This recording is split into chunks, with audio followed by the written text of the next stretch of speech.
in rural communities. Many are forced to walk long distance to fetch water, sacrificing their education in the process. Let us not just discuss these issues, but actively work towards a solution by joining hands together. And by the special grace of God, we can ensure that every girl, regardless of their background, has access to clean water, proper hygiene, and quality education. Mrs. Abosede Adumasi read the keynote address of the Lagos State Commissioner for Basic and Secondary Education, Honorable Jamiu Tolani Alibalogun, stressing the critical role of education in empowering the next generation.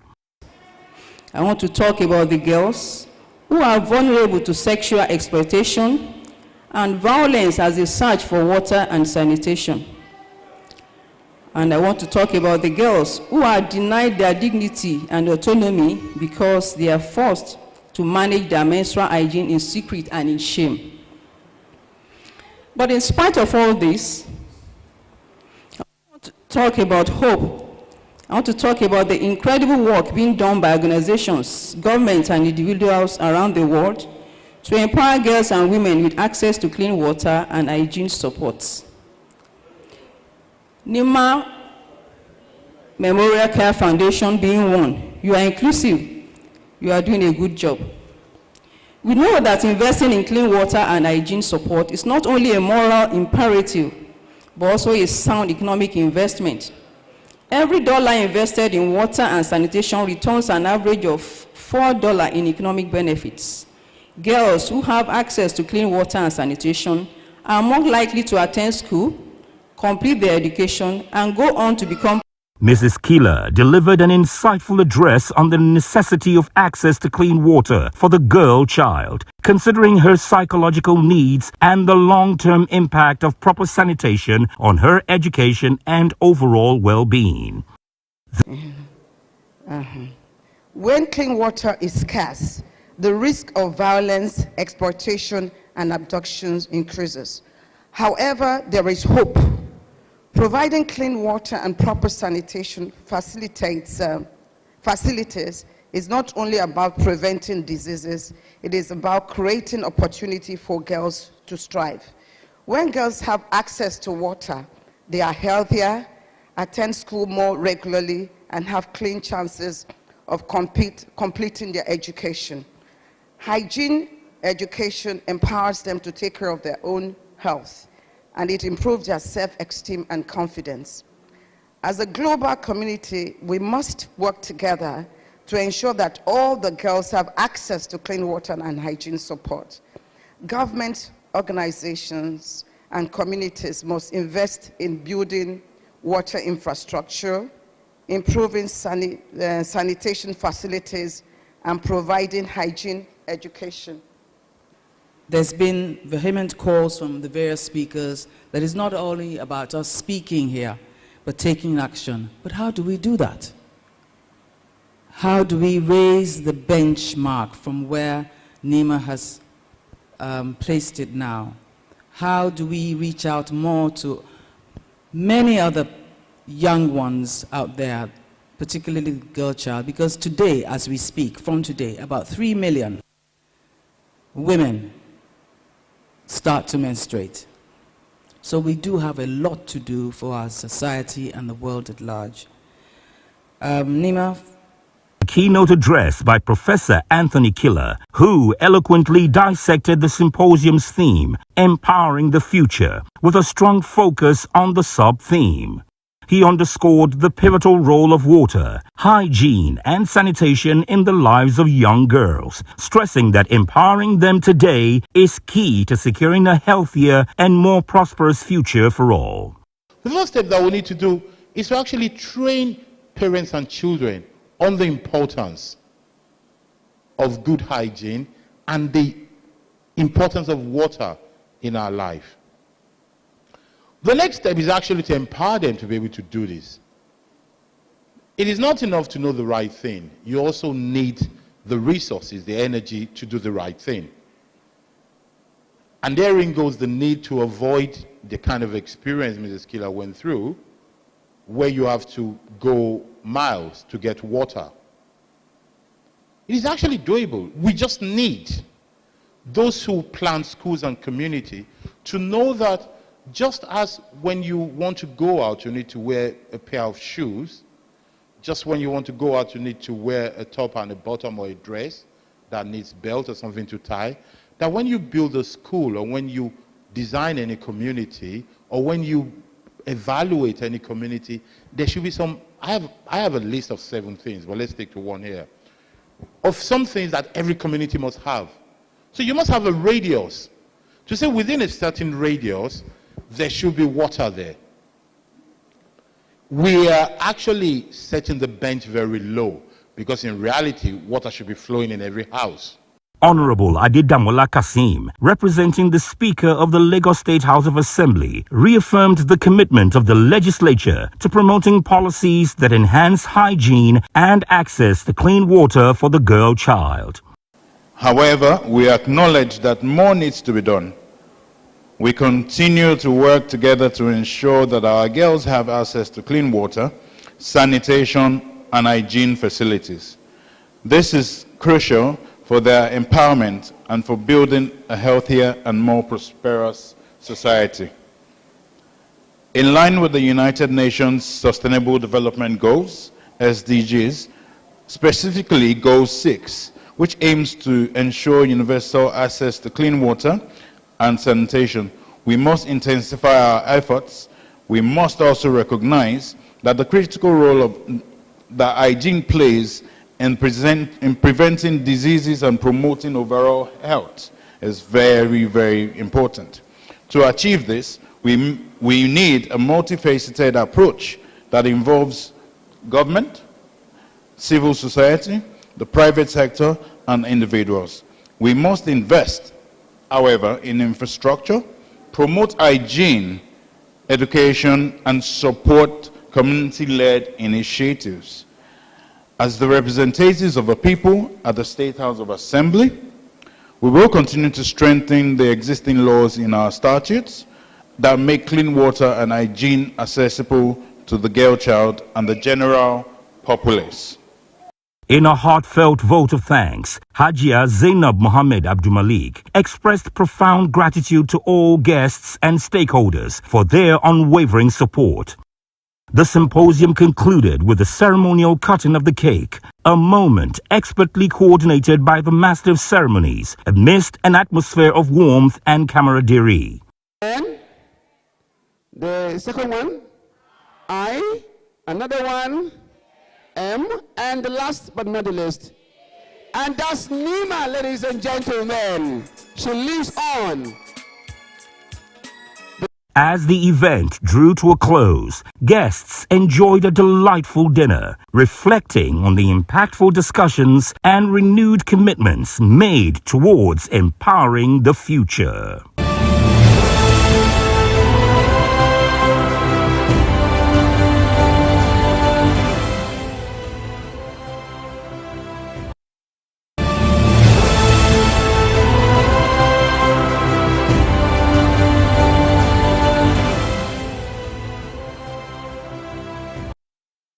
As Nigeria's multilingual broadcasting doyen, Prince Joseph Adebisi Olatilo celebrates 50 active years in broadcasting and 25 years and still counting of the Bisi Olatilo Show, BOS, we thank God for the uncommon grace and strength He has endowed him with, for his consistency and relevance over the years in a field that is increasingly becoming highly competitive and expensive. Another point that has contributed largely to making Prince Bisi Olatilo and the Bisi Olatilo Show stand out remarkably in the media and entertainment space over the years is the never say die Nigerian spirit and the act of continuously rejigging branding and generally reinventing oneself and the programming structure. That's why, till today, 26 years after, the Bisi Olatilo Show, BOS, is still the longest-running privately produced infotainment general interest magazine television show, which is the first choice of elites and the masses. The game-changing magic wand that resonated with the deserving viewers in Nigeria and across the world was that the Biscon Show, BOS, leveraged on all the professional aspects of broadcasting to showcase the culture and ways of life of Nigerians to the entire world, telling the story of Nigeria in the best possible light. Going by the huge success recorded during the celebration of the 20th anniversary of the Biscon Show 6 years ago, with the overwhelming attendance of BOS fans from home and across the world, one can only look forward to a much bigger show this time around, since we are talking about a double celebration. Prince Biscon Golden Jubilee in broadcasting and the Biscon Show, BOS, at 25 solid years and counting. Indeed, Nigerians in the top echelon of the society showed us unrestrained love. Nigeria's First Lady, Her Excellency Senator Oluremi Tinubu, represented her husband, His Excellency President Bola Ahmed Tinubu, GCFR, who are very close to the Prince Biscon family. In fact, the Biscon Show started in 1999 when President Bola Tinubu was the governor of Lagos State. And the First Lady, Senator Oluremi Tinubu, was absolutely correct to say at the ceremony, and proudly too, that the Bola Tinubu administration from inception helped in nurturing the Biscon Show to the global heights it has attained now. All this started in 1999 when we started our administration. So you can see then good things happened, a lot of good things. The Alibabas, the Bengadeinka, a lot of good things. And so I am glad to be rejoicing with all of you. So it's very lasting legacy. Congratulations, sir. We make bold to proudly say that the Biscon Show, BOS, came on the scene in 1999, the same year that Nigeria returned to democratic rule after many years under military rule. On that momentous occasion, which the Biscon Show was the only program commissioned to cover and broadcast the historic event, General Abdulsalami Abubakar formally handed over to former President Olusegun Obasanjo, and civilian rule took firm roots in Nigeria 26 years ago, just like the Biscon Show, BOS.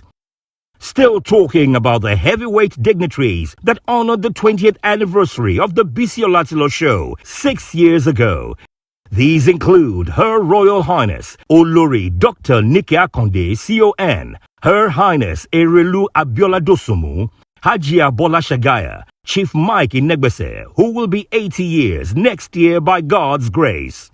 Others were Alhaji Razak Okoya and wife Chief Mrs. Folashade Okoya, Prince Samuel Adedoyin, Chief Segun Oshoba, Otumba Senator Gbenga Daniel, Senator Ben Obi. Also there was Her Excellency Titilayo Laoye-Ponle, Osun State Deputy Governor, who was there with her husband, Engineer Tunde Ponle, who came all the way from Osun State for the event. Senator Gbenga Shafa, AIG Alakmini retired, Chief Michael Adeojo alias Mr. Toyota, Ambassador Greg Mbadiwe, Chief Alex Duduyemi, Chief Olufalomo, Dr. Biodun Shobanjo, OON, advertising guru, who started his career as a broadcaster, was the esteemed chairman of the occasion. When he started, it was tough, and I remember in those very early days, what started as something that he had a passion for, covering stories, going there with a cameraman and editing 5-minute stories, and thankfully people like Raymond Dokwesi allowed him to put this on his station. And also, I think NT also obliged him. He started. And before long, people started prodding him to say, look, this could actually become a commercial proposition. And also, I can tell you that BC employs directly and indirectly hundreds of Nigerians, creating employment, growing the economy of this nation. And if only half of Nigerians who have the opportunity can do what he's done, which is creating employment, and creating value in the process, this country will be a greater nation. So BC, and without wanting to waste the time of our audience, I want to congratulate you on this 20th anniversary of yours and wish you many more successful years ahead. As for the traditional institution, we will remain eternally grateful to the Oba of Lagos, His Royal Majesty Oba Rewan Akiolu, who was represented by most definitely the largest number of the white-cap chiefs at any event, with a robust gift to us.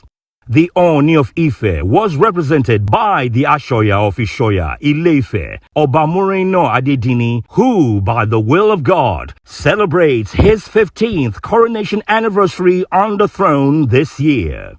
This is ahead of the 10th coronation anniversary on the throne of the Oni of Ife, His Imperial Majesty, Oba Babatunde Enitan Ogunwusi, which comes up in December 2025. Other royal fathers that honored the BOS at 20 in 2019 were His Royal Majesty Oba Lateef Atonda Adams, Onikate of Surulere Kingdom in Lagos State, Oba Francis Alao, who came all the way from Oyo State, and one of the biggest fans of the Bisi Olatilo show, who became a long-standing friend of the Biscon family. The late Oba Adelekon Idowu Basibo, the Alakperu of Ikperu Kingdom, Ogun State, who passed on earlier this year. We also remember with a lot of regrets, but thanks to God for the great life of the late Are Dr. Bolu Akinolugbade of Owu Kingdom, Ogun State, who was also a very big fan of BOS and very strong friend of the Biscon family. Let me thank God for making today, about which I have fantasized for a long time, a reality. I thank God for giving me the knowledge and wisdom for this accomplishment so far. The occasion of the celebration of the 20th anniversary of the Bisi Olatilo show gives me a unique opportunity to reminisce on the twists and turns that I have successfully navigated to attain the great feat you're about here to celebrate with me. How the Bisi Olatilo show brand was conceived, birthed, nurtured to full maturity, and now launched into an enviable distinction. Today is a day I especially set aside to honor all those who have played a significant role in the checkered story of my life, dating back 40 years and counting. And I thank my wife, Mrs. Folashade Olatilo, and my children for their sacrifice and time, which has kept me going in the last 45 years in the noble broadcasting profession that I've chosen. As we look forward to the unflinching support of our friends in the music, fashion and entertainment space in the forthcoming double celebration of May 13th, 2025, we say a very big thank you to all those who honored BOS at 20 with their awesome God-given talents, with which they held the event spellbound.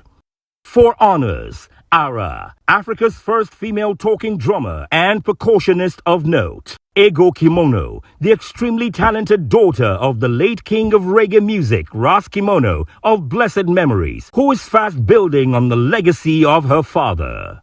How about Sonny Neji, whose brief appearance on stage was so electrifying that kept everyone dancing for a very long time. However, BOS and Biscon's most admired artist, Sugar Band, which has always been there for us, showed up big time at the BOS at 20 event in 2019, and we are sure Sugar Band will honor the event this year.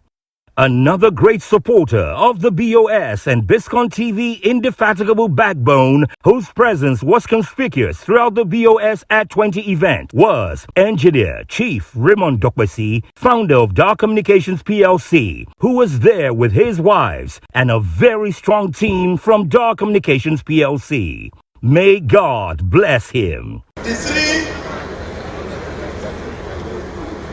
issues that were this evening launched, that is the Biscon Television, the foundation, and this 20th anniversary, may God bountifully bless them. BC has been a pillar of entertainment in Nigeria. BC,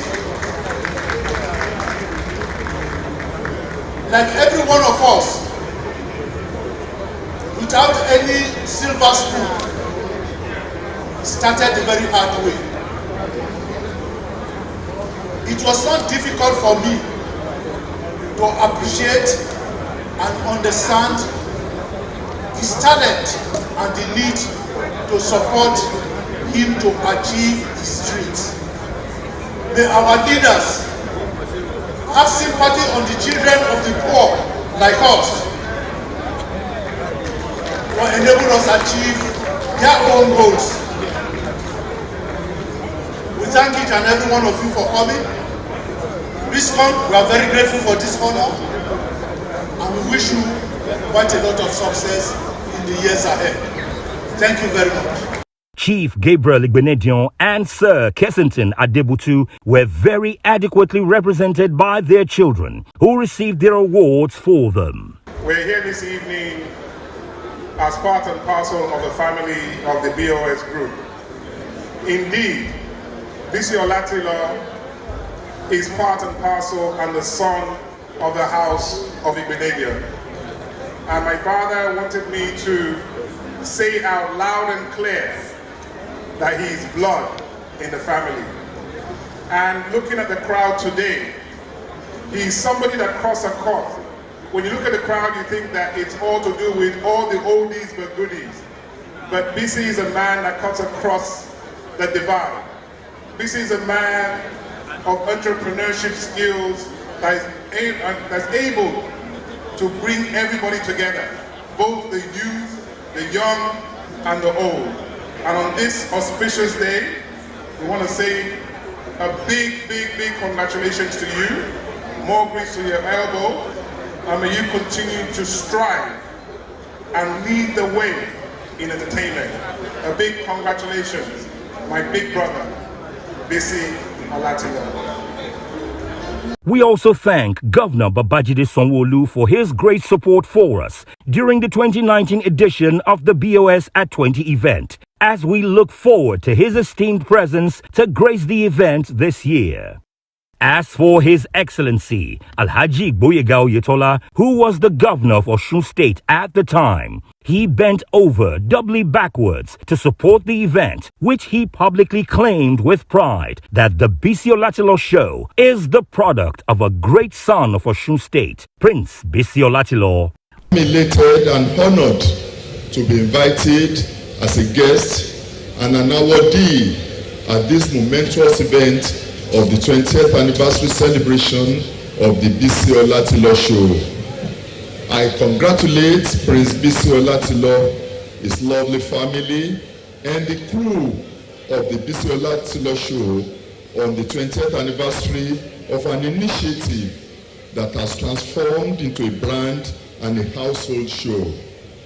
It is instructive that Bisi Olatilo thought it fit to reward brand loyalty by rewarding 50 individuals who have stood shoulder to shoulder with the Bisi Olatilo brand. I am proud to be the governor of a man whose life preaches the government's message that entrepreneurship is the way out of the challenges of this country and youth unemployment. Bisi, I celebrate you. You are a man who typifies the Omaluabi ethos of industry, innovation, integrity, and hard work.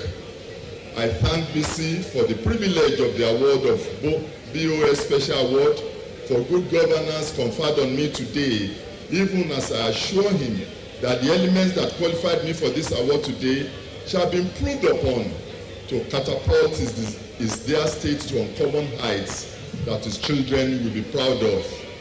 We thank most profusely my younger cousin, His Royal Highness, Oba Adegboyega Famodun III of Igbajo land in Osun State, who was recently confirmed as the authentic Owa of Igbajo land by the courts for making the strong push that connected BOS with former governor of Osun State, now Minister of the Blue Economy, Alhaji Adegboyega Oyetola.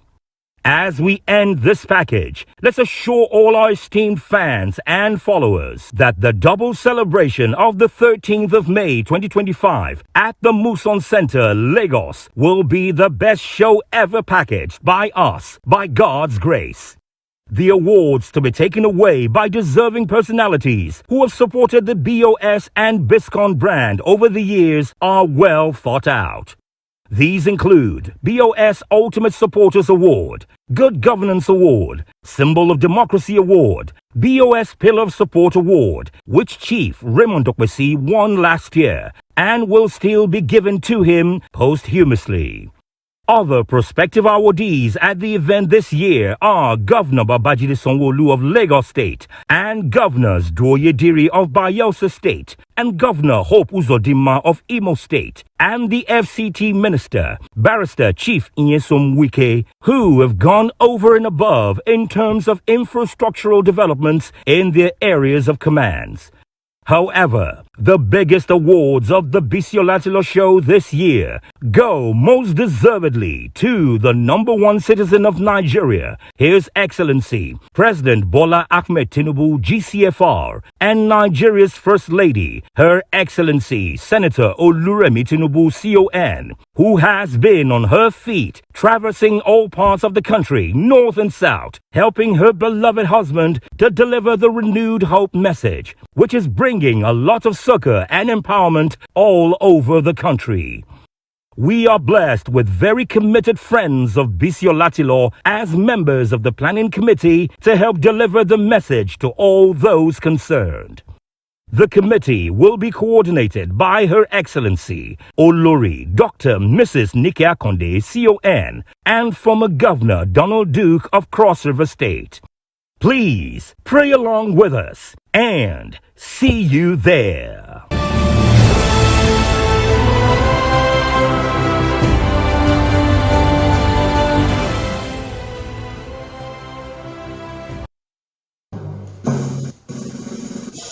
All rise, all compatriots, Nigeria's fatherland, to serve our fatherland.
Lagos Forum of China-Nigeria cooperation. It's almost like yesterday when this journey began. In 1971 was when Nigeria and China established formal diplomatic ties, and we have gone through several decades of the things that are possible.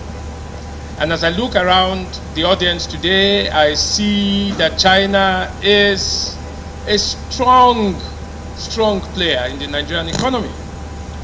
I'd like to give you a little peep into how China has waxed stronger and stronger still since 1971. Now, China has used what many of you may not immediately recognize: the movie industry.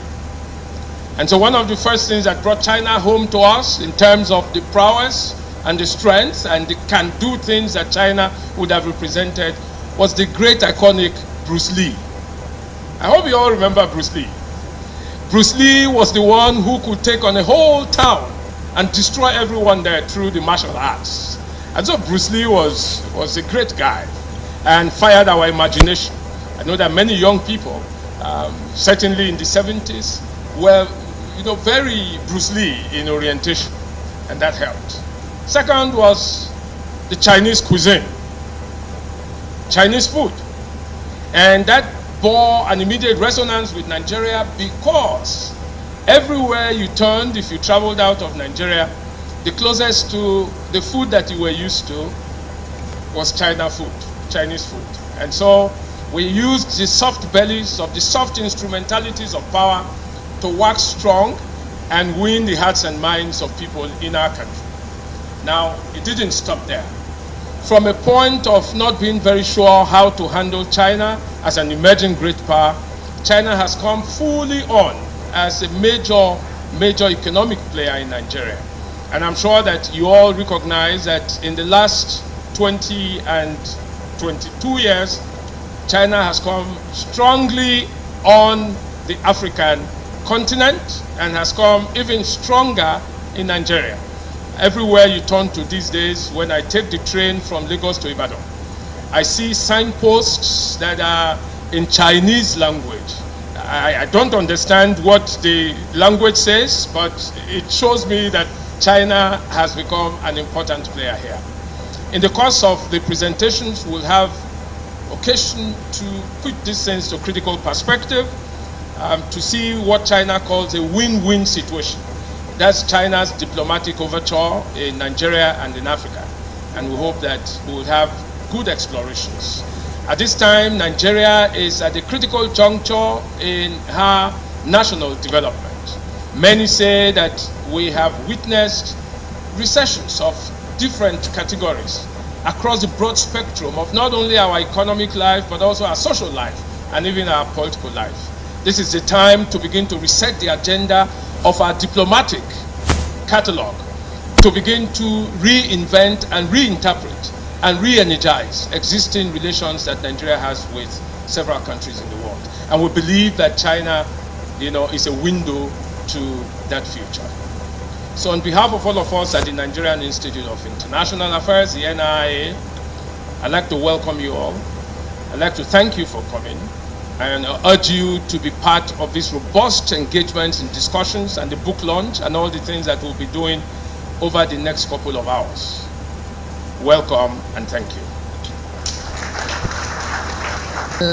Warner, Germany Consul General, and other representatives of the diplomatic corps. Distinguished guests, ladies and gentlemen, good day, everyone.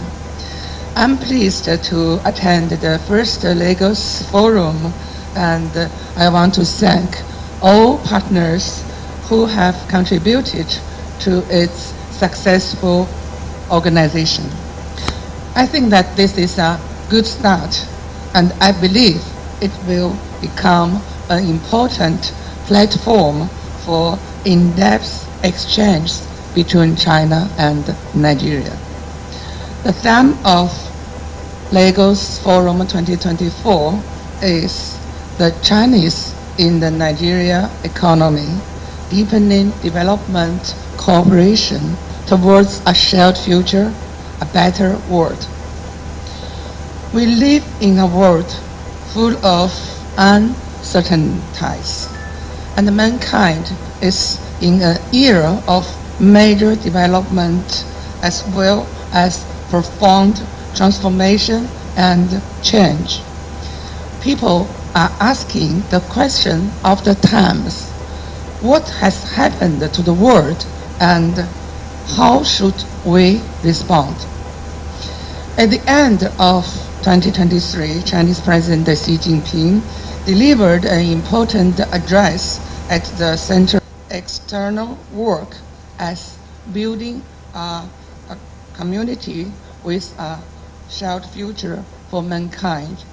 It was pointed out at the conference that given the series of major issues and the challenges facing the world today, China called for an equal and orderly multipolar world and a universally beneficial and inclusive economic globalization. China advocates that the multipolarity of the world should be equal, through which all countries, regardless of size, are treated as equals. Hegemonies and power politics are rejected, and democracy is truly promoted in international relations. China advocates that the process toward greater multipolarity should be stable and constructive. The purposes and the principles of the United Nations Charter must be observed by all, and the universally recognized basic norms governing international relations must be upheld by all, and true multilateralism must be practiced to ensure its process becomes a historic one of unity rather than division, of dialogue rather than confrontation, of cooperation rather than conflict among countries. Not long ago, during his meeting with the President of Angola, our President Xi Jinping noted that at present, the collective rise of the developing countries is unstoppable, and the global South must not be absent from global governance or development and prosperity. China is a reliable friend and a sincere partner for African countries in their efforts to safeguard independence and promote development and revitalization. President Xi said that China supports African countries and the African Union in solving Africa issues in the Africa way and safeguarding regional peace and stability. China stands ready to strengthen multilateral coordination with African countries and the AU to safeguard the common interests of developing countries. China and Nigeria are strategic partners, and the engagement between the two countries is a vivid example of the promotion of equal and orderly multipolarity of the world. In October 2023, President Xi Jinping met with Vice President of Nigeria, Kashim Shettima, who was in China to attend the third Belt and Road Forum for International Cooperation. President Xi stressed that since the establishment of diplomatic relations between China and Nigeria more than half a century ago, the two countries have always adhered to the principle of mutual respect and mutual benefit. The principle China supports Nigeria in pursuing a path to modernization suited to its national conditions, and would like to strengthen strategic coordination with Nigeria to promote democracy, international relations, and safeguard the common interests of developing countries.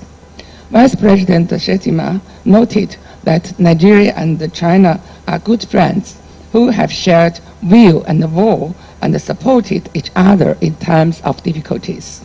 China has always treated Nigeria and other African countries with respect and as equals, and has done its best to support the African people in seeking independence and development.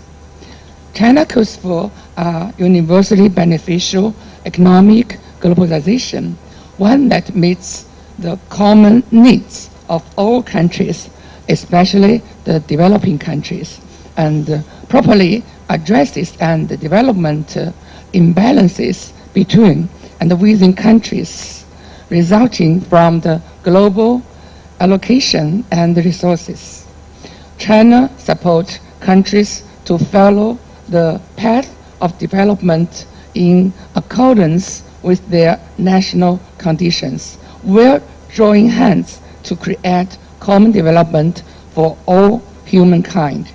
It is important to resolutely oppose the attempt to roll back globalization and abuse the concept of security, oppose all forms of unilateralism and protectionism, firmly promote trade and investment liberalization and facilitation, overcome the structural problem hindering the healthy development of the world economy, and make economic globalization more open, inclusive, balanced, and beneficial to all. Nigeria is a pilot country for China-Africa cooperation in building the BRI. In recent years, the economic and trade cooperation between two countries has been deepening. In 2023, China-Nigeria bilateral trade reached $22.56 billion.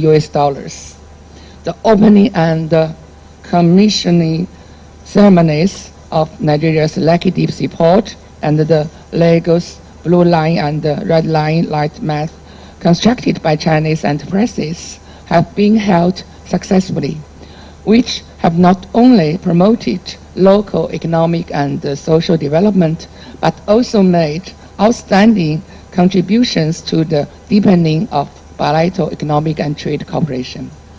Chinese high-tech enterprises have actively carried out cooperation in communication technology with Nigeria, promoting the development of digital economy and mobile payment in Nigeria, while Chinese new energy and new material enterprises have helped upgrade the Nigeria's industries. The scale of Lekki Free Trade Zone, Ogun Guangdong Free Trade Zone, and all kinds of industrial parks is expanding day by day. It can be said that the deepening economic and trade cooperation between China and Nigeria is an important force in promoting inclusive economic globalization. Today, we have invited representatives of Chinese enterprises in Nigeria to participate in this forum, who have made achievements in the fields of infrastructure, free trade zone, high-tech, and green development, which have not only promoted the socio-economic development of Nigeria, but also contributed to the people-to-people exchange between China and Nigeria, and to the promotion of the building of a closer community of shared destiny between China and Nigeria. I believe that China-Nigeria economic and trade cooperation will be steady and far-reaching and will achieve even greater splendor. At the forum, we will officially launch Mr. Ameu's new book, The Chinese in the Nigeria Economy. The book is a research report written by Mr. Ameu after visiting more than 10 Chinese enterprises in nearly 2 years with keen observation and professionalism. He objectively introduces and evaluates the contribution made by Chinese enterprises to Nigeria's economic development.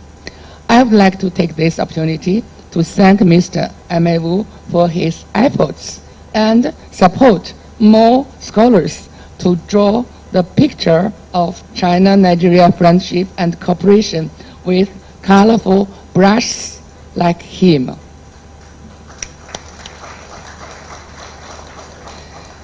To build a closer China-Nigeria community with a shared future, we need more think tank scholars who understand China, Nigeria, Africa, even the whole world as a whole. As one of outcomes of the first Lagos Forum and in support of the exchange and cooperation between China and the Nigeria think tank, I'm pleased to announce here that our General Counsel will donate and establish the Window to China Library or Center at the NIIA. This year, and to consolidate and sustain it, I hope to get the strong support from Zhejiang Normal University and Chinese enterprises. Dear friends, ancient Chinese philosophers said, the road is hard and long, but only if we try to move forward will we reach the destination. A better world will not be easily realized overnight, but I feel full of hope because China's future is bright, because Nigeria is striving to find the right path forward. I hope that the Lagos Forum will be a new source of strategy for deepening China-Nigeria relations. I believe that by taking the first step today, we are one step closer to a better world. Finally, I wish the first Lagos Forum every success. Thank you all. 谢谢大家。 The Director General, Professor Ewusa Osagai, the Consul General of the Republic of China, Ms. Yan Yuxin, I hope I'm right, members of the Chinese Embassy, other members of the diplomatic corps here present, eminent invited guests, particularly Chinese corporations represented here. I particularly want to welcome especially Mr. Dele Momodu, a great publisher, resilient politician, once contested as president for Nigeria, and of course a consummate socialite. You are most welcome. I welcome the directors of NIA and other research fellows, associate professors, senior research fellows of the Institute. Distinguished ladies and gentlemen, we are here to examine China's investment in Nigeria. China has been the greatest investor in Africa by 2022 figures, displacing the old colonial masters that used to invest there. China has burst into our consciousness by the sheer scale of development, which has helped to boost much needed provision of infrastructure and economic growth. China has also impressed by the speed of implementation. That is one thing that we notice. Of projects, railways, airports, roads, and other infrastructure are being built with efficiency and quick turnaround. Can you give a clap for that? Yet, the dominant narrative about China, that we have been asked that China has an ulterior motive. We are being pushed to believe by the Western press to be skeptical of China's investment. This forum is an opportunity for diluting this skepticism. It should enable us to see China's investment in Africa and Nigeria, particularly in Nigeria, in its broader and truer perspective. This forum must not be seen as a public relations outreach for China, but an opportunity for a rigorous assessment of the positives and negatives of China's investment in Nigeria. I urge you all to participate robustly in the discussions at this forum, at the 2 sessions. Please don't go away after the first session. Please hang around. It's a very important discussion that we are going to have. I welcome you all. Thank you very much. Professor Femi Otunbanjo, Chairman of Session, Head of Africa Economic Magazine, Head of Africa Studies, Zhejiang Normal University, China. All representatives, ladies and gentlemen, good morning. It's my great honor standing right here on behalf of CCCC Nigeria Limited in attending this first Lagos Forum. Thanks for the opportunity given and wish the forum every success.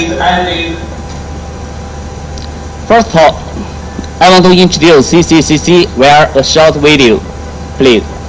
Do we have the video, please? Thank you. Starting her business in Nigeria since 1981, CCECC Nigeria Limited has evolved into one of the largest construction companies in Nigeria, in West Africa, with its business covering 30 out of the 36 states of this country.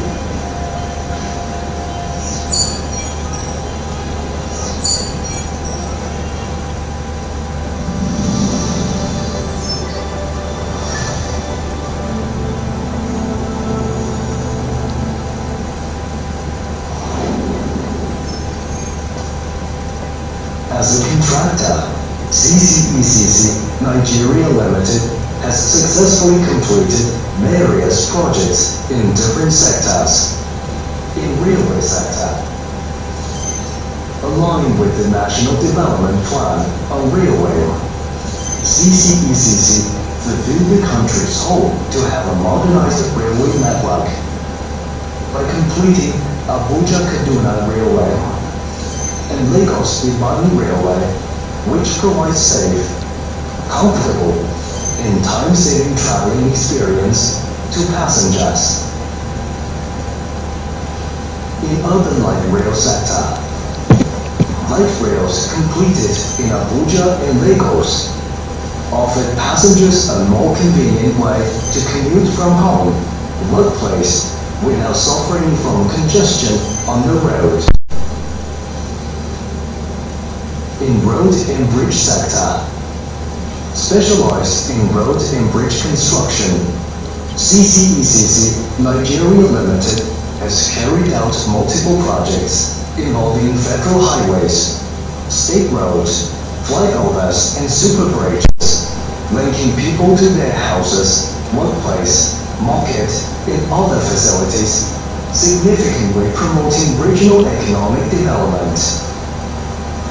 As of airport construction, the 4 new terminal buildings at Abuja, Lagos, Kano, and Port Harcourt International Airport demonstrate CCECC's ability to leverage advanced construction techniques, engineering expertise, and technology integration to deliver high-quality infrastructure solutions. In building sector, through their expertise in construction, engineering, and project management, CCECC aims to deliver high-quality housing solutions that meet the diverse needs of communities. Buildings completed in Nigeria are all featured with elegance and assurance of quality. In port and waterworks sector, CCECC's involvement in waterworks projects contributes to addressing water infrastructure challenges, improving seashore protection, promoting port modernization, and supporting environmental sustainability in Nigeria.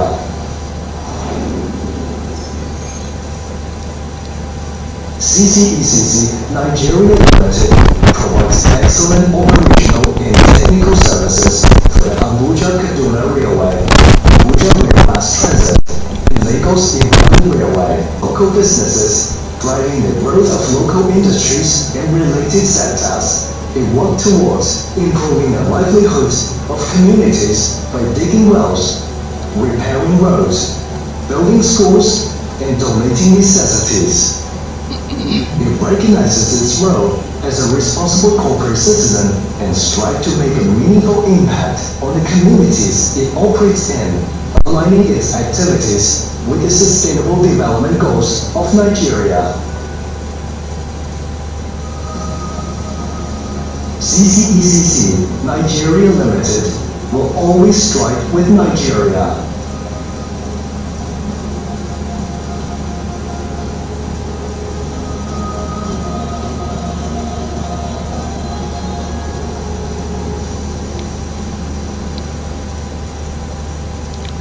Okay, so here in Nigeria, in addition to the project executed, CCCC Nigeria Limited has always been focusing on the personnel training, the technology transfer, and the social responsibility.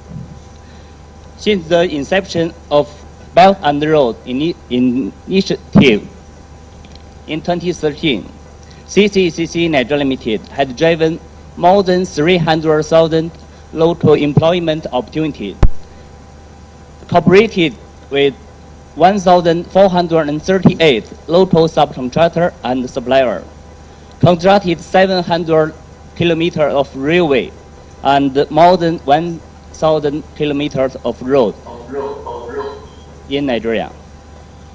In 2024, under the guidance of the Consulate General of People's Republic of China in Lagos, CCCC Nigeria Limited will collaborate with both international and local companies to advance the high-quality development of the Belt and Road Initiative. Through the implementation of both big projects and numerous small but dedicated projects, CCCC Nigeria Limited will promote cooperation in the field of digitalization, green development, innovation, health, and poverty reduction, enriching the vibrant friendship between China and Nigeria, deepen the development cooperation toward a shared future, a better world. Thank you. Good morning. Good morning, Professor. Good morning, Chairman. Good morning, Your Excellency. Ladies and gentlemen, good morning. Very impressive speech from Mr. Zhao. Thank you very much. We have seen a lot of progress of CCC in these years. So I would like to take this opportunity to introduce Lucky Port to all our people. We have a few slides to present to you. Okay. So I will start from introduction, operation status, cargo evacuation, and to share some Lucky Port experience. Please help me to turn over the pages. Thank you. Can we?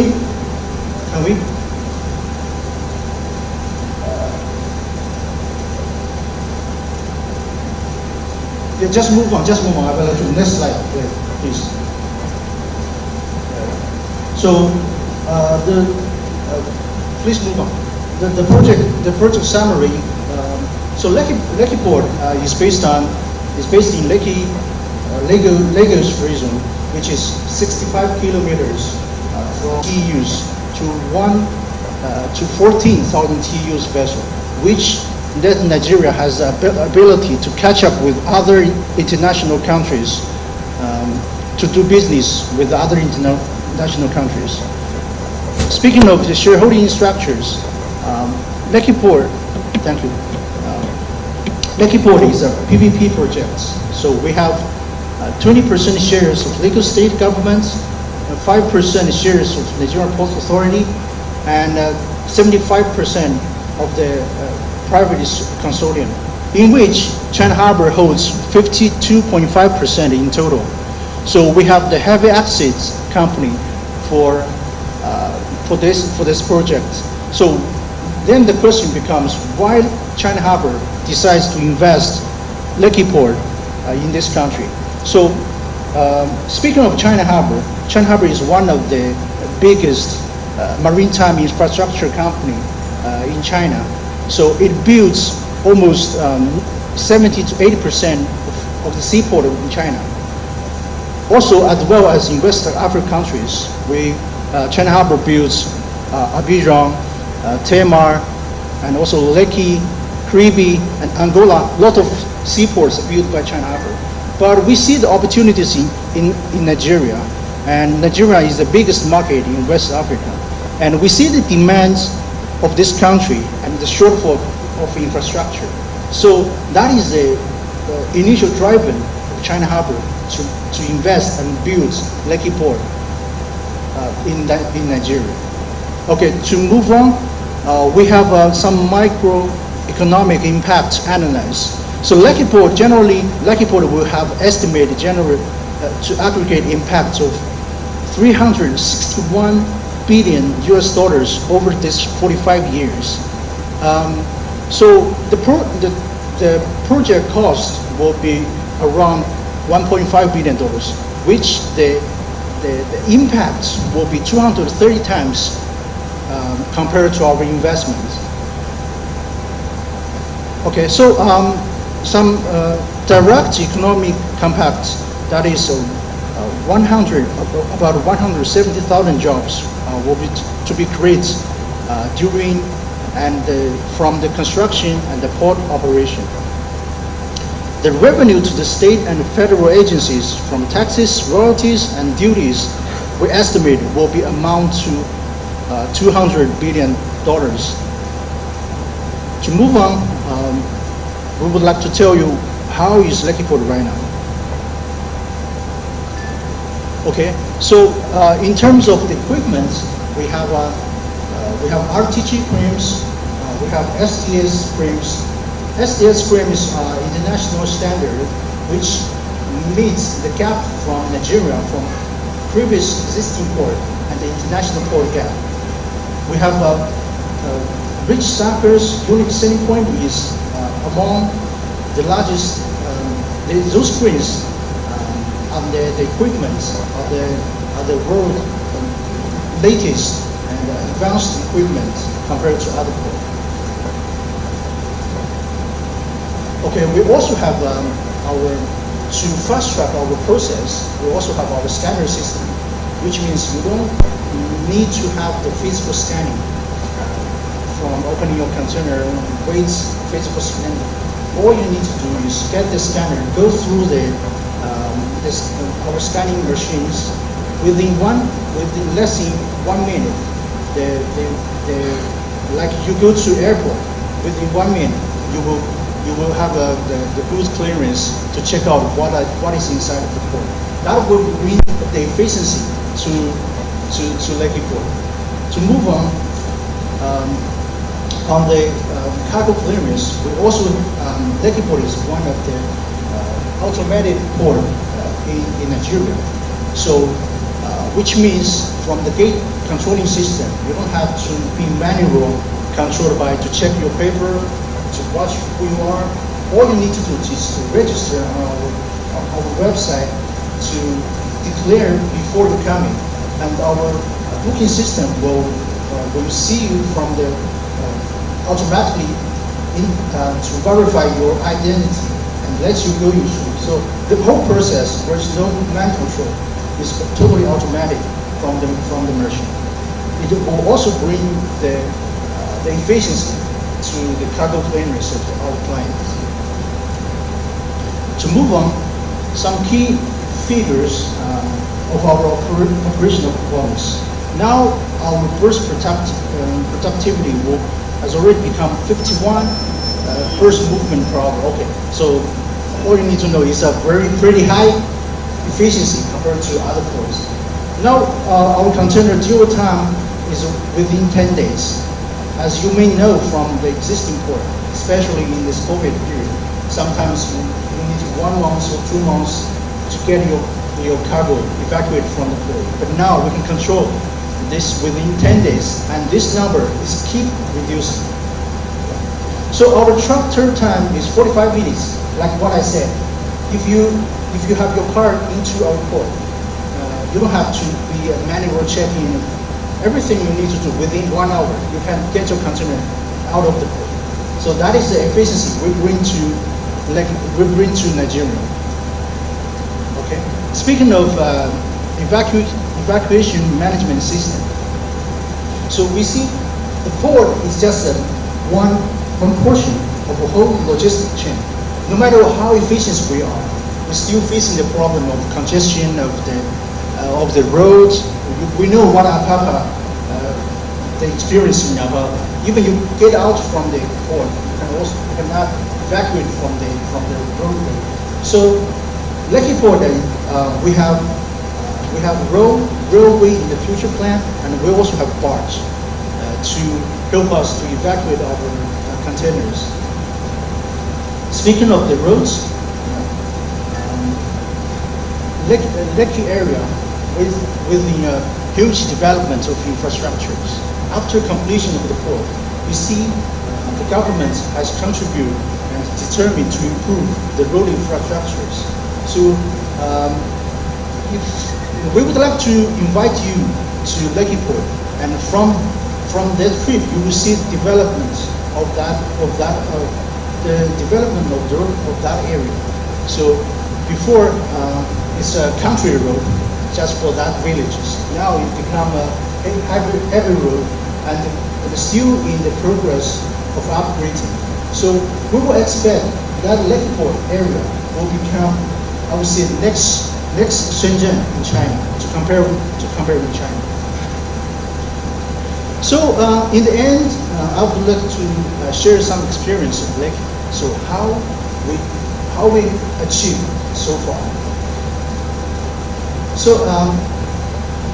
move on slide please. Next page. So the reason is China Harbor. We have the full cycle of overall management of investments. So from identifying the project, preparation, investment, construction, operation, and after that we will hand over this project to Lekki, to Nigerian government. So we will see China Harbor is fully involved from the beginning till the end. But not only a contractor, but also investor, but also analyze the need of this country. So move on, I can give more details on the steps why we make it. From the early stage, China Harbor was a contractor, but in 2019, China Harbor became one of the biggest shareholder from the road from contractor and to the shareholder agreements. In 2019, we signed the shareholder agreement among other shareholders. And after that, we merged the financing demand of Lekki Port. So China Harbor also combined with the principle of debt sustainability. So we invite China Development Bank, China Export and Credit Insurance Corporation to give us a credit insurance, and together with the insurance company and the finance institute, we finance successfully project finances with this project.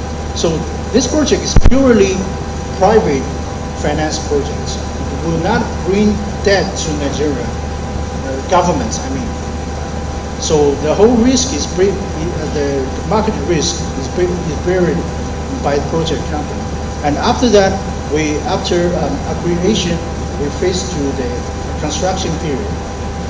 So The construction period, most of the construction period, we constructed port during the COVID period, from 2020 to 2022. Most of us will still suffer the COVID impact, but meanwhile, our contractor has already built and finished this project. And after this COVID, we come into the final stage, operation stage. Okay, the next page. So starting from 2023 April, so it's almost 1 year from 2023 April till now. We have already, from this period, we invite the containers ship from Europe, the bigger ship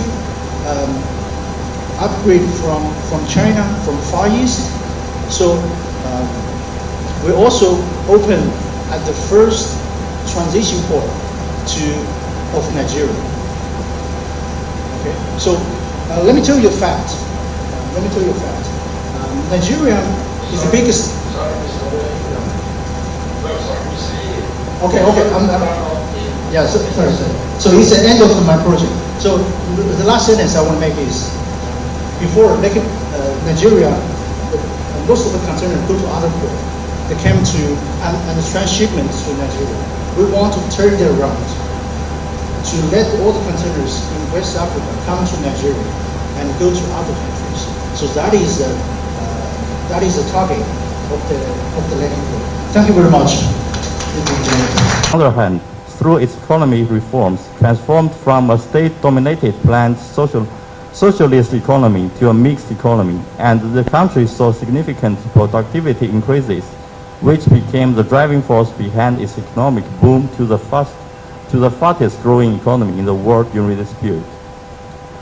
Next slide, please. To talk about the success of China in the last 40 years, there's no way without mentioning economic reform and opening up. The first thing that, as you can see, that Chinese economic reform and street liberation that during the last 4 decades ago, that it has grown a lot. And the major contribution of the main factors is the large-scale investment and rapid productivity growth. Next slide. And one of the measures that China takes is the special economic zones. China's special economic zones was established around 1979 as part of the economic reforms aimed at attracting foreign investment and technology. Successfully leading to the expansion of the special economic zones to cover the whole Chinese coast and contributing to 22% of the China's GDP and 45% of the total national FDI, federal foreign direct investment, and 60% of the total national exports. If you want to say which city that in the world has the fastest economic growth rate, definitely it's going to be a city, Shenzhen. No other city in the world has made the transition from agriculture economy to knowledge and information economy in such a short time. Shenzhen is a coastal city situated in the south of China, adjacent and surrounded by Canton, Macau, and Hong Kong. Next slide. Shenzhen has transformed itself from a small fishing village into a global economic powerhouse in just over 40 years. It has experienced rapid economic, social, and environmental transformation and is described as being innovative, inclusive, young, and high-tech. Before 1980s, Shenzhen's GDP was only 0.2% of that Hong Kong. Hong Kong, as everyone knows, that is a major international economic center. And in 2017, Shenzhen, the GDP has grown to 2.2 trillion RMB, which is the same as Hong Kong. Before the reforms and the opening up policy, Shenzhen was a barren wasteland. After 40 years, it's now covered by green land and well urbanized in terms of urban built area and environmental development. Shenzhen used to be a small town with an area of only 3 square kilometers, and now in 2020, it comes to almost 2,000 square kilometers. Before it had barely any infrastructure.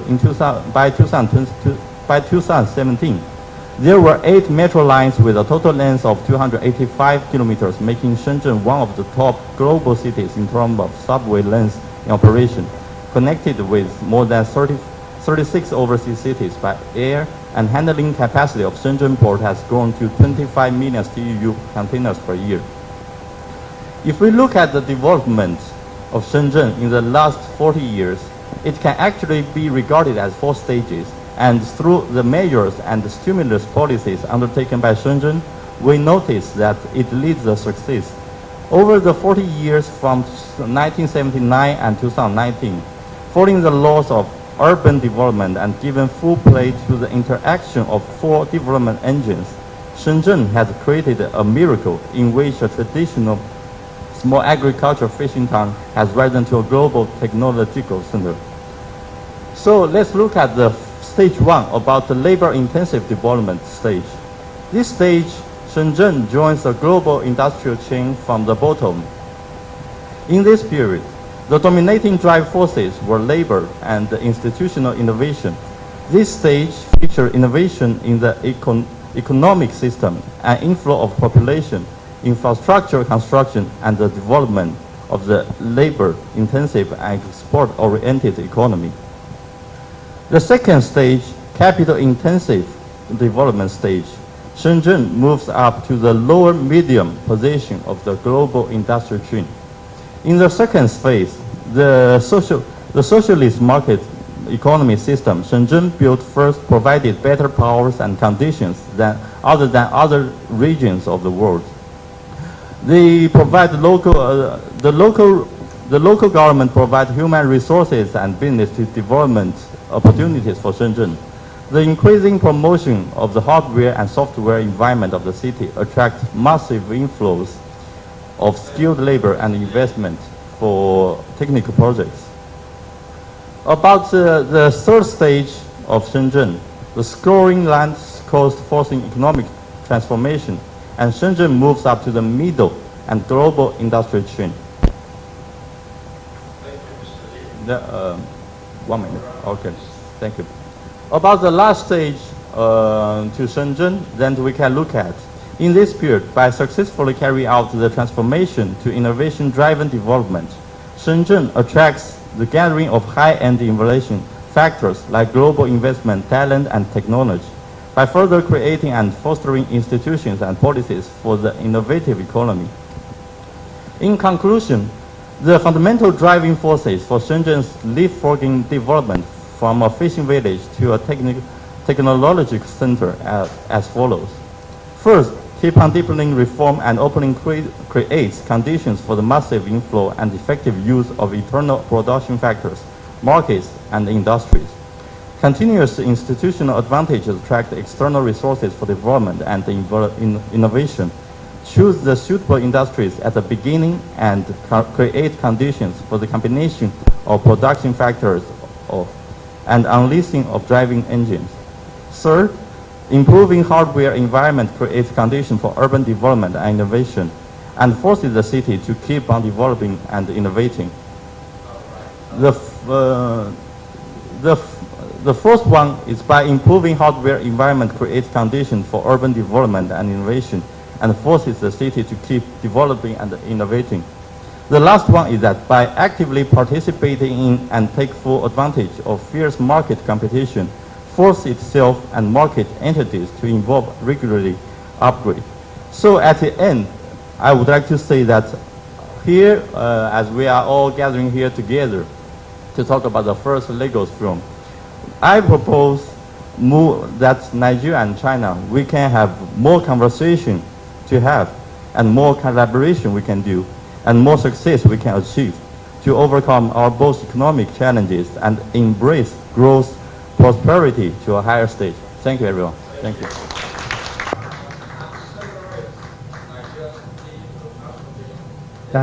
Thank you, Chairman. And ladies and gentlemen, Honorable Consul General Yan. Yeah, we have some. Yeah. Okay, of course. Don't worry about this one. And please show the slides. Hello?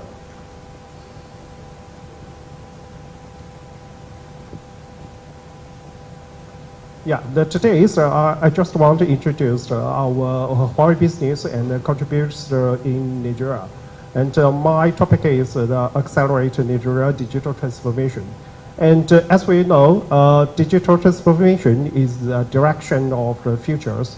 Nigeria government and the enterprise are committed to the digitalizing, intelligentizing to improve the efficiency. Digitalization is also be the foundation of the AI technology. For example, everybody is talking about the ChatGPT, and digitalization is the basement. And Nigeria is one of the most attractive marketers in Africa for ICT technology. And most of the MNO, just mobile network operations in Nigeria, is the largest carriers in Africa. At the moment, the ICT industry contributes more than 50% to the GDP of Nigeria. So the President Tinubu pay attention to the ICT talent of Nigeria and hope to export more ICT service to the other countries. So as a global ICT infrastructure supply, Huawei has grown with Nigeria's ICT sectors. Please look at the first pages. Huawei has been established for 36 years and is the biggest supply of ICT facilities and smart device. Our vision is to bring the digital to even person, home, and organized. Please, the first one, yep. The organized and the fully connected, the intelligent world. And our solution is cover the. Sorry. Hello? Okay. Yeah, our solution is to cover the enterprise, carrier, and the consumer the business. And we hope we provide products for the global customers in 6 domains.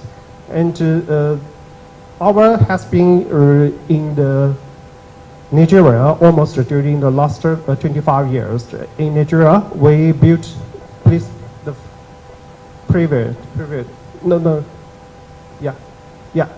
We already have the 2 HQ centers, Lagos and Abuja, and we have the 1 open labs and for the testers of the new technologies.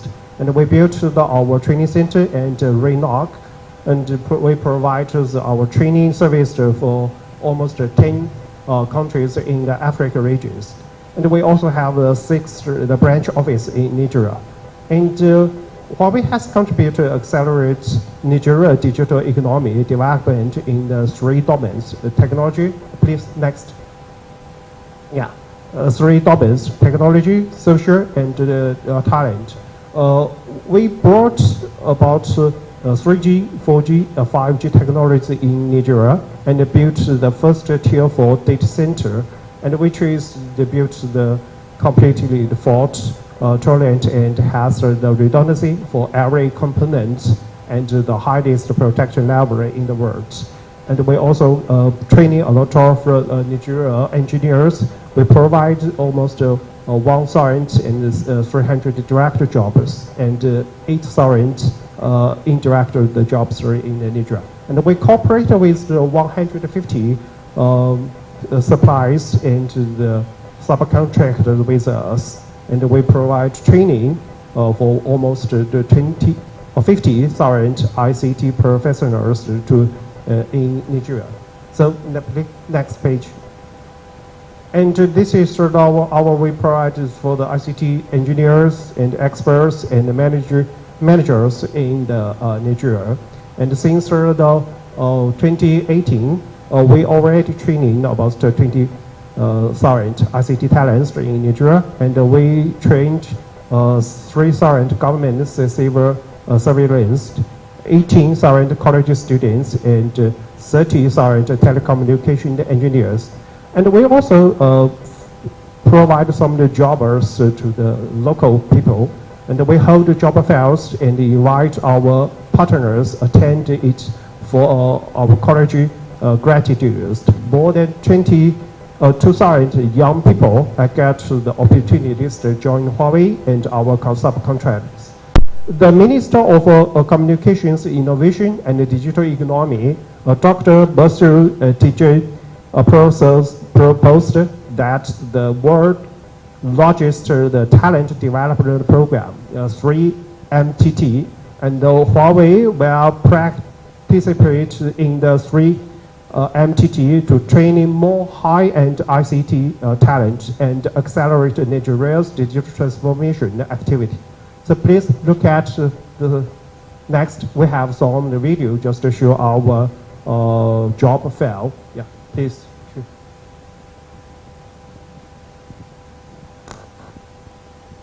Huawei, the leading global provider of ICT infrastructure and smart devices, on Wednesday, 3rd August 2022, held the biggest ICT job fair in Nigeria, aimed at empowering the growing population of the Nigerian youth by equipping them for the rapidly developing technology-driven world.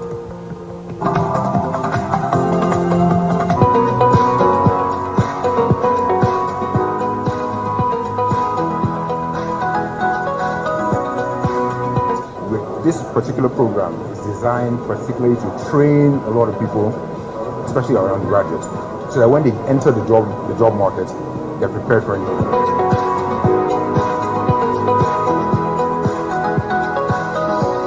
Encourage the entire team of Huawei to do more of this, because this is how you give so much to the community. So I want to say a big thank you, and we're looking forward to more and more opportunities like this in the nearest future. This is commendable. This is a good one. If so many organizations could do this, it will reduce the number of unemployed graduates in Nigeria. Huawei ICT Job Fair 2022, showcasing young talents.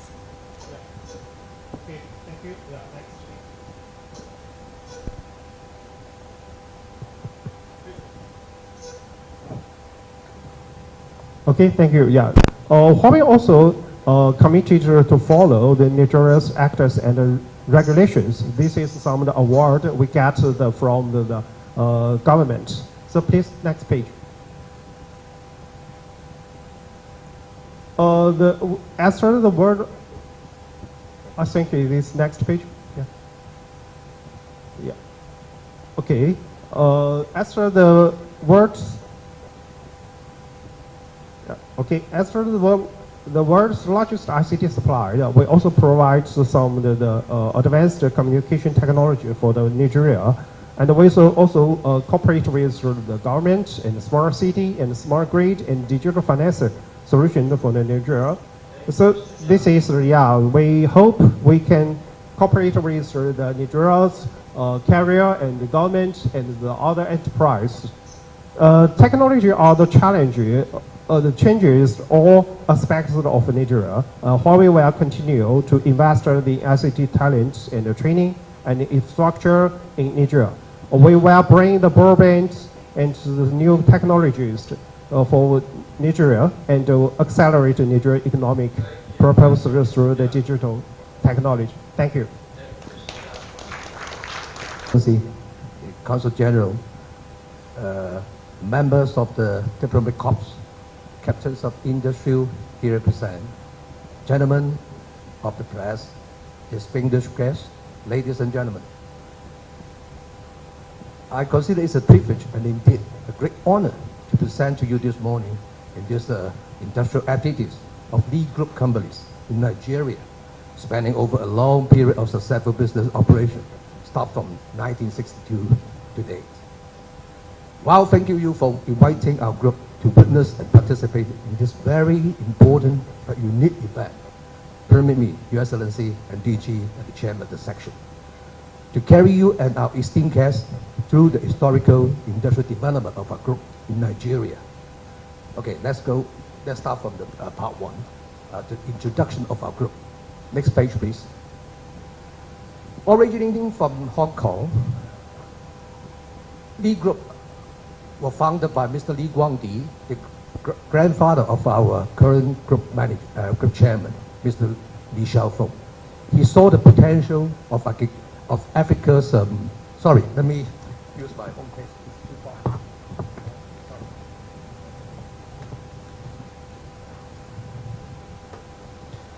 The grandfather of our current group chairman, he saw the potential of Africa's rich natural resources and enormous market.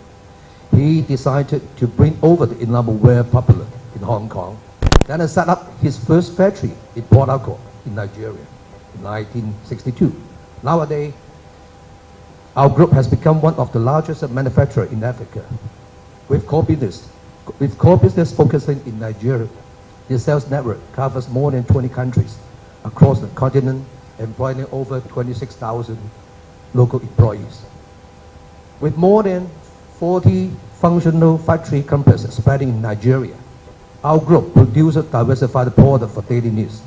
There are as many as 13 production lines, including the footwear, plastic bags, cement, food products, tanning, beauty products, detergent, commercial data broadband service, and enamelware, amongst others. Africa's population stands at 1.48 billion, and with 227 million people, Nigeria is the most populous country in Africa. Every day, 2 million pairs of footwear are being produced by us to satisfy the huge local market. Now we go to our core business. We have a three core business. The first one is footwear. Our group is a professional design team responsible for creating high quality, trend-setting products. With innovating manufacturing technology, we produce a wide range of footwear, ranging from the, you can see on the street, basic flip-flops to injection mold footwear in a variety of material and styling to satisfy different market needs. And to match with the international market and also to gain more foreign funds, our group also extending our network to overseas. Over the years, collaboration with a number of the top international brands has successfully expanded the export market to the group. And the next one, the second core business, polybag and flexible packaging. With decades of experience, advanced production equipment, and regulated by stringent quality control, our group commits to producing the highest quality plastic bag products.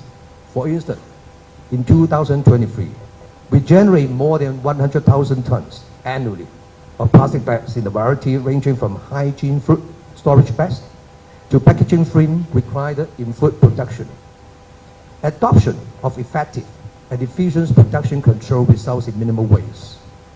The group stressed the concept of recycling and the reuse of plastic scraps.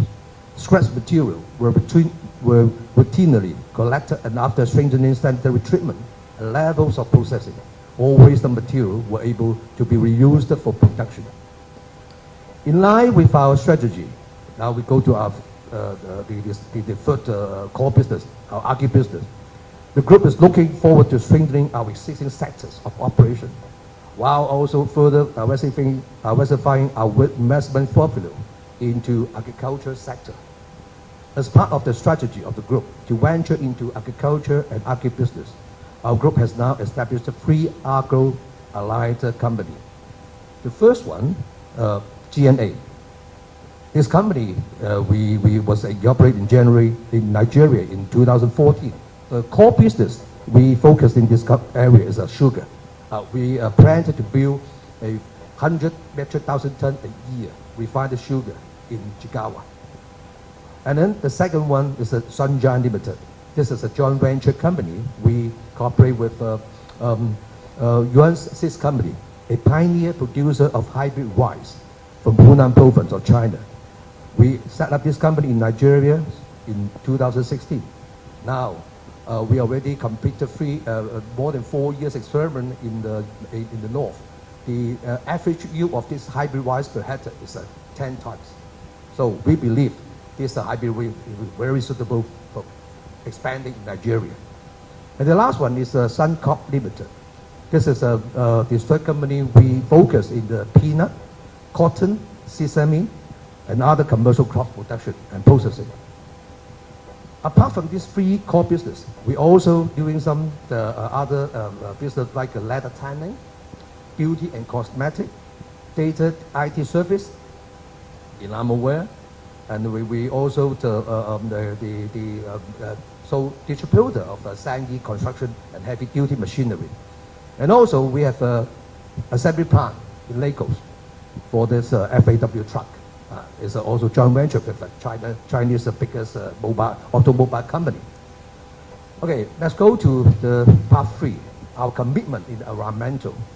The Lee Group is committed to becoming Nigeria's environmentally friendly and sustainable manufacturer. From the construction of factory to the design of a construction line, the concept of reducing waste, increasing recycle, cutting down pollution has become the mission of the group. In 2022, Viva, our leading polybag factory, was awarded the National Environmental Compliance Award by Nasseria. For many years, all waste from manufacturing plastic bags and footwear factory has been fully reused. The group has been sourcing from local plastic waste and discarded footwear, which after the stringent standardized treatment and level of processing can cycle back into production. Sewage generated from the leather factory goes through multiple purification filters before discharge, thus minimize harm to natural and surrounding areas. Okay, let's go to the part 4. Okay, this is the last section I want to say because due to the social responsibility. Over the year, our group has been proactively fulfilling its corporate social responsibility policies and caring for the community. The group has built schools, clinics, malls in response to the needs of local community. The group has adopted a broad approach towards sustainable development. Okay, at the last, I just want to say, Africa is known as the world's treasure trove of resource, with huge market potential and rising national income from industrial development. Government policies have over the years created favorable and enabling environment for foreign investment. As a pioneer Chinese enterprise in China, the Lee Group has proven knowledge to take advantage of the potential market development and opportunity in Nigeria. As investor with human face, we are willing to support any enterprise in different forms of operation to create together the foreseeable business opportunity. Thank you all. Thank you very much. Minutes, 3 times on our friend's book. Everything I have here, you will find in the,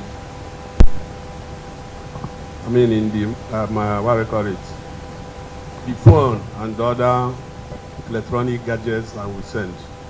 I'm saying this because I don't want to be seen as still practicing the analog process,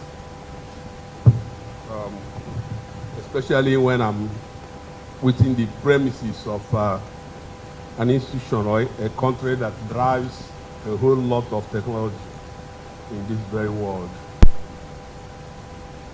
By the way, in 2016, I came here to make a book presentation, a book called Inside Nigerian Banks. And the DG offered me the privilege of choosing from the 2 halls, free, based on my relationship with the institution when I was at the Guardian newspapers. Anyone I want to use. I entered here with my group and found this place a very delicate situation, and we couldn't choose this. Since that time, this is the first time I'm coming here, and I'm very impressed, and I must ask all of us to commend the management of this place and ask them to continue to keep it the way it is. This may be the only public place or institution in Nigeria that still maintains this type of environment. I'm very pleased about it. I hope journalists are here. Thank you so much. I'm looking at the book, which will be unveiled in the next 10 minutes. The Chinese in the Nigerian economy. authored by our friend Ikenna Emewu. The Chinese in the Nigerian economy, published by Afri-China Media Center, Lagos, and written by Ikenna Emewu, a first-grade Nigerian journalist, is a neoclassic interrogation of the ongoing discourse on the economic, social, and political relationship between China and Nigeria. Written in a most lucid language, deep in economic intelligence, the book is very friendly to handle. The 129-page book, laid on 11 by 8 inches size, with contents on cream-bound newsprint for quality enhancement, bears 7 chapters, including an appendix. Also contains 11 iconic photographs as illustration. The author dedicates the book to what he describes as thriving economic bond between Nigeria and China, which will actualize manufacturing growth as a good example to the world through which poverty and hunger could be eliminated. Yan Yunchink, I'm sorry, the person that pronounced Nick Obulia was wrong. I'm not taking an excuse to be wrong. Pronouncing your own, I'll get it right.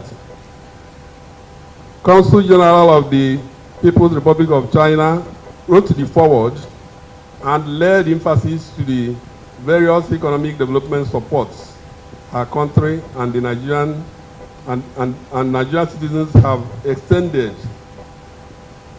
Our country and her citizens have extended to Nigeria, especially in the area of infrastructure. She indicated that Nigeria and China share the same dreams as true friends, while emphasizing China's efforts in the much talked about African debt trap.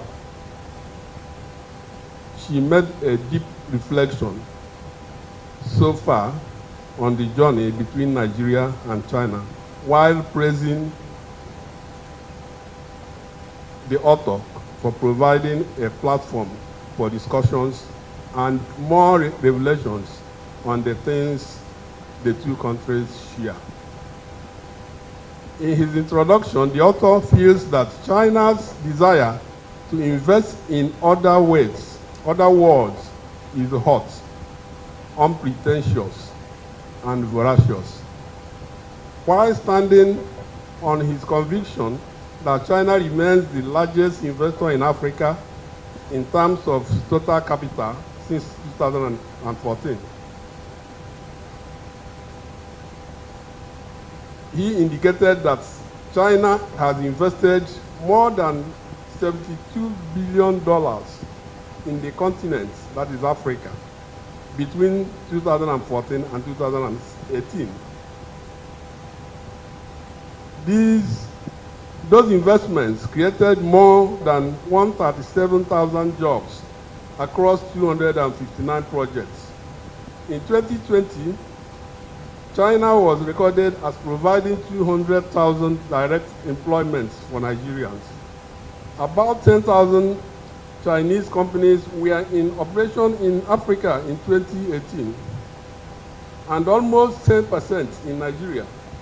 The country holds a total 17% by value of the volume of Chinese investment in Africa, and $5 billion of the $60 billion budgeted for FOCAC by Xi Jinping in 2015 at Jonesboro came to Nigeria as investment. That is 12% also. China's contribution to manufacturing in Nigeria was 9% in 2019. Nigeria's debt to China is only 4.7 billion. However, China's investments in 2 hydropower projects in Nigeria, that is Zungeru $1.2 billion already in use since 2023, and $5.8 billion for Mambila are close to double the debt figure. He concluded that Chinese investment interests in Nigeria run into several areas: infotech, fintech, manufacturing, infrastructure development, import and export, food processing, mining, oil and gas, gadgets, in fact, everything in the world. So when you get into the chapters, each of the 7 chapters took head-on the issues that we are asking for, that are asking for solution in this country, some of which China has been on top of them. And that is why in each chapter you have every aspect of what China is doing discussed, analyzed in percentages and quantums, so that you can at each point capture what one can say is the value of what China has done to each area, in each area. Chapter 1 says that Nigeria is China's preferred investment market, as well as the preferred destination for Chinese businessmen who are in control of the new technology. The book says a lot of the smartphone markets and the quality of Chinese products, which is very important here. The author marked out the Chinese technological giants, Huawei, as the progenitor of the ICT revolution in Nigeria. The chapter confirms that about 920 Chinese companies are in Nigeria as part of the over $500 billion value in Africa. In chapter 2, the book indicated that the Chinese have graduated much of their investments in Nigeria from trade to production, thereby contributing immensely to small-scale industrial entities and the MSMEs, recording over 170 Chinese activities in this sector and even expanding more. In chapter 3,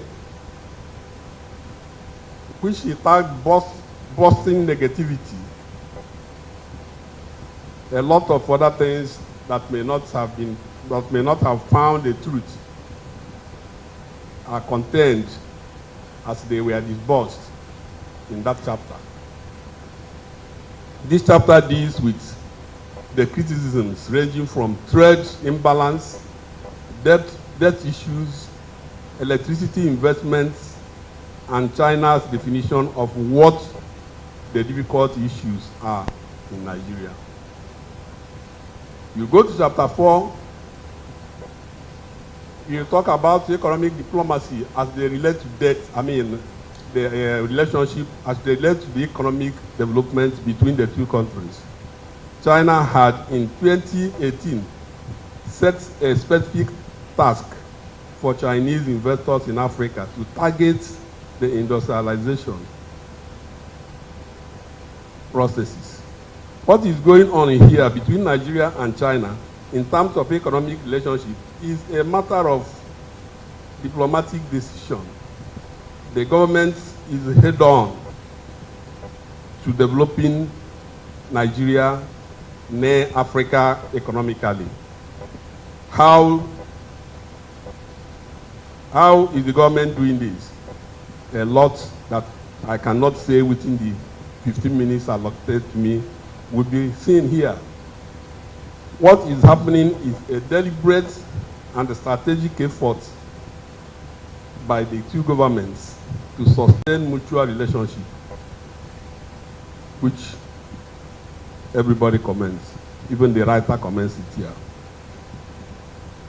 Chapter 5, the author focuses broadly on issues of friction such as workers' rights, foster employer-employee misunderstandings, and provide solutions on how to improve on them for the continuity of the relationship. And in 6, the human phase of investment. The book takes a deep look into the CSR corporate situation and comes to say that a lot of harmony has been built through various incentives like valuable scholarships from China and health development exchanges like the China-Nigerian Coalition on COVID-19, which we are all aware of. Then you go to chapter 7, which is the appendix. This is good for businessmen and those who are interested in going beyond what the representatives of the various companies have explained here. This offers you the profile of Chinese firms and conglomerates in Nigeria, which could be of good business sense for core business professionals who would want the truth and the reality of purpose of those Chinese companies operating in Nigeria today. It is a business-to-business contact, which you can find well. Mr. Chairman, this book has opened a new frontier in China-Nigerian business and economic literature, and the author must remain focused to drive it further, considering his deep insights into globalization as it involves China. He may also want to tell his readers more about the position of China in the region Intra-African Economic Initiative and Intra-African Trade Initiative that look as if there will be a conflicting interest in the deglobalization and demutualization that is going on within the Bretton Woods institutions today. It is like from of this meeting. We are not going to unveil the book here. We have to bring it down. So who's going to help us do that? And may I then invite Fatima, Ayo, Desua, and Uche to join us, and Professor Tubanjo and Professor FM Ubi. So we'll have a joint unveiling of this book, which has been very ably reviewed. You have an insight into the content of the book. And you know, may I then request that because this is a diplomatic event, that the head of the consular of Germany, the head of the Ghanaian consulate, the Sierra Leonean and the South African consulars should please join us. Now, as far as Sierra Leone goes, we have Koso Town Boy. Is there Koso Town Girl? Oh yes, so please join us. You know, so that this will be a fully diplomatic event. Thank you very much. I think the author must be very grateful that this is the case. We have, yes, yes, very good, very good. Koso Town Girl, yes, Excellency, Kunjane, it's now. Very good. So we are almost set to do this, and I think, you know, we will just get this veil out of the way. And finally, that is the book. That is the book. So that is the book. We'll all take a copy. This is for the presentation. The author is here, so let the author join us. So he would also have a copy. And on behalf of all of us, we congratulate the author. We commend this book to the reading public. We commend it especially to all of those who know the value of China in Nigeria and the value of Nigeria in China. So this is a win-win beginning for all of us. So thank you, thank you, thank you. The author is here. So congratulations, Ikena. Thank you very much. Thank you, thank you, thank you. Very good. Yes. No, I think I don't. Thank you. I'm General Counsel of the People's Republic of China in Lagos. My Chinese name is Yan Yuqing, and I have a very nice Nigerian name. It's Ayo Uchi Fatima Adesua. Nice to see you. Talk to us about the essence of today's event. Yeah, so today I'm so glad that I can join this the opening ceremony of the first Lagos Forum. Because we together with NIIA, with Chinese Zhejiang Normal University, and with the China Africa Cooperation magazine, together organize this event. You know that China and Nigeria are a strategic partnership, and between China and Nigeria, and between China and Africa countries, we have a long history. Friendship, especially our trade business cooperation, cultural exchange, education cooperation are very good. And in the new center, and we hope that we can together build the shared future for mankind. So that's the reason, and especially this year is very important for our two countries, for China-Africa relationship, because at the beginning of September in Beijing we will hold the summit of China-Africa Cooperation Forum.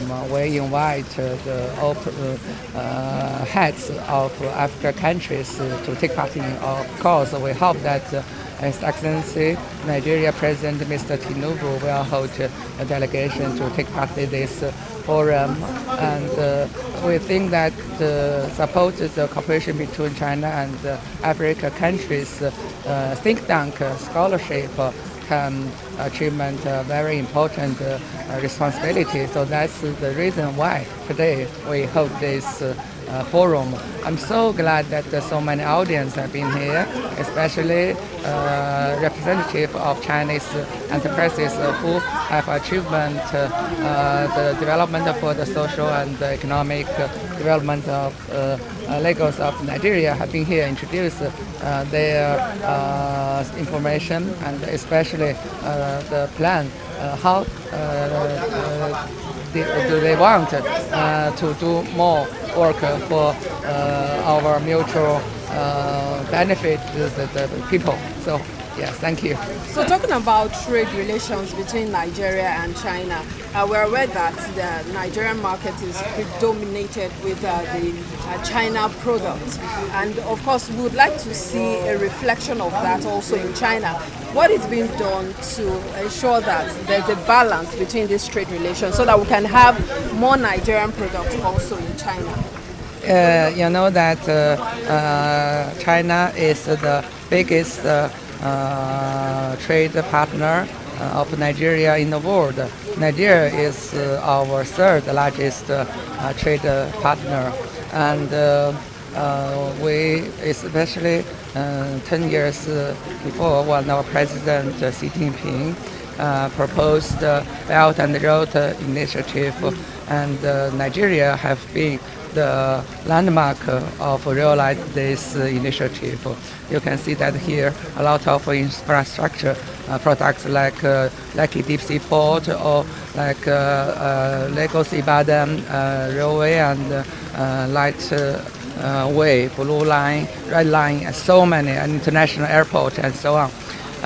So I think that China is the biggest popular, yes, and second biggest economy in the world. Nigeria is the largest popular in Africa, and also the biggest economy in Africa. And both countries are also big market, especially Nigeria. A lot of quality products what the Chinese market need. like agriculture, like natural resources. And I think that China, we have investment, we have experience, we have technology, we have equipment. So I think that we can help each other and make a win-win result. So in the future, now in infrastructure, we have already very good results. In the future, we hope that we can together develop digital economy and high energy and smart city, mobile pay, and agricultural modernization. Especially, we hope that we can help Africa, include Nigeria, talent development project. I'm so glad that I already help several states find the partner of China.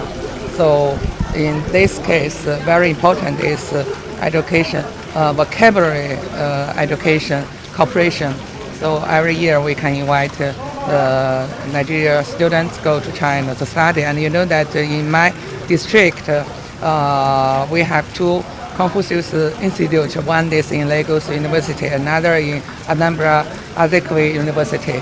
So we hope that more Nigerian young people can study Chinese, can go to China, and I believe that they can find a very good job. And also a lot of Chinese enterprises, just like CCCC, like Huawei, like Free Trade Zone, they also join this project. We call it learning Chinese language plus training skill. So I believe that in the future there will be more and more Nigerian people who can speak Chinese very well and who also gain the quality training skill. So I fully hope that the China-Nigeria cooperation will achieve a very good future. Thank you. Well, this forum has been convened to throw light on the essence of Nigeria's relations with China, to see how very valuable it is, how strategically it is, especially to Nigeria. As you know, Nigeria is resetting its agenda, and in doing so, we have a lot to do with the global environment, and it is time to identify our friends again, to see the things that they have done, to see the things that they're doing, and to see how we can reset, for a better future. The future begins now, and I'm sure that China has meant so much to Nigeria. The economic diplomacy platform of our country's interests has been very pivotal to all that we are doing, and I think China as a major world power, major economic power in the world, is very central to the regeneration that Nigeria is going through. So this forum is meant to highlight, those aspects where things are going well, to see where there is need for improvement, and to see how the future would be a win-win one for the two countries. But let me just say that there is a Nigerian perspective to all this. We have our 4D diplomatic trajectory, where the emphasis is on development, on demography, on democracy, and on the diaspora.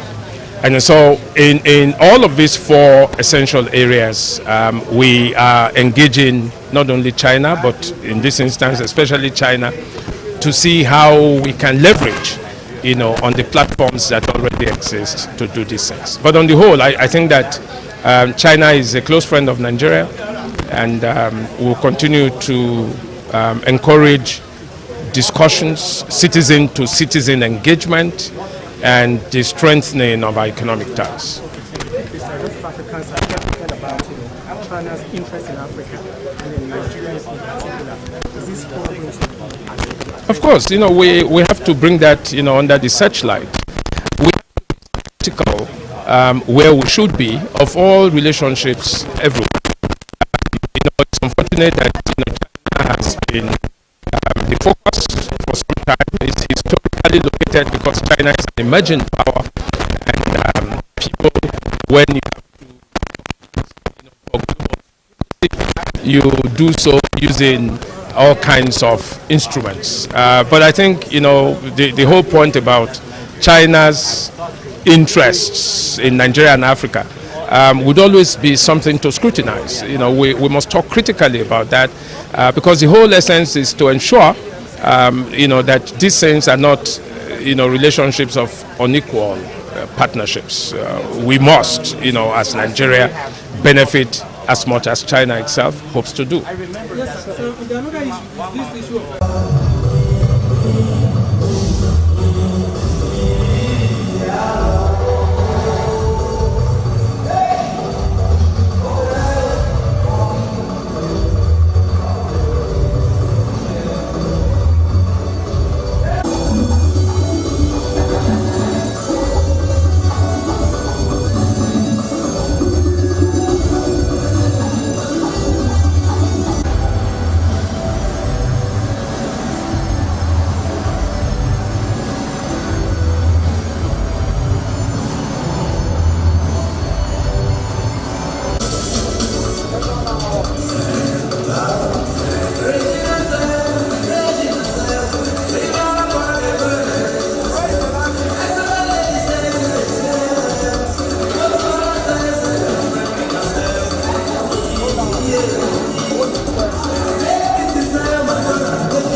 Thank you. Your Excellency, our Miracle Governor, the education-friendly governor, and the champion of education of our time. Your Excellency, the immediate past Deputy Governor, Rear Admiral John Jonah, the Right Honorable Speaker of the Bayelsa State House Assembly, my brother and friend, Right Honorable Abraham Ingobere, and members of the Bayelsa State House of Assembly, the Secretary to State Government, Professor Nimbufa Ayawe, the Chief of Staff, and members of the Executive Council of Bayelsa State. Distinguished ladies and gentlemen, and of course, our paramount rulers of the communities in which we are here gathered to commission projects in their respective communities, the principals and students of our schools here present, distinguished ladies and gentlemen. According to former South African President Nelson Mandela, education is the most powerful weapon which can be used to change the world. Our own immediate society and their states being no exception to the above postulation by the late respected leader in Africa, the great Mandela. Today, our state, under the able leadership of His Excellency Senator Doyedori, has taken education headlong in the bid to ensure a more secure and brighter tomorrow for our future generation, using this weapon positively to change the narrative of our state. Standing before you today, I am elated and fulfilled as we historically commissioned 6 new secondary school structures across the Yenagoa metropolis. It is public knowledge that our capital city, Yenagoa, has continued to expand, experiencing rapid growth and development beyond the famous Bishop Dimiari Grammar School, Yenagoa, and St. Jude Girls Secondary School, Amarata, which used to be the few available public secondary schools many years ago. In the face of increasing population of our city, we have therefore decided to bring learning closer to our communities, even as the current schools are already experiencing overpopulation. It therefore becomes imperative to spring up more schools to match up the rising educational needs of our city, especially in the Melford-Okilo Expressway axis, as development has clearly shifted to this part of town.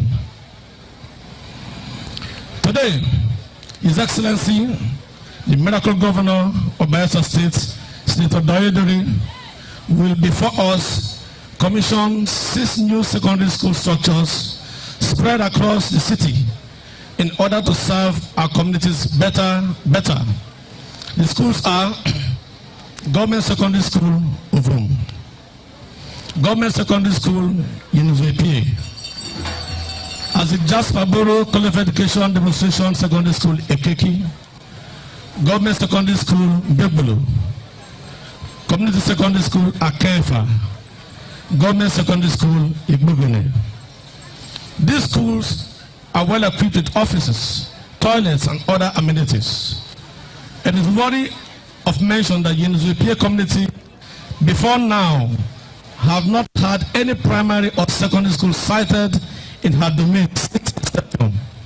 As today's event will mark a turning point in the lives of the good people of Yenagoa community. Truly, their own fair share of prosperity. Permit me at this point to once again thank His Excellency, the education-loving Governor of Bayelsa State, Senator Doyedori, for prioritizing education in Bayelsa, resulting in massive infrastructural development in schools across the state, as education has shifted emphasis from mere paper qualification to skills, vocational and technical education as captured in a short agenda vision. Post to diversify education towards innovation and technology, practically to drive that cause, we have yet again constructed technical colleges across the 8 local government areas of the state. Another remarkable impact of this government in the education sector. Your Excellency, sir, even in the face of the massive construction of schools, we have also continued to renovate the dilapidated ones, demolish and reconstruct where needed, as well as upgrade structures as the case may be. Truly, your penchant for qualitative education is clear for all to see, both in the tertiary education system with a massive drive for accreditation of programs in higher institutions as recorded under your leadership. Not forgetting the revolution introduced in our lives as a people, once rated to be educationally disadvantaged before now. Today, we can stand tall in the Committee of States and make great impacts educationally. This is no mean feat, but result of great stewardship by a servant leader and lover of education, who have shown leadership, passion, and dedication to educational development. Once again, thank you so much, Your Excellency. My charge to the community leadership is to own these projects, safeguard it, and ensure it won't be habitable for vandals and criminals, so as to make these projects stand the test of time. To our students, my call is for you to remain focused on your dreams and continue to study hard, as our government, your own government, will continue to serve diligently to ensure a safe and secure future for you. Thanks for listening. God bless you. His Excellency, the Governor of Bayelsa State, Senator Doyediri, His Excellency, the Deputy Governor of Bayelsa State,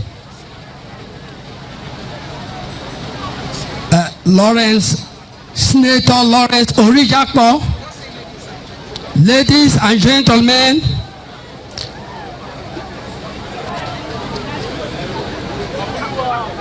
and other dignitaries here present, I welcome you all. A welcome address by the paramount ruler of Biogbolo APA community, His Royal Highness Frank Amos, on the occasion of the commissioning of 6 secondary school buildings in Inagua Metropolis by His Excellency Senator Doyediri, Executive Governor of Bayelsa State, on the 28th March 2025. The people of Biogbolo APA, on behalf of our sister communities, Ovom, Ekeki, Yenizu APA, Akenfa, Igbogene, warmly welcome His Excellency, the Executive Governor of Bayelsa State, and his entourage to our community on this historic occasion of the commissioning of 6 new secondary school buildings across the city, projects embarked upon by the Prosperity Administration. The Biogbolo APA community and our sister community also use this opportunity to facilitate the miracle governor of Bayelsa State, His Excellency Senator Doyediri, and his deputy Senator Lawrence Orijakpo, on the occasion of their 5th year in office. Today, the people of this community who hold a slogan, Ogbolog Benovo, which is translated as "Let the people of Biogbolo speak in unity," joining voice with our sister communities in one voice, are anonymous in our gratitude to the government of Bayelsa State for providing us with well-built secondary school, which are critical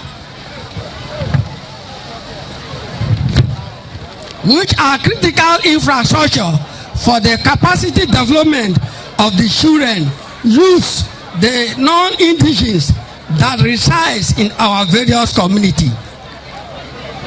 The benefit accruable from projects like this is common heritage of humanity, and it is usefulness transcend those things that divide us as a people. For the school will be used by the children of those who are in the ruling party and those who are in the opposition party. Children of those who voted for you and those who did not vote for you. Children of those who practice your religion and those who practice other religion. However, something stands bold. That is the fact that the children who will be educated in these schools spread across the capital city hold great potential of becoming good citizens and future leaders useful to society. Once again, we want to say thank you, Your Excellency, for choosing our communities as beneficiaries of this laudable project. Again, we are grateful. We will also want to use this medium to commend and thank our son who you have used to transform the face of education in Bayelsa State, Honorable Dr. E. Emela, Bayelsa State Commissioner for Education. We want to assure the prosperity government of our collective resolve to guide this school jealously and protect them from criminal elements and vandals, assuring you that our communities will continue to stand in unity to work with the Senator Doyediri-led administration. Finally, we pray for Almighty to endue our governor and his team with more wisdom and strength to continue to pilot the affairs of Bayelsa State to greater heights of prosperity. Aloha, aloha, sir.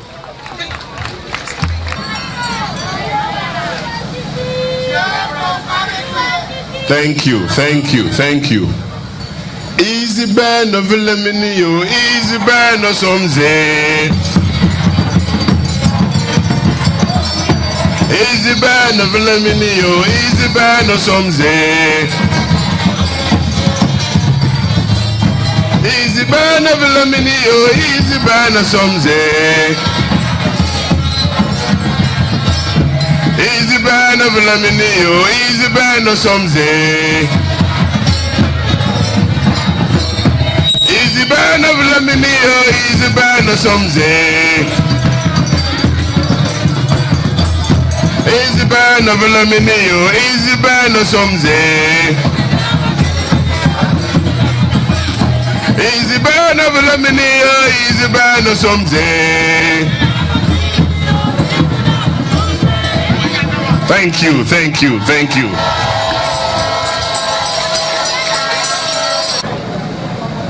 Chief of Staff, Deputy Chief of Staff, and all principal officers of Government House here present. Chairmen of local government councils, in particular, let me recognize the chairman of Yenagoa Local Government Council. Special and technical advisors here present, permanent secretaries, the paramount rulers of Biobolo, Akemfa, Ovum, Igbogene, Yenizwegene, Ekeki, that are here present. Very senior citizens of Bayelsa State, and in particular of APA and Artisai extraction.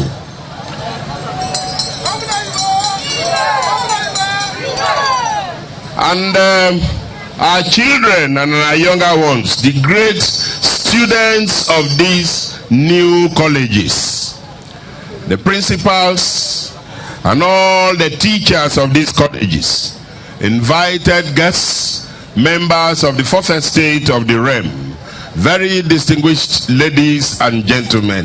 Anwa, Anwa, Anwa. Today, we are doing it by ourselves. Today's commissioning, we are not bringing anybody. We are doing it by ourselves. Well, there is this popular saying that if you think schools are not important, then you have to consider building more prisons.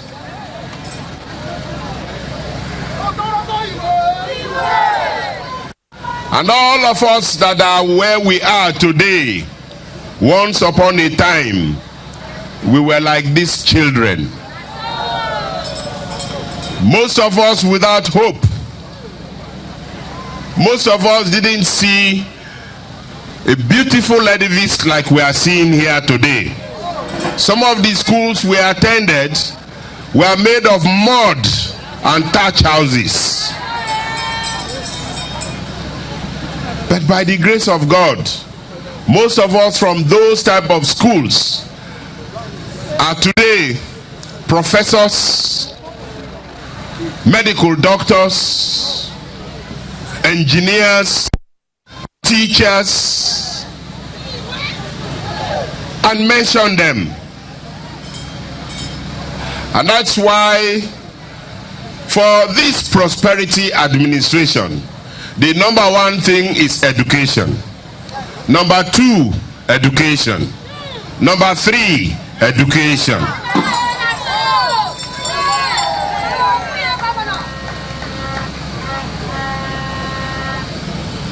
And I'm happy today that we are here to commission an educational facility.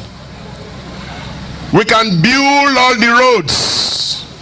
We can build all the bridges. But there is one thing that will be lacking. And that one thing is building the human beings. And these children that we see today are our future walking stick. They are the future leaders of Bayelsa State. From these children, you will see governors coming out of them. From these children, we will have engineers. We will have technicians. They are looking very innocent.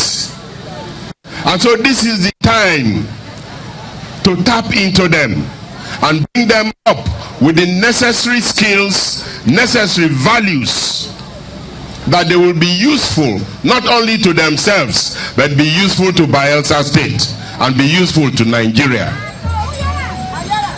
And that's why when we came on board and I told about the situation, particularly in Yenagoa metropolis, you will agree with me, there is rural-urban drift. Most of our people across the states are coming to the urban center Yenagoa. You also agree with me that Yenagoa has become a state capital that is attracting a whole lot of Nigerians across Nigeria into Yenagoa. That what we are doing is not only for Bayelsa, is indeed for Nigeria. If you go into these schools, you will find so many Nigerians from different states who are eking out a living in Bayelsa State, and they are all in these schools. And when I got the statistics of the Bishop Demery Grammar School, St. Jude's Girls Secondary School, I knew as a teacher that we had a problem, because the students teacher ratio was under threat. It was not anything close to the prescriptions by the United Nations. And I promptly decided and approved that new schools be established across the length and breadth of the state capital, beneficiaries, APA, Atisai communities.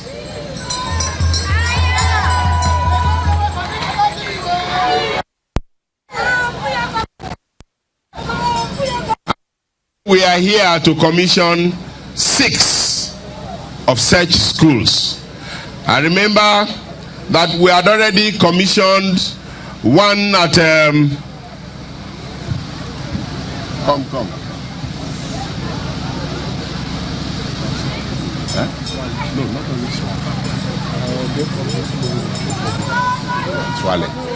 So I remember about a year ago, we had commissioned a secondary school at Obogoro, built by this government. And we had already commissioned one at Swale. And so if you add those 2 to the 6, we have built 8 new secondary schools by this administration in Yenagoa.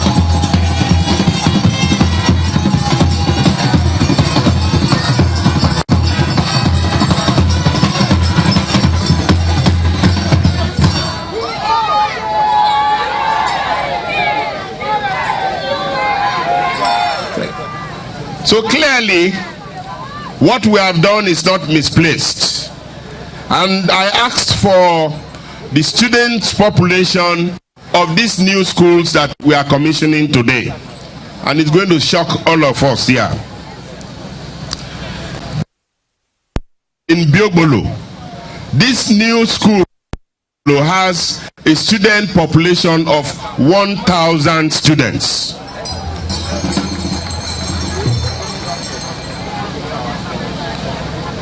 The new school at Igbogene had an old secondary school before. We built the new one. But yet, the new school at Igbogene had a student population of 361 students.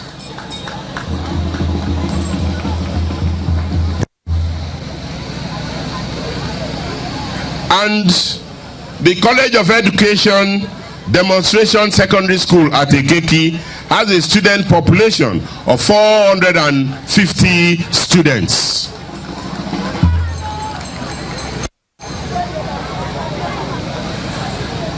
And the government secondary school Ovum has a student population of 883 students.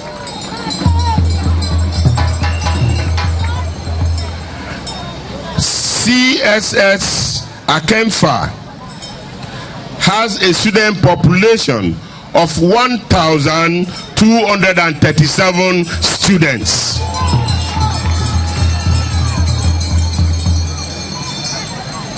GSS Yenizu APA has a student population of 679 students.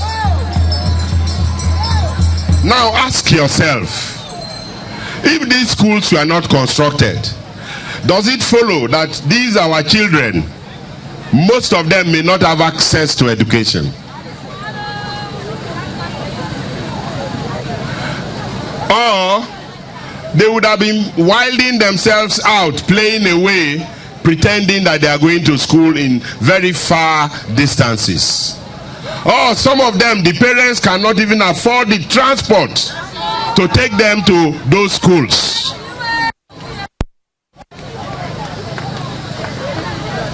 And so for us, it is a win-win situation. Both for the communities, for the government of the day, for our state, and for our dear country, Nigeria. And so I want to appreciate the community leaders, your royal and majesties, for the cooperation we have so far received whilst these schools were under construction.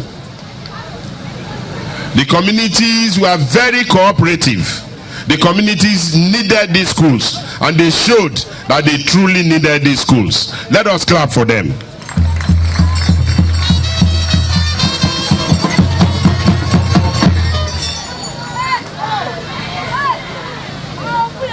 So one of the key pedestals that your government is standing on is education. And education will continue to occupy a priority space in terms of funding, in terms of supervision. You are aware that I myself, I go out to even supervise. And that will continue. I will continue to pay unscheduled visits. Because if in Yenagoa, the metropolis, we have these situations, then what will happen in the local government areas? But like the commissioner rightly said, just 2 weeks ago, we had passed in the State Executive Council to ensure that our schools in the rural areas do not go down.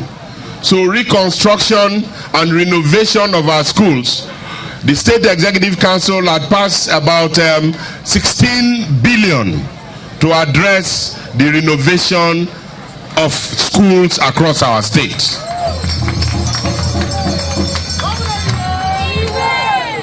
We are aware that most of our schools are in a very bad shape, and we will not allow them to come down. We will ensure that our schools are habitable, that our children go to our schools in a cozy learning.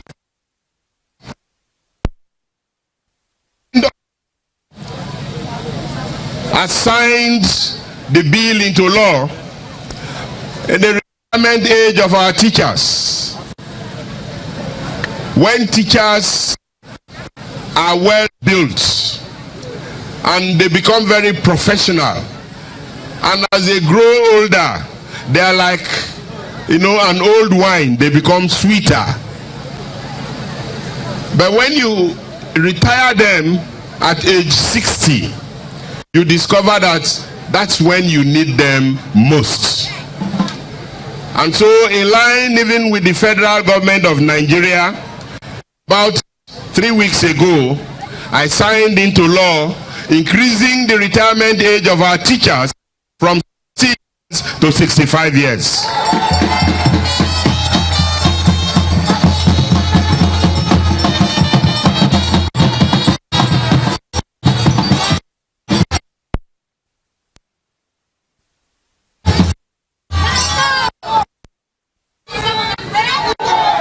So,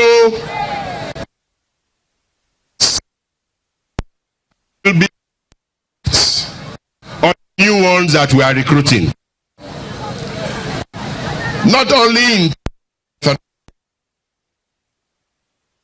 in the relationship and the value ethos of teaching. Being a teacher myself, I know what it takes to be a teacher. And I like to advise all of us who are teaching, if you are not interested, please kindly go and become a trader. If you find yourselves employed by Bayelsa State Government, you must go to the classroom to teach.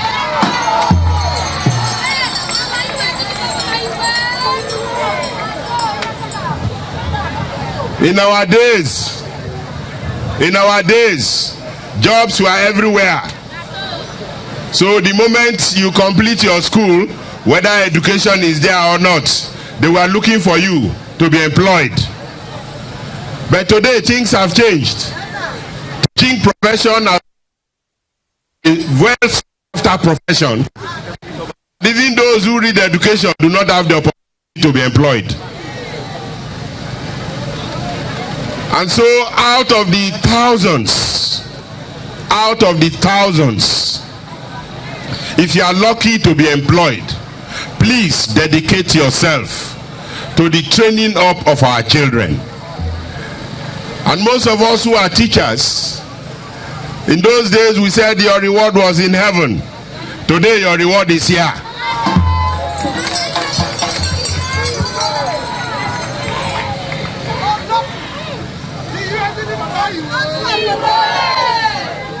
If you do well, your reward will certainly be on earth.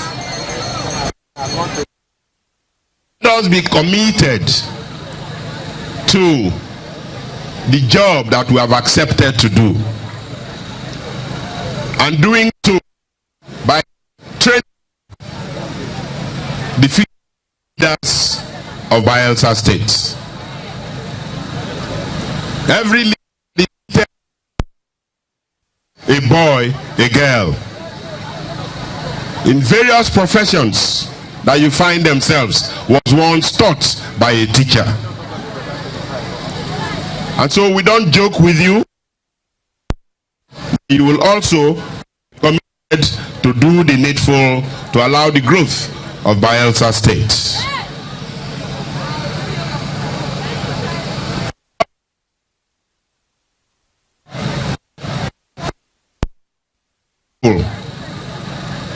To the citizens of our state, all of us who are in Bayelsa State, the support that we have received in this government,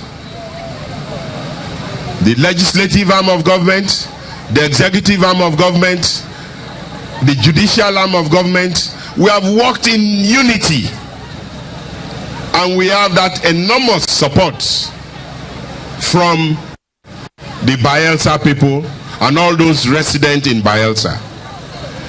And that is why Bayelsa State will continue to be peaceful. Bayelsa State will continue to grow from strength to strength. And given the opportunity that we have, we will continue to thank the people of Bayelsa State. It's an opportunity to serve. And we believe that at the end of the day, these things are the things that will speak for us. The schools that we have built, the children that we have trained up, the empowerment that we have made to youths, to women, those are the things that will speak for us.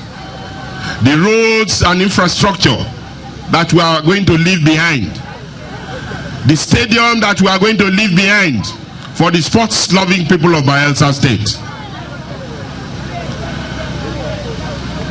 the secretariat complex that will make work environment very conducive for the engine room of government, that will also change the atmosphere of that environment. Those are the things that will speak for us.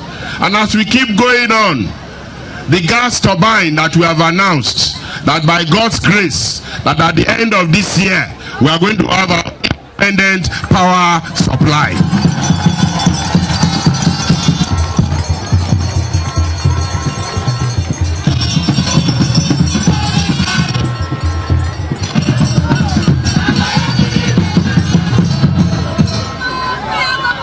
And so for us, that is the way to go. And anybody who tries to disturb the peace of Bayelsa State and to distract us from these things, we say, Holy Ghost.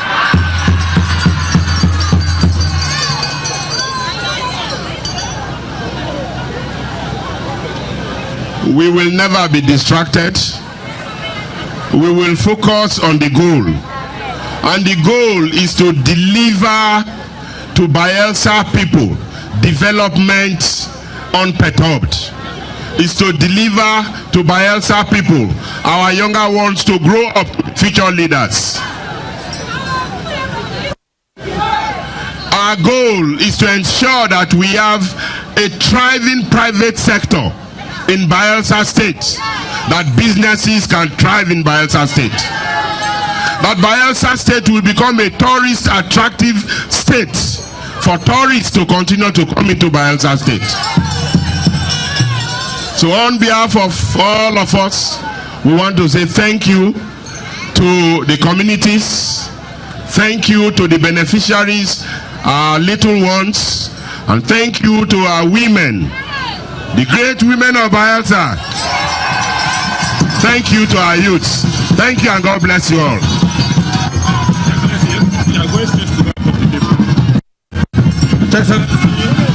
We'll now proceed to cut the tape and unveil the plaque to formally commission this and other new school buildings for the use of our children.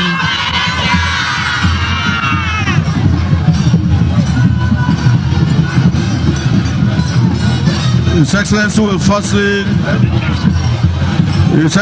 firstly call the tape after and the national anthem of the Federal Republic of Nigeria.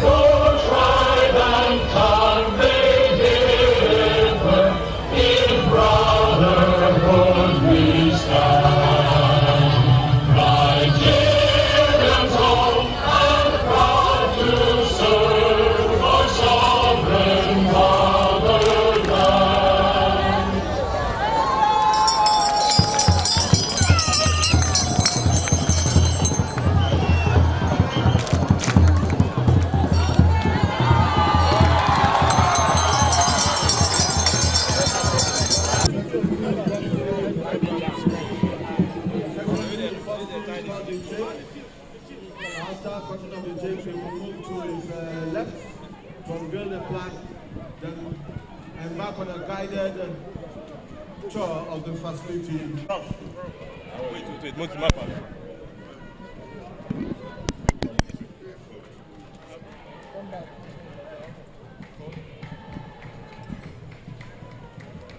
This secondary school edifice,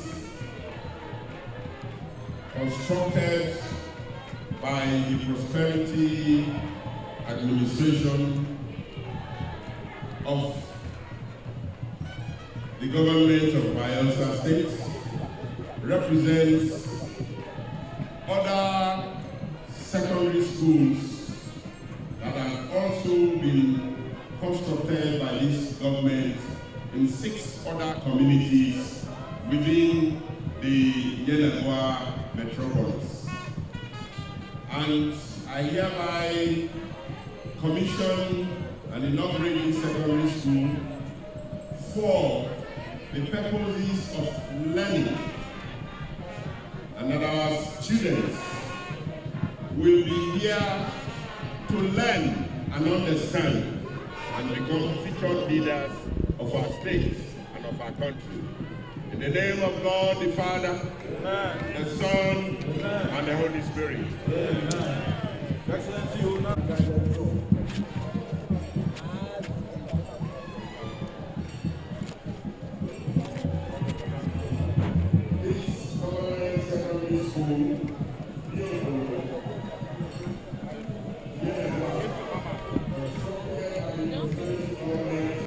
my name is His Royal Highness Professor Augustine Asangwa Ike. I'm the paramount ruler of Igbogene, where one of these schools situated. I mean, this is very exceptional. We applaud the prosperity government. That is how the prosperity will trickle down to the grassroots to make sure that our children go to proper school, well equipped like this. And I believe that parents are going to be very, very delighted to see this, that they have not seen for years. Some are privileged to see in private school, but this is not private. This is really public. And it will make them very, very, very, very, very productive. And that is it of prosperity in kind.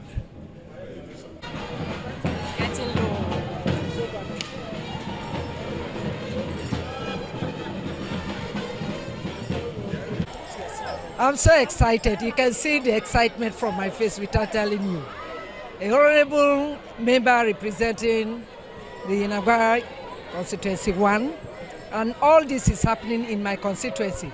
To have the governor, the prosperity governor, build 8 schools in his administration in the Yenagoa metropolis is a great gain to the people. And you can see the population when counted, that this school was needed by these communities. And you see, the whole place is overloaded with joy. You can see the students. So I am happy. I think it's one of the happiest days in my life because education is the bedrock of any society. So he has made a prosperity administration so great in the state, and everybody is happy for him. And I know he will continue in this line because I know who he is. The students, yeah, this is what we can give to them. If we give them this money, everybody will eat and the money will go finish. But for the education, it will remain. The students, my advice to them is for them to be focused, determined. Let them not look at anything. Let money not distract them. Because nowadays they say school is a scam. I want to boldly tell them that school is not scam. Because you must stand to get that opportunity. When the opportunity comes, you will only tender your certificate. So school is not a scam. We have built a school, let them be focused and let them read to become who they want to be on earth. Ladies and gentlemen, history is about to be made. A legacy of excellence, 5 decades of broadcasting brilliance, and 25 years of an iconic brand. Prince Biscon stands tall as a trailblazer in the media industry. Join us on Tuesday, May 13th, 2025 at the prestigious Muson Center, Onikon, Lagos, as we celebrate Prince Biscon 50 remarkable years in broadcasting and BOS at 25. An unforgettable event awaits, featuring an insightful lecture, a prestigious award presentation, and the grand unveiling of the Biscon Foundation, an initiative dedicated to impact and empowerment. Be part of this milestone moment as industry leaders, dignitaries, and well-wishers gather to honor a man whose voice has shaped generations. The time is 11 a.m. The place is Muson Center. The celebration is legendary. Prince Biscon at 50 in broadcasting and BOS at 25. Raising the bar, setting the pace, and inspiring the future. See you there.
Biscon communication. Biscon communication. Celebrating Bishop Omoladilo Ogobolashade. Celebrating years in broadcasting. Ogo Vincent Olashade.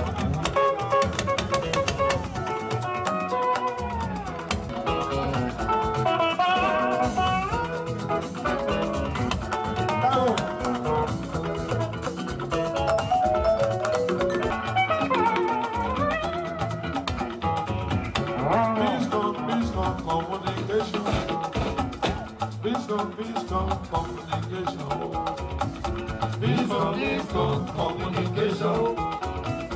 Biscon communication.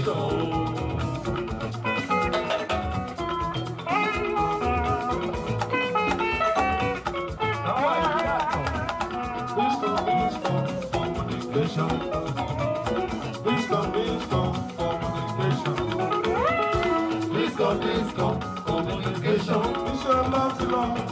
Biscon communication. Celebrating Bishop Omoladilo Ogobolashade. Celebrating years in broadcasting. Ogo Vincent Olashade.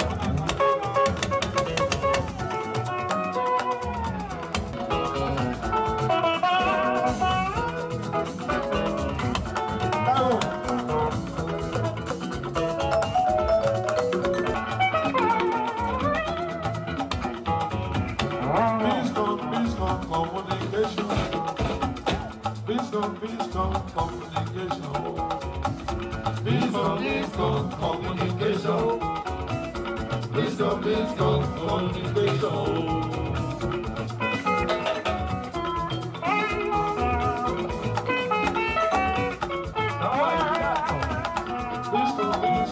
communication. Biscon communication. Biscon communication. Biscon communication. Celebrating Bishop Omoladilo Ogobolashade. Celebrating years in broadcasting. Ogo Vincent Olashade.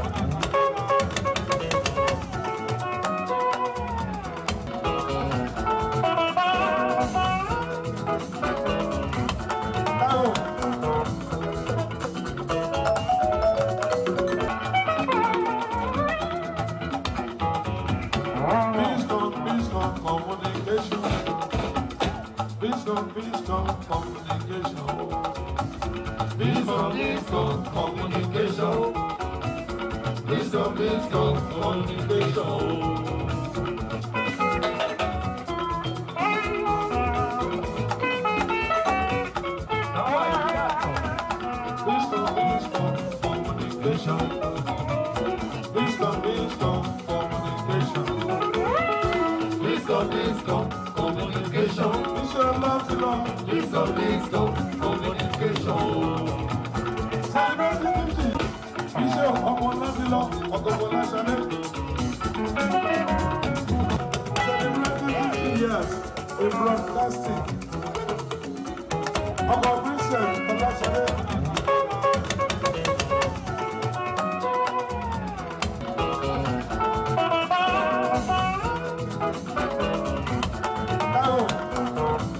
Biscon Television and the Biscon Show, where excellence meets entertainment and storytelling comes alive. From compelling documentaries to high-profile event coverage, from exclusive celebrity interviews to the latest in news, politics, lifestyle, and culture, we bring you the content that keeps you informed, inspired, and entertained. And guess what? We're taking over the digital space. Our social media presence is exploding. Instagram, Facebook, TikTok, and YouTube. Millions are watching, liking, sharing, and engaging with us daily as the numbers just keep climbing. Our content is going viral, our audience is growing, and the conversation is bigger than ever. Now we need you. Follow, like, comment, and share. Be part of the movement. Get exclusive behind-the-scenes content. Join the conversations and never miss a moment of the action. This is more than just television. It's a revolution in digital storytelling. Biscon TV and the Biscon Show. Bigger, better, and right at your fingertips. Let's take it to the next level. Follow us now. Breaking news on the television station to watch to keep you in top spirit always without fail. Biscon TV Live globally keeps you in top spirit 24 hours daily through our entertaining yet very educative programs that take you back many decades as fresh as ever and still positions Biscon TV with the richest historically iconic, proudly Nigerian programs of all types in our archives, making Biscon TV the most admired and preferred brand in infotainment broadcasting. Watch Biscon TV Live daily on Smart TV and stay in top lively spirit all the time. Biscon TV, engaging, interactive, and all-inclusive.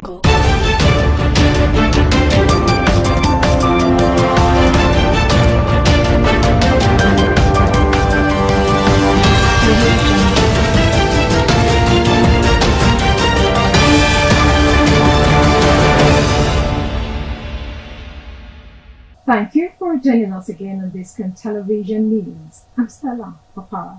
First, the high points of the news. On the national scene, West African juntas impose 0.5% levy on goods from Nigeria and other ECOWAS nations. Tinubu extends Immigration Controller General Nandap's tenure till 2026.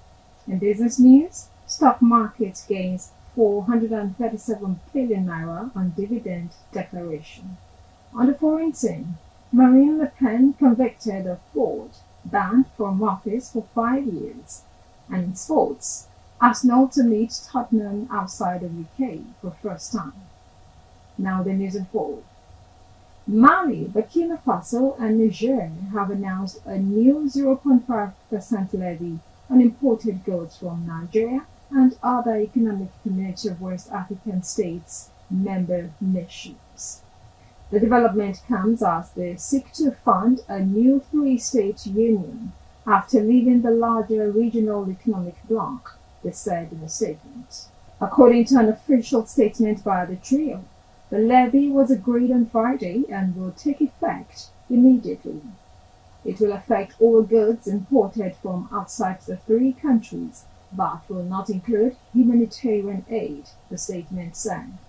It will finance the activities of the bloc, it said, without giving details. The move ends free trade across West Africa, whose states have for decades fallen under the umbrella of the ECOWAS, and highlights the rift between the three states that border the Sahara Desert and influential democracies like Nigeria and Ghana to the south. The three countries, each ruled by military juntas that came to power through recent coups in 2023, had established the Alliance of Sahel States as a security agreement following their exit from ECOWAS bloc. Now, President Bola Tinubu has approved the extension of the tenure of the Controller General of the Nigeria Immigration Service, Kemi Nanda, until December 31, 2026. Nanda, who joined the Nigeria Immigration Service on October 9, 1989, was appointed as Controller General on March 1, 2024, with an initial tenure to end on August 31, 2025. A statement by the President's Special Advisor on Information and Strategy, Bayo Onanuga, on Monday, said Tinubu commended Nanda for her leadership, noting improvements in border management, immigration modernization, and national security under her watch. President Tinubu urged the Controller General to continue dedicating herself to the service's strategic priorities, which align with his administration's renewed health agenda, the statement read. He also reaffirmed his commitment to supporting the NIS in safeguarding Nigeria's borders and ensuring safe and legal migration. In another story, the suspended Rivers State Governor Siminalayi Fubara has assured residents that the ongoing political crisis in the state will ultimately strengthen the people rather than weaken them. Fubara also said some people are bent on causing violence in the state in a bid to deny the people their means of livelihood, saying it will not be allowed to happen. He said this when he received Muslim leaders from 20 Islamic-based groups, including the Supreme Council for Islamic Affairs, at his private residence in Port Harcourt during an Eid al-Fitr Salah visit. This was contained in a statement issued by his Chief Press Secretary, Nelson Chukwudi, on Monday. Addressing the delegation, Fubara urged them and his supporters to trust in God's process, noting that everything happens for a purpose, and believes that the situation will lead to a greater purpose. He reaffirmed his commitment to justice and equality, stressing that his administration envisions a society where no one is oppressed. Speaking earlier on behalf of the Muslim Ummah, Nasiru Uho declared their solidarity with Fubara, assuring him of their prayers and support as he navigates the state's current political challenges. Away from that, former Labour Party governorship candidate in Enugu State, Chijioke Edeoga, has rejoined the People's Democratic Party ahead of the 2027 election. Edeoga, who previously served in the PDP as a federal lawmaker and commissioner in various capacities, announced his defection at the party's state secretariat on Monday. He cited Governor Peter Mbah's leadership as a key factor in his decision. Edeoga acknowledged that his decision might not be well received by some, but emphasized the need for unity and a strong front ahead of the 2027 election. The Enugu State PDP chairman, Dr. Martin Chukwuemeka, welcomed Edeoga back to the party, saying his return was a testament to Governor Mbah's audacious leadership. Edeoga was joined by other notable Labour Party members who showed their support for his decision by joining him at the PDP Secretariat in GRA, Enugu. You're watching Biscon TV News. Business News is next.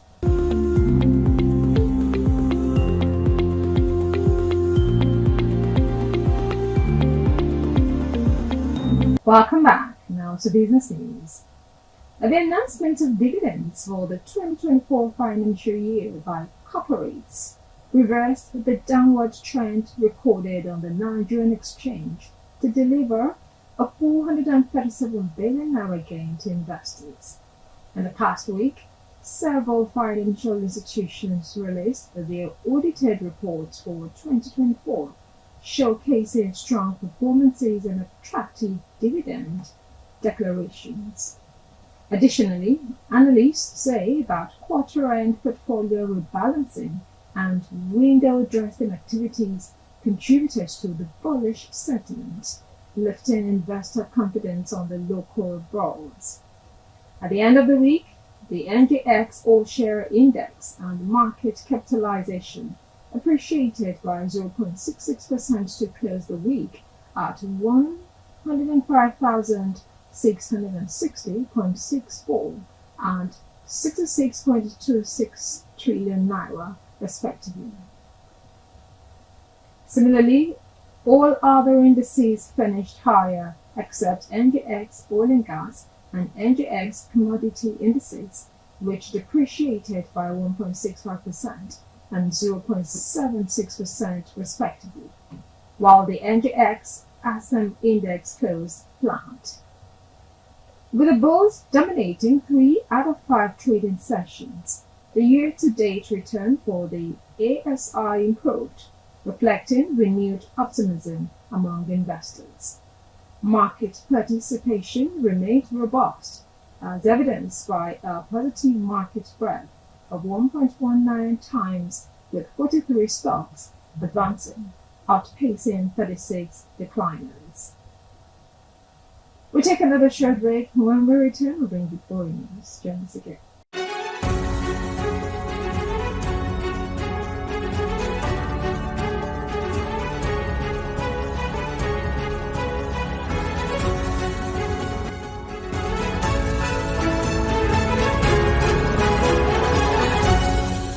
Welcome back. You're still watching Biscon TV News, now to foreign news. The leader of France's far-right National Rally Party, Marine Le Pen, has been banned from running for political office for 5 years after a French court found her guilty of embezzling European Union funds, according to reports on Monday. The court also sentenced her to 4 years in prison, 2 of which were suspended, and imposed a €100,000 fine. Le Pen intends to appeal the decision, according to her lawyer. The conviction centers around Le Pen's use of European Union funds to pay staff members who were working for her political party in France. The court found that over a period of 11 years, she and other party members embezzled more than €4 million. Le Pen's conviction has sparked backlash from her political allies, including far-right leaders such as Hungary's Prime Minister Viktor Orban, who condemned the ruling, and Italy's Matteo Salvini, who also expressed support for her. Shortly after Le Pen's sentencing began, the Kremlin said that her conviction showed Europe was trampling on democratic norms. You're watching Biscon TV News. The news continues shortly. Audio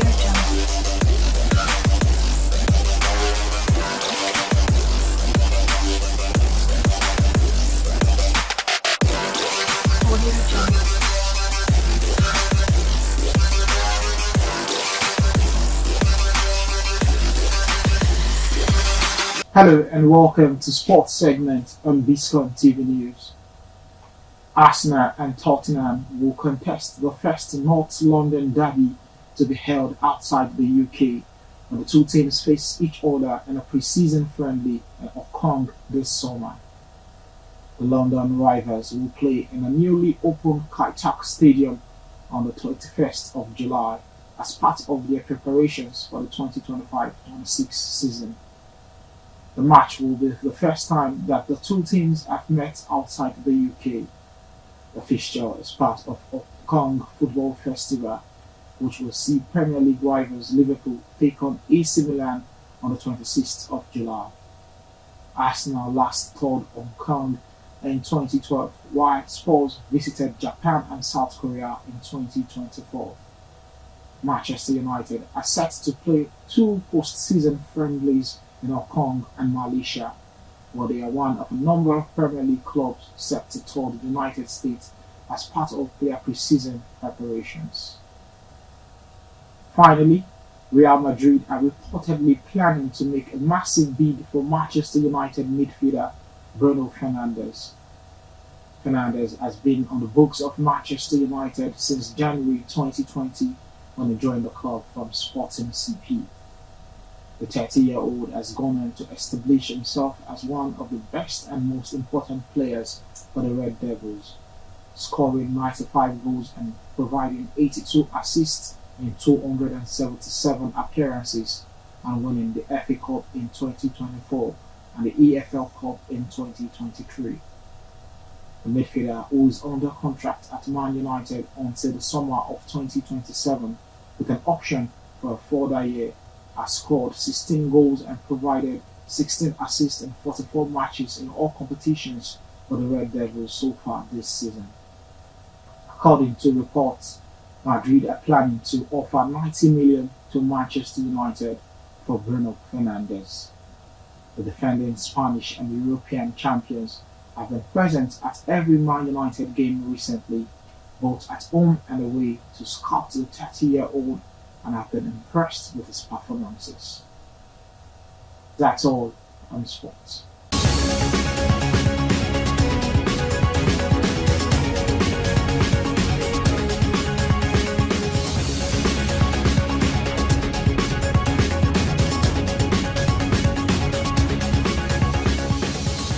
Hello and welcome to the entertainment segment here on Biscon Television News. Nigerian music icon Davido has made history by becoming the first living African artist to grace the cover of Rolling Stone Africa magazine. This milestone comes as part of the promotional efforts for his upcoming fifth album, 5, scheduled for release on April 18, 2025. At the album's listening party, Davido revealed that it will feature 13 guest appearances, including prominent artists like Victoni, Musa Keys, Victoria Manette, YG Marley, Chike, and Odimodu Black. He also shared that collaborations with Adekunle Gold and Omale are in the works, with Omale describing their partnership as a perfect fit. Davido, who has been in the spotlight with multiple successful projects, recently previewed 2 songs from 5 during a Twitch livestream with alternative music star Cruel Santino. The album was initially slated for release in March 2025, but has now been moved to April 18. Davido's busy year also includes securing his 5th Grammy nomination for Best African Song Performance at the 67th Grammys, further cementing his legacy in the global music scene. And finally, Nollywood actress Mona Lisa Chinda is mourning the loss of her mother, Dame Comfort Chinda, who passed away on March 30th, 2025. The actress shared the sad news on Instagram, paying tribute to her mother with a heartfelt message. Rest in peace, Mom. Dame Comfort Franca Chinda. You will forever be in our hearts, Mona Lisa wrote. She expressed gratitude for the time they shared, her mother's selfless devotion, and the principles she instilled in their family. The news has sent shockwaves through the actress's fans and fellow celebrities, many of whom have offered their condolences on social media. Prominent figures from the Nollywood industry such as Shafi Bello, Iniedo, Oge Okoye, Desmond Elliott, and many more have expressed their sympathy and support during this difficult time for Mona Lisa. Well, that's all on entertainment news. Thank you for watching.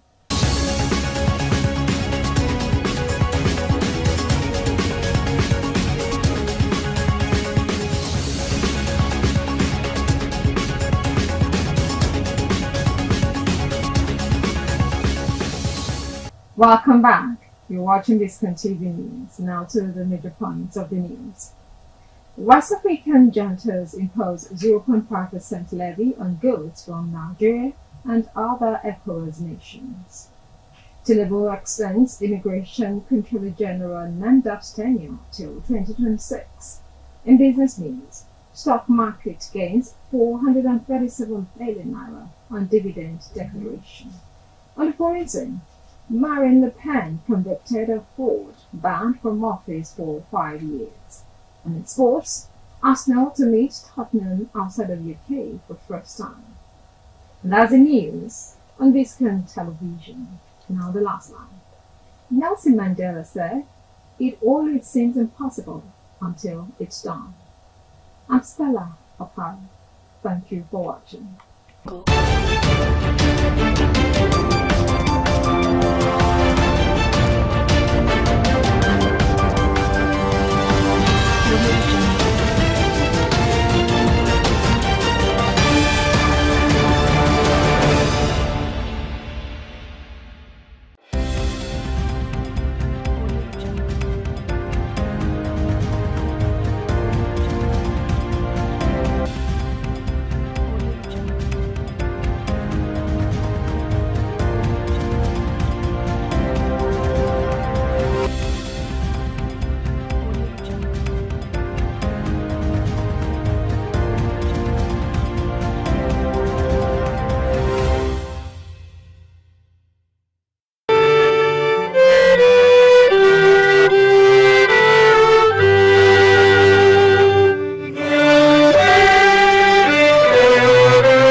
of our lives, and no one does it better than Dr. Mrs. Cecilia Ibru.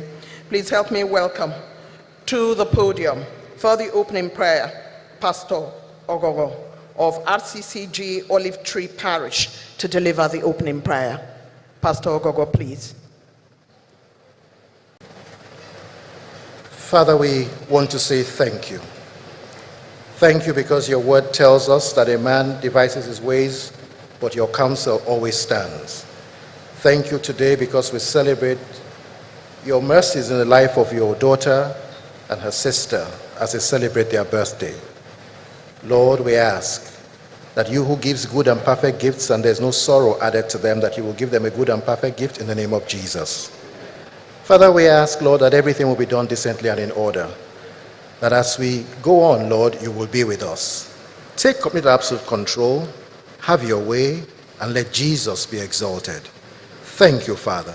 Thank you because we will not have any cause to regret coming here today, but we will live with joy and thanksgiving in our heart.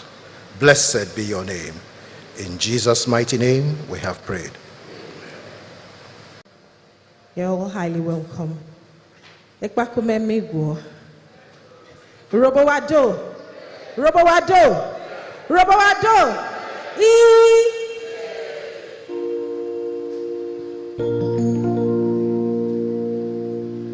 Imani Mary Kokoyo Wakumiye Koganero Warrior.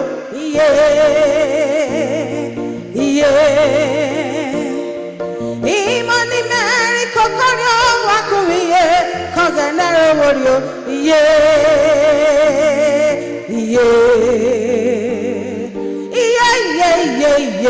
Wakumiye. Wakumiye. Imani Mary Kokoyo Wakumiye Koganero Warrior.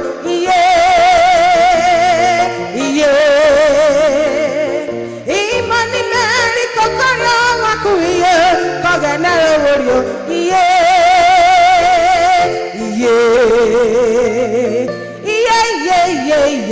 Wakumiye. Wakumiye. Wakumiye.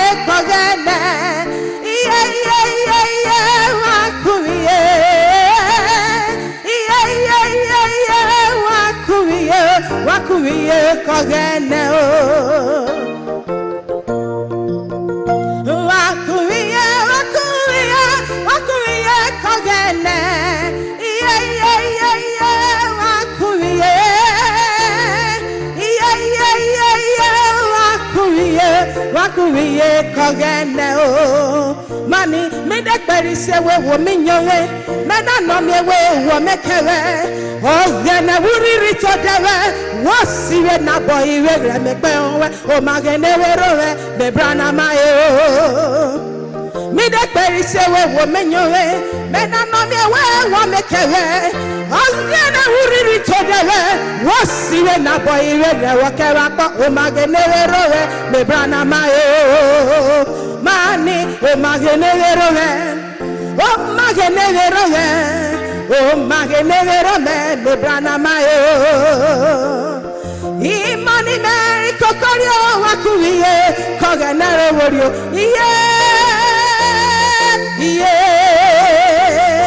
Imani Mary Kokoyo Wakumiye Koganero Warrior.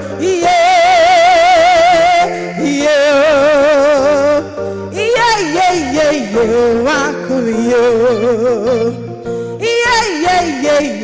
Wakumiye. Wakumiye.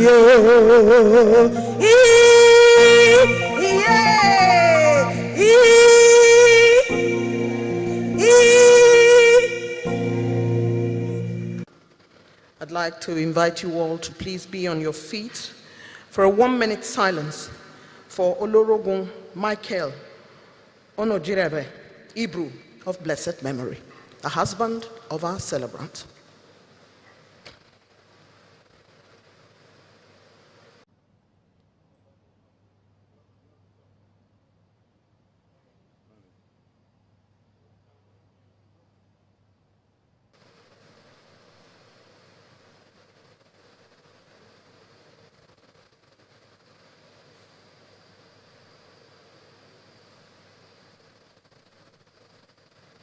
May his gentle soul rest in peace. Please be seated. Amuka Pemu, Uncle Sam, publisher of the Vanguard newspapers.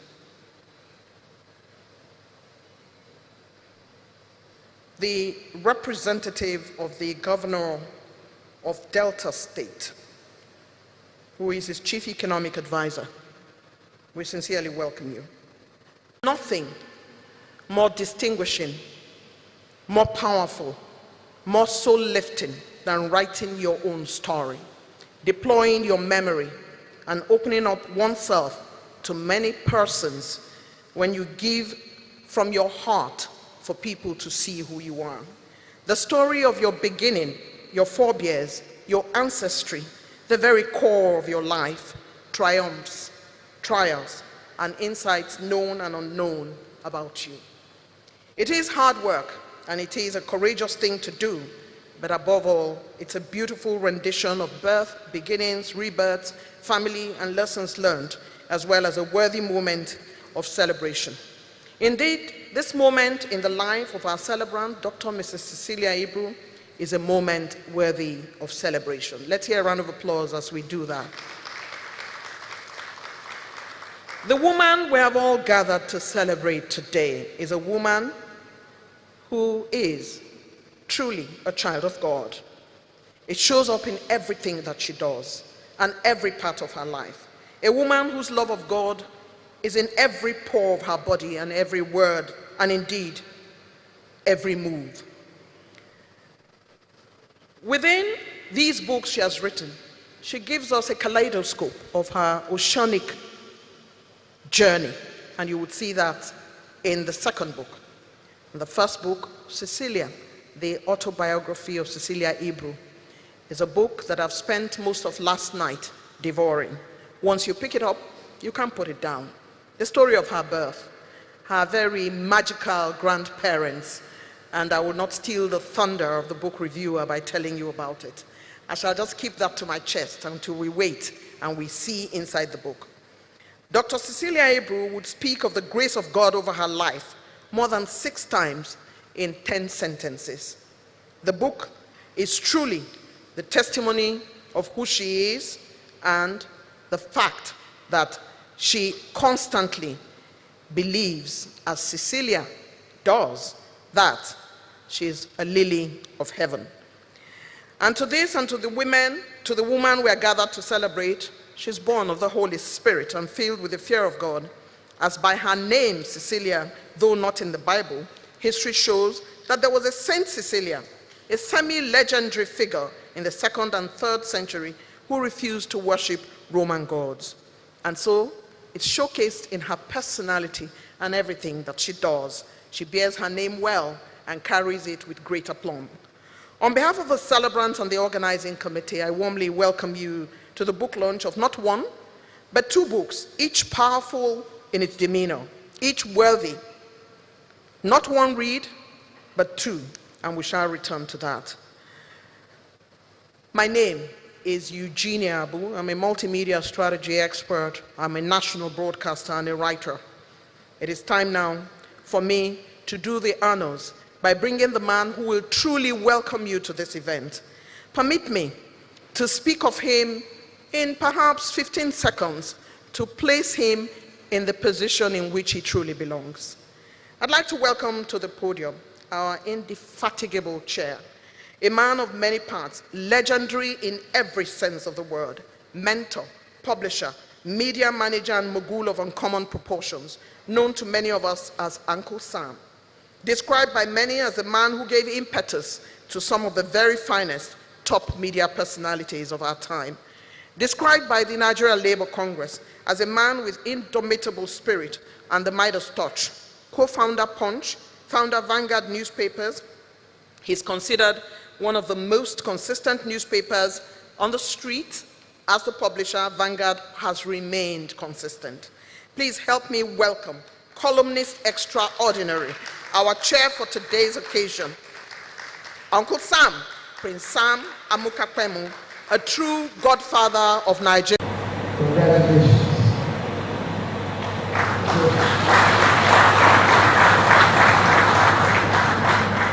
We better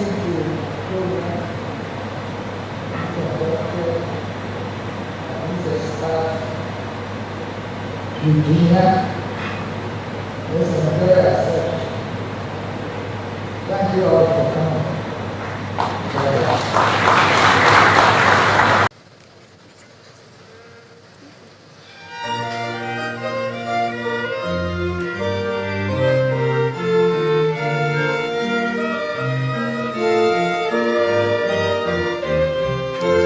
But they that wait upon the Lord shall renew their strength. They shall mount up with wings as eagles. They shall walk and not be weary. But they that wait upon the Lord shall renew their strength. But they that wait, but they that wait, but they that wait upon the Lord shall renew their strength. But they that wait, but they that wait, but they that wait upon the Lord shall renew their strength. But they that wait, but they that wait, but they that wait upon the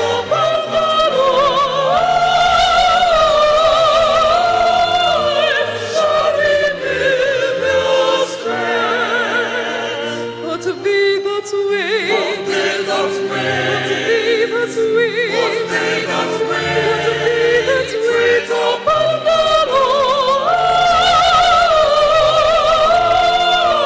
shall renew their strength. But they that wait, but they that wait, but they that wait upon the Lord shall renew their strength. But they that wait, but they that wait, but they that wait upon the Lord shall renew their strength. So wait for the Lord. So wait for the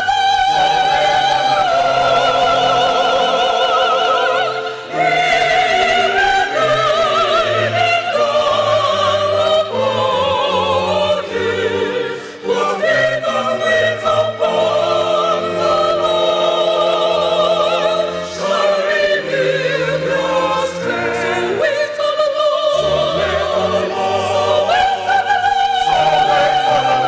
So wait for the Lord.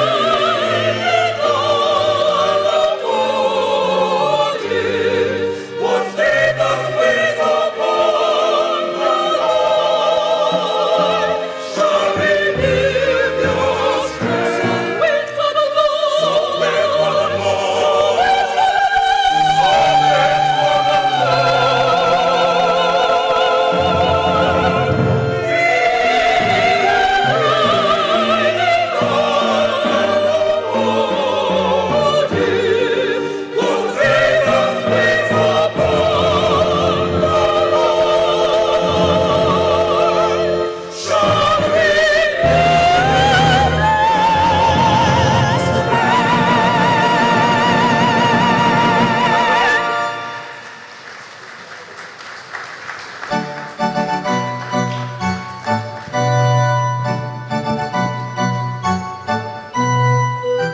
Celebrating excellence.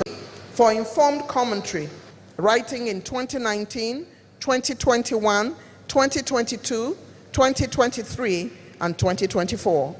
He attended Obafemi Awolowo University, Ile-Ife, where he bagged a first-class honors Bachelor of Arts degree in English Studies in 1990. He was at the University of Ibadan for his master's and PhD respectively in communication arts and political communication. He holds a degree as well in law. Olagunju was nominated for the President's National Honors Award after his youth service in Sokoto State, where he emerged as the overall best corps member at the end of the service year in September of 1991. He got the Sokoto State NYSC Honors Award. He joined the Nigerian Tribune as senior features editor, senior reporter, and rose to become the newspaper's news editor in June of 1999 and deputy editor in 2001. He was chief press secretary to Osun State Governor from June 2003 to 2008 and special advisor on media to Osun State Governor from 2008 to November 2010. He returned to journalism in September of 2011 and became general editor, editorial board member of the Nigerian Tribune till October 2012, when he was appointed as editor, Saturday Tribune, a position he holds till date. Olagunju is poet, author, researcher, and has published a number of books, including biographies. His collection of poems, Forest Flowers, was published in 2008. He writes the Monday Lines column for the Nigerian Tribune and has, to his credit, over 700 informed articles written consistently every week for the past 14 years. A collection of some of his weekly articles with the title Cowries of Blood was published in February 2022. He's married with children, and his hobbies include reading, of course, writing, and making friends. Please help me give a Lagos State, Nigeria, Dr. Mrs. Cecilia Ibru round of applause to Dr. Lasisi Olagunju, who makes his way to the podium to deliver the book review today. I greet everybody here. I know book reviews are always very problematic. People slip off when books are being reviewed. So I promise I won't bore you. I will make this presentation as much as possible in storytelling events. And so I will start with this story. An only child was told that she was pregnant with twins. She was happy. Her husband was excited and expectant.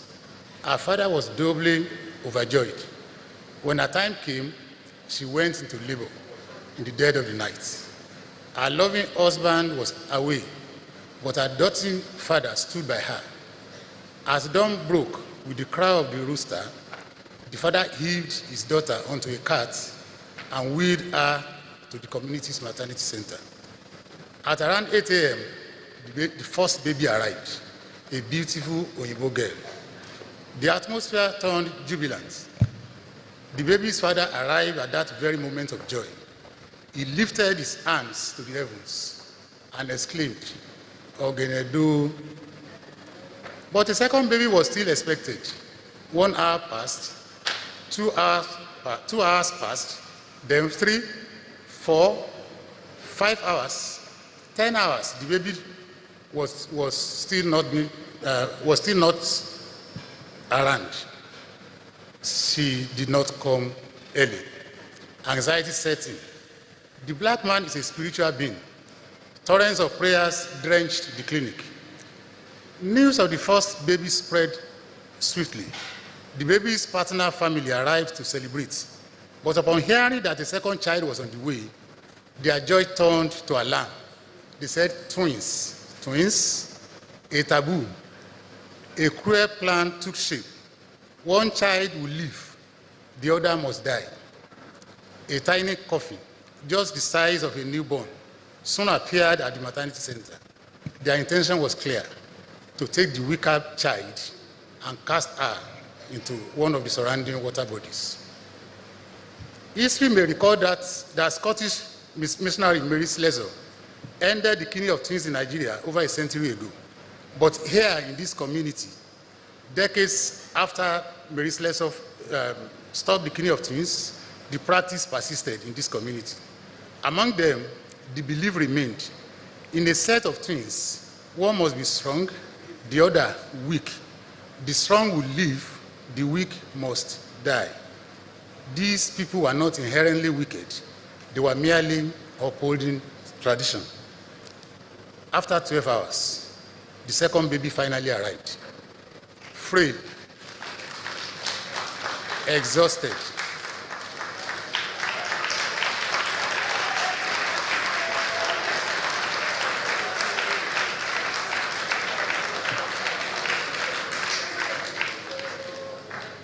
She came frail, exhausted, but she was alive. Another girl, just like her sister. But at that moment, things moved very fast. The men with the tiny coffin stepped forward. Their verdict, the weaker child must be taken away and drowned. Let the strong one live, and let the weak one die. They decreed. But the newborn's grandfather stood his ground. His voice, firm and resolute, cut through the serene air. Let them live, both of them. The strong and the weak, let them live. Do you not see that Ohene has blessed me? I once had only one child, and now, through that one, I have two. A profound silence followed. It was the first time someone had openly challenged that sacred tradition. Emboldened, the grandfather pressed on. I do not understand why you still keep such barbaric practices. No child is evil. All children are good, and time will prove you wrong. His words worked magic. The men exchanged glances. They picked up their coffin. They walked away. The bundles of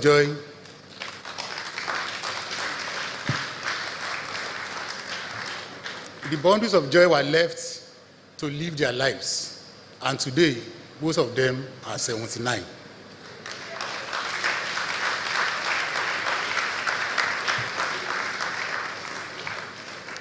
Distinguished ladies and gentlemen, the story happened on Friday, March 22, 1946.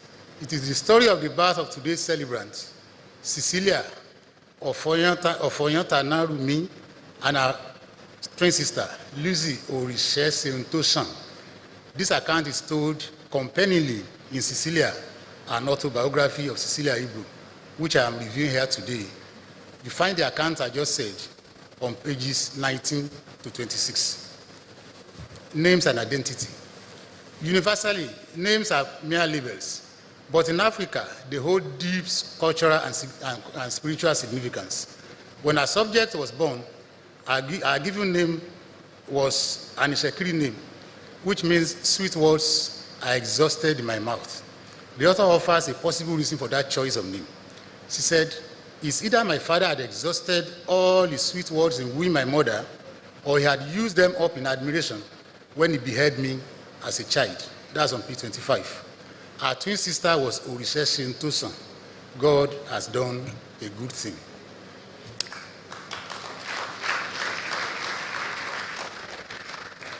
Structure of the book.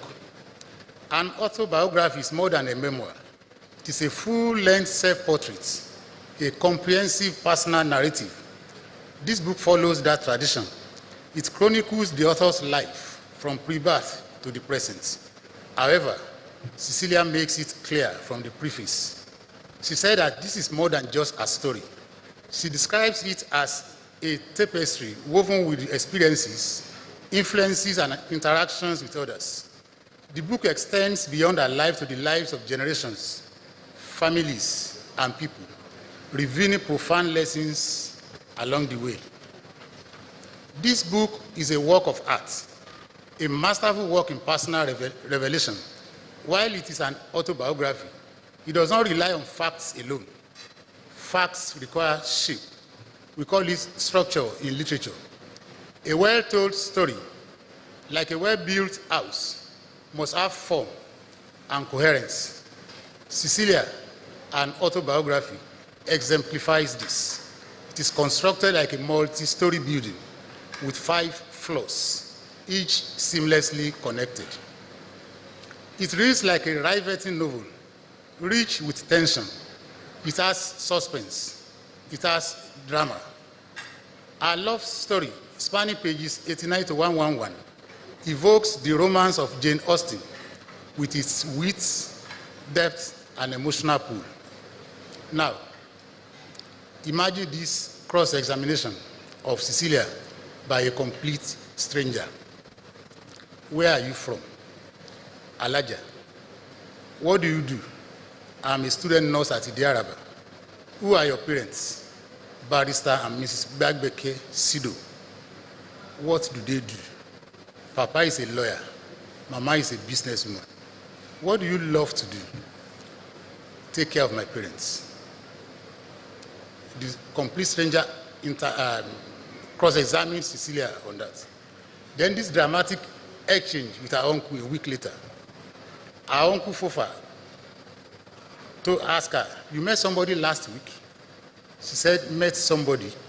I meet people all the time. Yes, but you met a young man who gave you a lift to Idiaraba. Yes, I did. Good. He is interested in you. Me? The dialogues make the story timeless.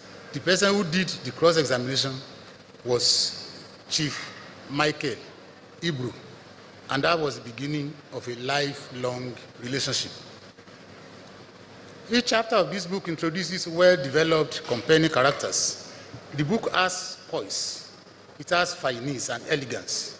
It has a language so fluid that the prose glides effortlessly. It blends personal revelation with social and political history. It strikes a balance between biography and social commentary. It is a book of uncommon details. There are moments you read the author and you gasp. Take, for instance, when she had her first pregnancy and she fell into labor. I'm quoting her. The next day, January 16, 1966, my husband accompanied me for my routine antenatal checkup. As the doctor examined me, my husband waited in his office. When the doctor finished, he went to meet him. The doctor told the husband, she's already in labor, and she doesn't even know. Mr. Brewer, the doctor, told him. He then casually inquired about my husband's plans for our family. The doctor asked, Chief Ibru, how many children do you want? 12. My husband responded without hesitation. Then the doctor, a Jewish man with a sense of humor, chuckled and advised, if I were you, I would make her have them, one after the other, without delay. Men tend to lose their strength after a while. In simple and very fluid language, the author tells her story in ways that give her away.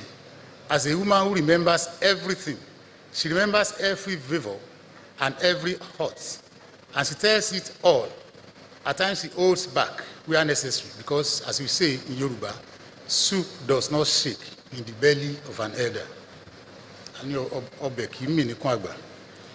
We have here a book with a linear plot.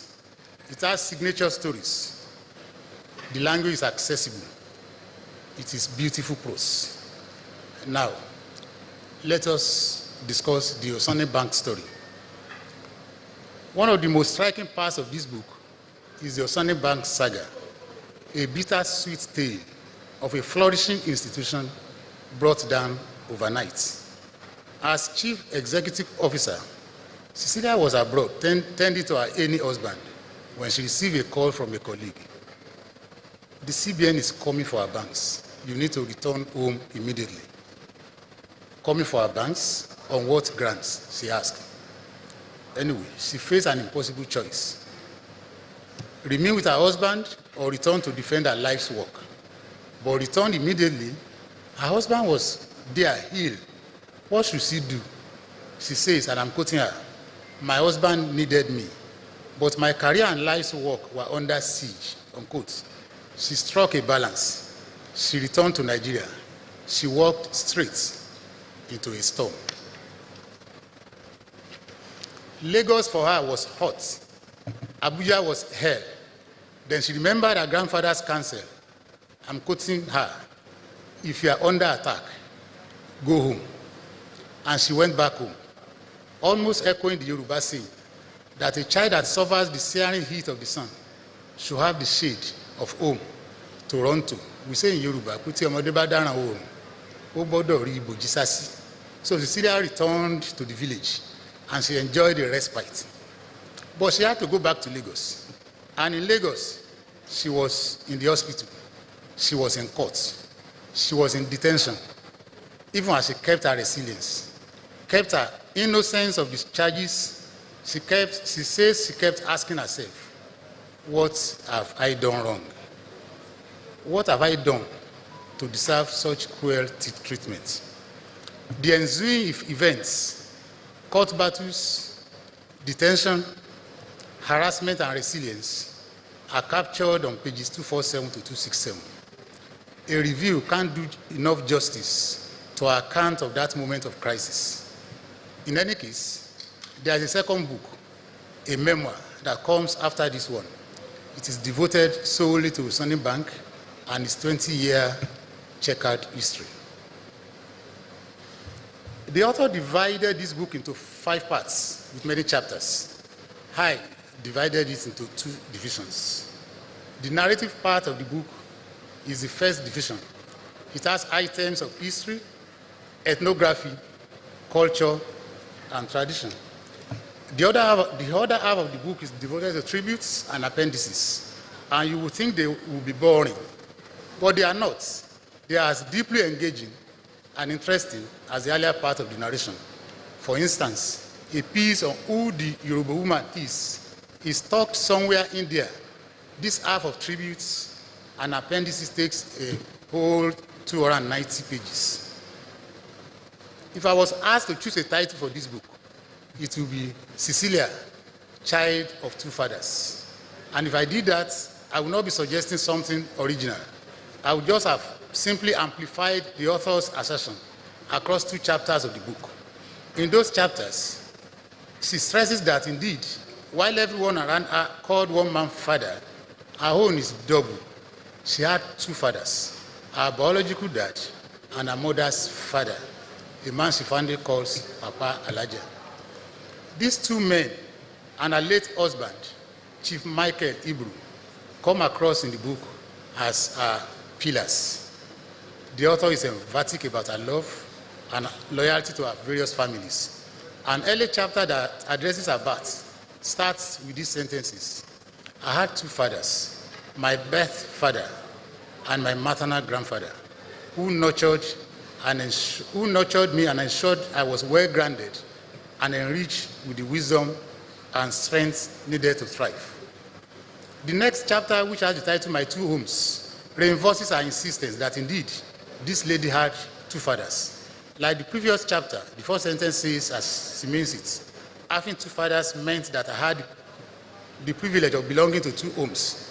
She has a dedicated page for grandpa and husband, men she describes as the giants who shaped her life.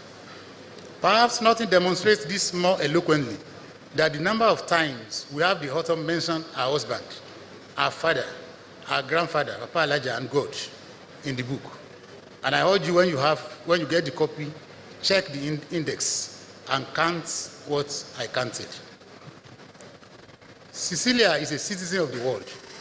She was born Yoruba with Ishekiri and English names. She was soon to take on more identities. Secondary education took her to Ilesha in Yoruba land.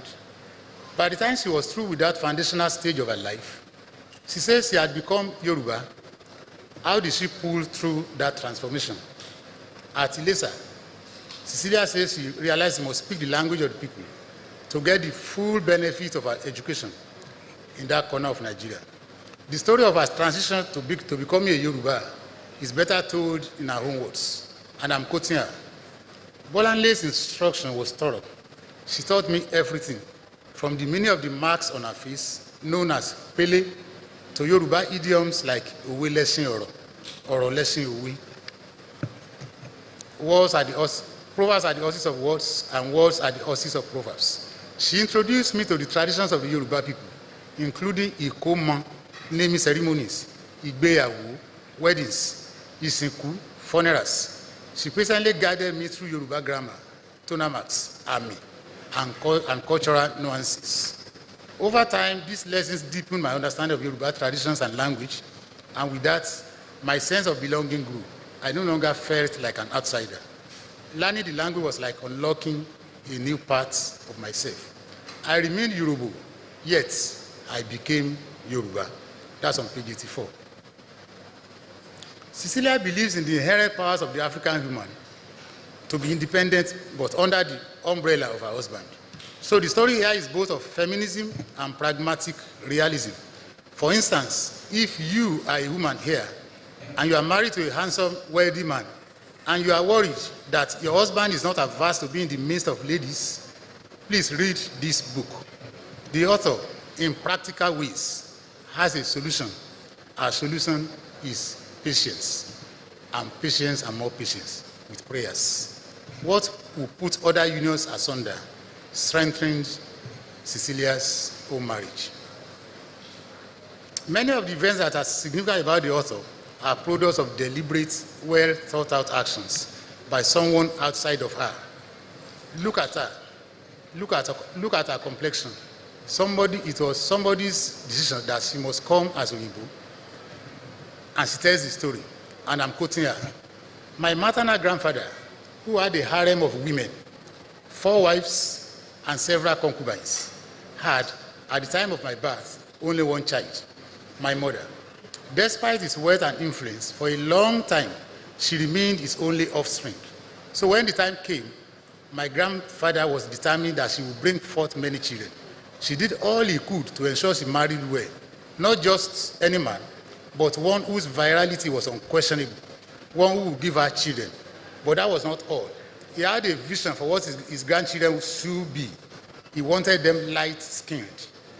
Therefore, with meticulous intent, he orchestrated the union between my mother and my father, Edward Bagbeke Sido.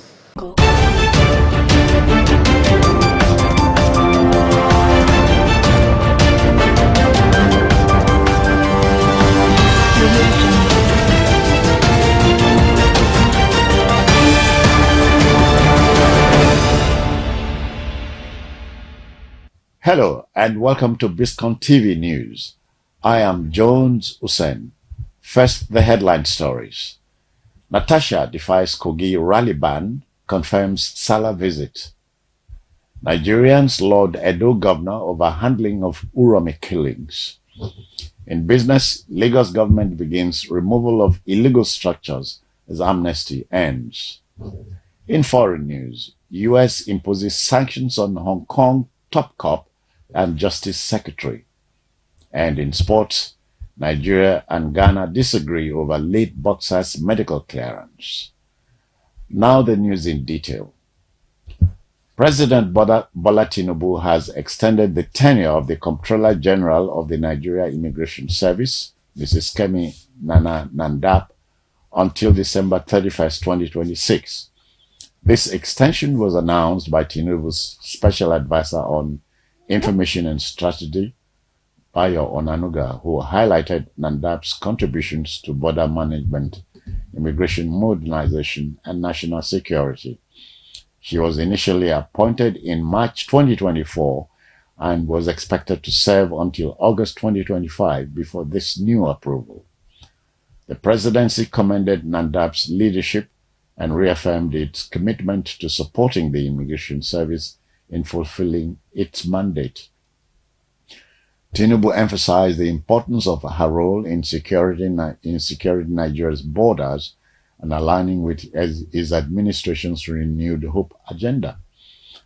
The announcement reflects the government's focus on strengthening national security and migration policies. To this now, Senator Natasha Akpoti-Uduaghan has reaffirmed her plans to visit her constituency in Kogi Central for the Salah celebration, despite a state-imposed ban on public gatherings. She dismissed rumors that she had cancelled the trip, assuring her supporters the visit would proceed as scheduled. Her media team emphasized that her presence in Kogi was a statutory duty as an elected representative and encouraged community members to join in the celebration. This announcement came amid heightened security concerns in Kogi, where the state government recently banned rallies and certain activities due to violence in some areas. The government cited intelligence reports suggesting that some groups were planning violent demonstrations. However, Senator Akpoti-Uduaghan remained resolute in her plans, ensuring that all necessary security measures were in place for a peaceful visit. Edo State Governor Monday Okpebholo has been widely praised for his swift response to the killing of 16 northern travelers at Uromi.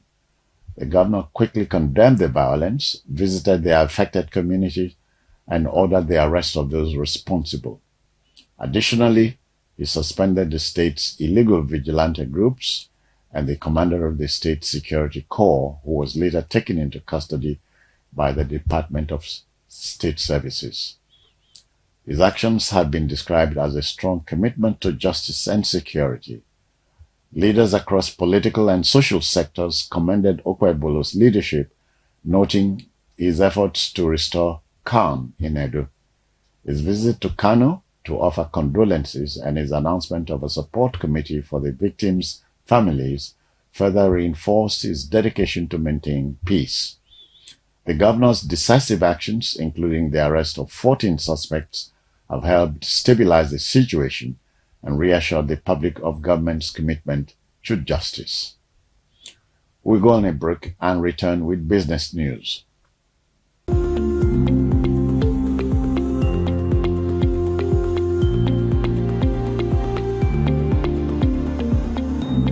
Welcome back. In business, we can tell you that the Lagos State Building Control Agency, LABSCA, has begun demolishing illegal structures across the state following the expiration of an amnesty period for property owners. The enforcement started in Ogudu, GRA, targeting buildings without proper approvals. The Permanent Secretary of LABSCA, Bolahan Oki, stated that the action aimed to restore order and prevent building collapses in line with Governor Babajide Sanwo-Olu's urban development agenda. The agency had given property owners ample time to comply with the regulations, issuing several warnings before taking action. Despite this, many structures remained unapproved, prompting the government to proceed with the demolition exercise. Officials assured that affected buildings were properly marked and notices served in advance. The crackdown would continue across the state as part of efforts to ensure a safer and well-planned Lagos. Another break. When we return, we serve you foreign news.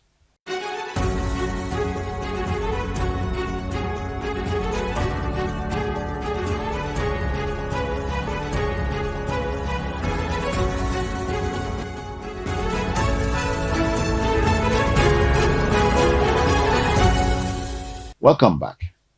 In foreign news, we can tell you that the United States has imposed sanctions on top Hong Kong officials, including Police Commissioner Raymond Siu Chak-yi and Justice Secretary Paul Lam, over human rights concerns. The sanctions block their financial transactions within the U.S. and come as a response to China's crackdown on pro-democracy activists.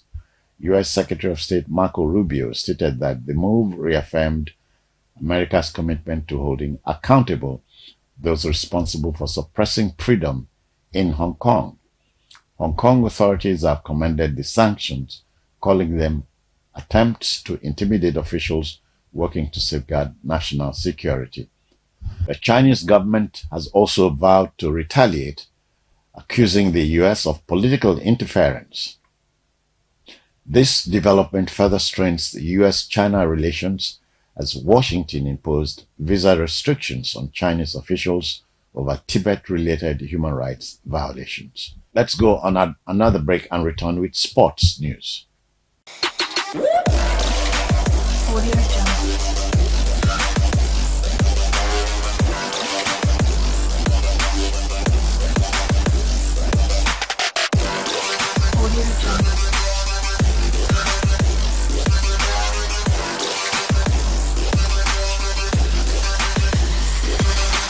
Welcome back. In sports, the death of Nigerian boxer Segun Success Olanrewaju during a fight in Ghana has sparked a dispute between Nigerian and Ghanaian boxing authorities. The Nigerian Boxing Board of Control, NBBFC, questioned the medical protocols followed Olanrewaju's fatal bout, insisting that medical clearance was not properly conducted. The 40-year-old collapsed in the rain during a match at Accra and was later pronounced dead at the hospital. In response, the Ghana Boxing Authority, GBA, defended its procedures, stating that all necessary checks were conducted before the bout. However, conflicting reports suggest that medical examinations were either incomplete or overlooked. The NBBOC has since suspended all professional boxing activities in Nigeria for 2 weeks as a mark of respect for the deceased fighter. The tragedy has reignited discussions on improving safety standards in African boxing. We go on another break, return with entertainment news.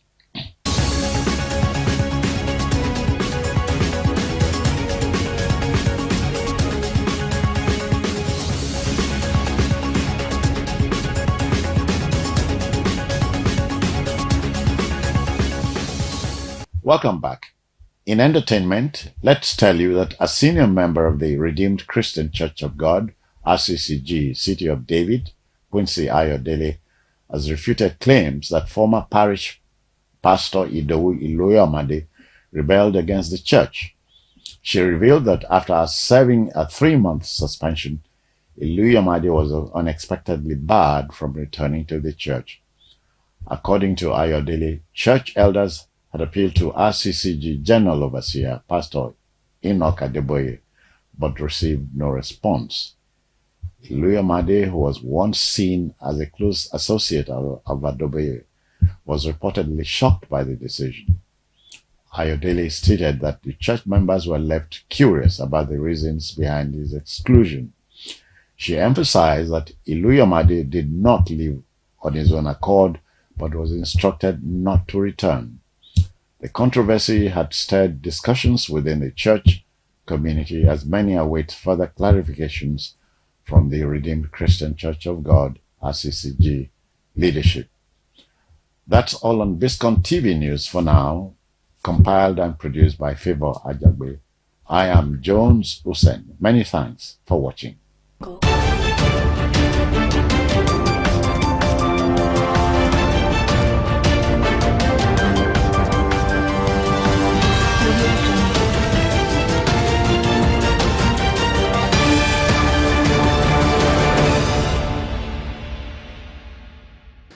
One day, Lily confronted me with a shocking statement. She said, you know, when your husband is in Nigeria, he carries a lot of women. She said casually. I paused, my teacup midway to my lips. It wasn't as if I didn't know my husband was popular with women. I was well aware that women liked him, and he liked them too. But what puzzled me was why this Lily felt the need to tell me this. And I asked her, why are you telling me this? She said, because I thought you should know. Then lowering her voice, she added, there is this potion you can use to keep him to yourself. I turned to look at her. I was stunned. Was this really my nanny talking? I will do no such thing, Lily, I said firmly. Then I hit her with a question she couldn't answer. If that potion worked, why didn't you put it in your own husband's food so he wouldn't leave you? God, the lady herself was a divorcee. There is a distinctive hand of God in her life, from Alaja to Warri, to Ilesha, to Lagos, to London, and back to Lagos. Each of these places gave her something of value that complemented and completed her life for her. Warri and Alaja modeled for her the love and values of family. Ilesha prepared her for the citizen of the world she became. Lagos gave her love and husband. In London, she got education and children and business sense. Our second Lagos story is that of victory over everything a person will be afraid of. That's why she's the heroine of today. But she's not all work without play. In Lagos, she joined a book club. She also joined a Bible club. The Michael and Cecilia Hebrew Foundation gives avenues to rev up her philanthropy. The establishment of Michael and Cecilia Hebrew University in our native Delta states gives a fitting addition to the organizations in the Hebrew group. The book generously treats everything you want to know about that institution. this is a complete book. In style, in content and form, it is a complete book. Among the lessons it teaches is that life is win some, lose some. The author's life is undoubtedly a huge success story, but whatever she achieved are not exactly what she set out to be. Her ambition at the beginning was to be a Catholic nun. She adjusted this later, adding becoming a medical doctor to her aspiration. Today, she's neither a nun nor a medical doctor. Her husband wanted them to have 12 children. She agreed with him, but she did not have 12, but she has more than half of that figure. In all this, having a bank wasn't part of their dream. In all this, having a bank wasn't part of their dream. A university was not there either. But today, the Michael and Cecilia Ibru University is where husband and wife planted it, flourishing and fulfilling its divine purpose.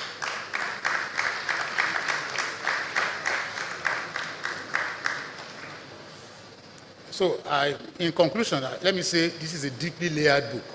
It is history, elegantly adorned with unusual details. It inspires introspection, it questions assumptions, structurally original, emotionally profound, and culturally significant. It challenges false narratives, it reinforces truth, it provokes thought.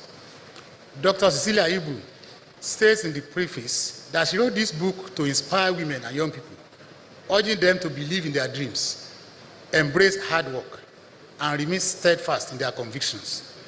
However, in reality, this book offers much more. It is a mirror reflecting history, identity, resilience, and transformation. I hope all of us here, especially women here, who have not told their stories, will see this as a challenge. They should write their own books. Distinguished ladies and gentlemen, Kabiesi, I have arrived. I congratulate the author on this story greatly too. I thank you.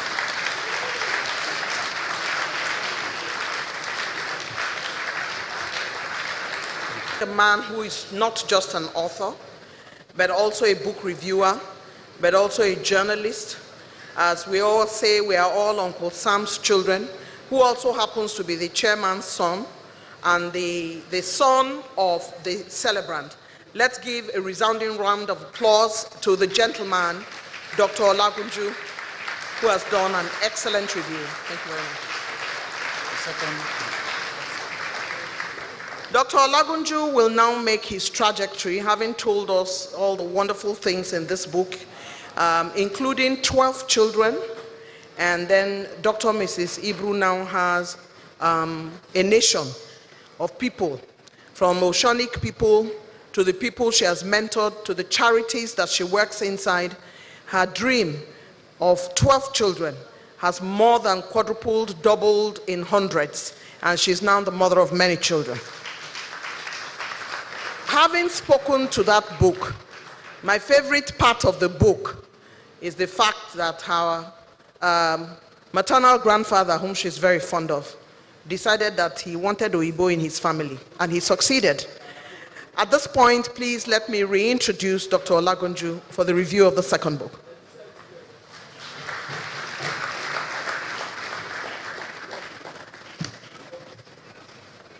Yeah, well, this is an unusual occasion. There's yet one more river to cross. And you know, twins, they do their things in multiples. We just went through the autobiography of Mama Cecilia Ibru. Now there's another book, a memoir with the title Oceanic Odyssey, 1990 to 2010. I've been asked to review that one too. And so, I want to start by saying that while a memoir, I want to start by asking why a memoir after an autobiography? An autobiography is what the dictionary says it is, a whole life story. A memoir explores specific memories or themes in a person's life. This memoir revolves around a theme at the core of the earlier autobiography. As I analyzed this book, I will occasionally reference the autobiography to fill gaps. I will be clarifying issues with that book, and I'll be validating facts with it. From the title alone, it is evident that these two books are twinned products of a woman determined not to have her voice drowned by the noise of the marketplace. Now the background. One fateful day in about 1990, Chief Michael Ibru and his wife paid a visit to their friend, Admiral Augustus Aihumu, Nigeria's vice president. By chance, General Ibrahim Babangida, the president, was also at the Admiral's home. While the men chatted in the study, the women conversed in the parlor. Soon, the visit was over. The president, on his way out, suddenly turned back. He peeked into the study and asked Chief Ibru, "Chief, which is your bank?" Surprised, Chief Ibru replied, "None, sir." The president said. The president was surprised and responded, "With your many businesses, you should own a bank. I have 3 banking licenses left, and I will reserve one for you. Hurry up with your application and come for your license urgently." That conversation, recorded on page 208 of the autobiography, marked the birth of Osani Bank. Chief Ibru applied for and obtained the license. He made the required 20 million naira deposit with the CBN, and after a long gestation period, the bank was born. That bank, its rise, impact, and eventual fall is the subject of this memoir. Osanic Odyssey is a breezy, down-to-earth account of policy, economics, and philosophy. The language is simple, the structure is straightforward, and the themes are well developed. The book opens with a preface in which the author succinctly summarizes her journey in 4 crisp paragraphs. She then outlines the book's primary objective: to inspire the next generation of leaders, especially women, to embrace their ambitions with courage and determination, to leave their mark on the world. Mrs. Ibru asserts that the book is not just a reflection of her career in banking. She says it is a testament to resilience, to faith, and the relentless pursuit of excellence in the face of adversity. From her early years to her tenure as Managing Director and CEO of Osani Bank International PLC, the memoir chronicles milestones, challenges, and lessons learned. It is a story of leadership, vision, and the courage to make difficult decisions in a rapidly evolving financial landscape. The book has 10 chapters that run up to 122 pages. These are followed by interesting appendices from page 123 to 191. Indexes for ease of reference occupy the remaining 6 pages. The first chapter opens with a reference to Shakespeare's The Merchant of Venice, with the famous Shylock, where the famous Shylock is portrayed as a loser. The book argues that Nigerian banks, despite challenges, have thrived. From banking and bankers, the book teaches students of Nigeria's economic history an exploration of the banking sector. It covers the evolution of banking from the establishment of the African Banking Corporation in 1892, the creation of the West African Currency Board in 1912, the intrigue surrounding the formation of the Central Bank of Nigeria, and on page 10, you will read a colonial official where he's quoted as questioning the wisdom of having a central bank in Nigeria, given its quoting him undeveloped capital markets. Then from banking and bankers, the story shifts to Cecilia Ibru herself, her methods, her principles, and her impact. A distinct voice in the book describes her as an exceptional individual. I'm quoting the voice. As someone from a noble background, the traits of a prominent personality were clearly discernible in her: a charming feminine presence, a keen and inquisitive expression, long limbs, scrutinizing eyes. While she may appear gentle and charming, those who have worked alongside her will attest that she's a woman of strong character. Perhaps the greatest mistake anyone could make would be to underestimate her outward demeanor, to take her for granted. The book details the history of Nigeria currency, from when the Nigerian pound was at par with the British pound to the devaluation of 1967, the eventual birth of the Naira. The narrative then transitions to the establishment and growth of Osani Bank. And here we have chapters 4, 5, and 6, where the author discusses the bank's 2-decade history in depth. The numbers speak volumes. I will just give a sample. In the first quarter of 2007, Osani Bank recorded a pre-tax profit of 10.9 billion naira. The author says this was the highest ever by a Nigerian bank in a single quarter. You find that on page 34. In the first quarter of 2008, gross earnings of that bank grew 143% from 12.5 billion in 2007 to 30.5 billion in 2008. Profit before tax surged from 4.12 billion in 2007 to 10.9 billion in 2008, while profit after tax rose by 148% from 3.42 billion to 8.5 billion. A deeper analysis on page 36 shows that by the financial ending September 30, 2007, Osani Bank's assets had surpassed 1 trillion naira compared to 466.5 billion in 2006, a staggering 170% increase. That was the trend, all true. With such financial strength, you want to ask what impact did the bank have on Nigerians? Chapters 6 and 7 address this. They say Osani Bank offered a rich portfolio of products catering to all classes of Nigerians, particularly the middle class. These are detailed on pages 76, 79, and 80. Then we go to corporate social responsibility, activities of the bank. The bank's CSR initiatives, documented on pages 87 to 93, focuses heavily on education. Among them, a 250 million naira center for business development at Obafemi Awolowo University, Ile-Ife, standard classroom for Nasarawa State University, structural facilities with 10 million naira for Government Girls College, Dala, Kano, and ICT center at Delta State University, Abraka. Toyota buses worth 150 million naira donated to the Lagos State Security Fund, etc., etc. Now, if Osani Bank was this responsible, profitable, and efficiently run, as recorded in this book, what then went wrong? The memoir does not answer and does not provide an answer, but the autobiography does. What I saw there is this. I saw politics, not economics. The author recounts how, when the crisis started, she reached out to a woman close to then CBN governor, Sanusi, Lamido Sanusi, and I quote the author. In my desperation, I reached out to a woman who knew Sanusi very well. I pleaded with her to speak to him on my behalf. She was sympathetic but blunt. She told me, Sanusi learned that you and Akinbola wanted the governorship of the CBN. And I told Sanusi that he was now the governor and not you. So leave her alone. She was not left alone, but she was lucky to keep her head. But the bank was not lucky. It went with the storm. More on Osani Bank. No story is ever complete, not the personal story of this author, and certainly not the memoir of Osani Bank. It is the recent books have subsequent editions.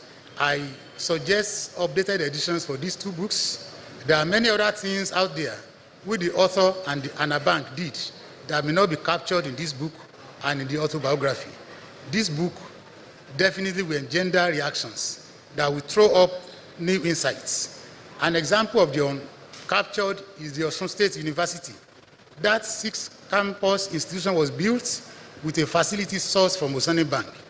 I speak as an insider in the Osun State government of that era, which took the facility.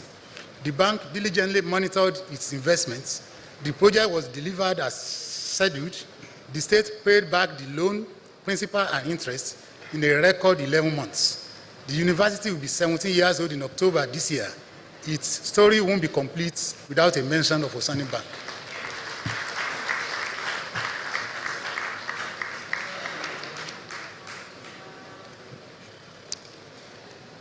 Now to conclude.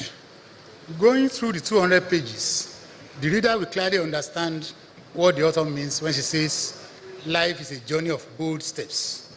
unexpected turns and defining moments, shaped by the challenges we overcome, the vision we pursue, and the legacy we build.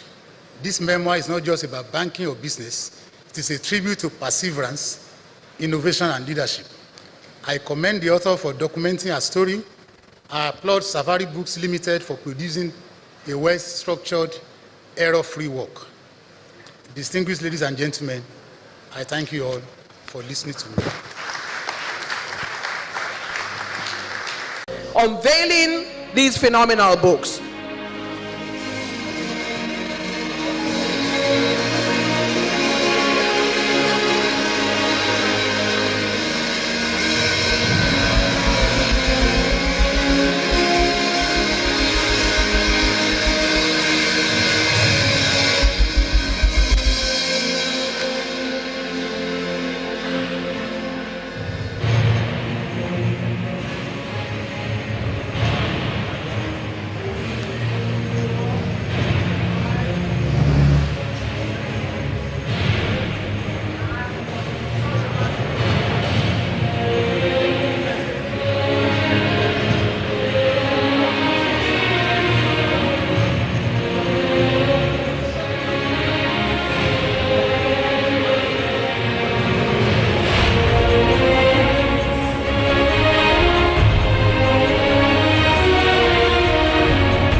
like her children to fly.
congratulations to Dr. Cecilia for this good book.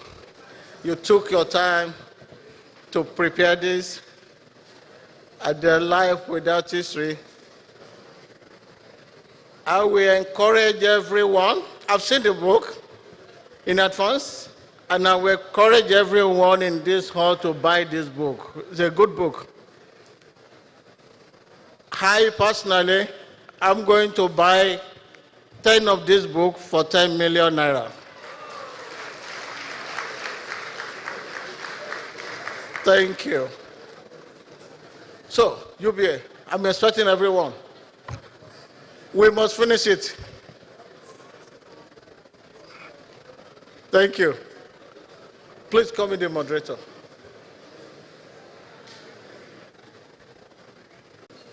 Well, ladies and gentlemen, this is coming to me unexpectedly. But, well, I've known Mrs. Ibru for quite some time, and I know quite a number of that family. I think this is by virtue of my business. As a business person selling automobiles, which everybody needs. I just came to participate because I got an invitation. I don't know, I don't think it was directly from Mrs. Ibru, but then I got an invitation, and this is why I'm here. And I'm very happy with what I have witnessed this afternoon. This is a great family and a very respectable family. I have dealt with a number of the family members in business, and I can't hear that name doing something and I will pretend not to hear, or but I respect that family because of the various things they have done in this country. I greet you, and by the grace of God, we shall continue to advance in what you know how best to do. I mean, this is the only way our country can develop, when people who are able do come out to do things that will benefit the country. So, ladies and gentlemen, well, you know what I do. I sell Toyota cars in Nigeria. In fact, we have extended that to some other vehicles. So when you need to move from place to place, me, Elizade, is the place to go. At the same time, I've established Elizade University, which is 12 years old now, and I am told that it's one of the best universities in this country.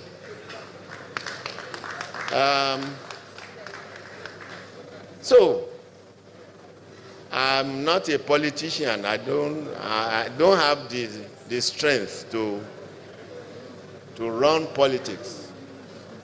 I do praise those people who are in it, but for me, I just do my business and go back to my home every evening. So, but this is what I elect to do. And for your information, I'm one of the first students of business administration in this country. And this is from the University of Nigeria, Nsukka. So I'm 86, going to 87,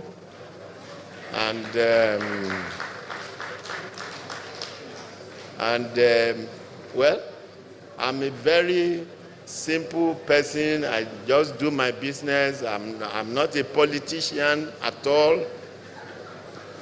But politicians are my friends because I have to take care of them in order to be able to take care of the whole economy, one of which my company is a member. So I don't know what I expected to say because I was just called to come and talk. You said it was that. Thank you very much.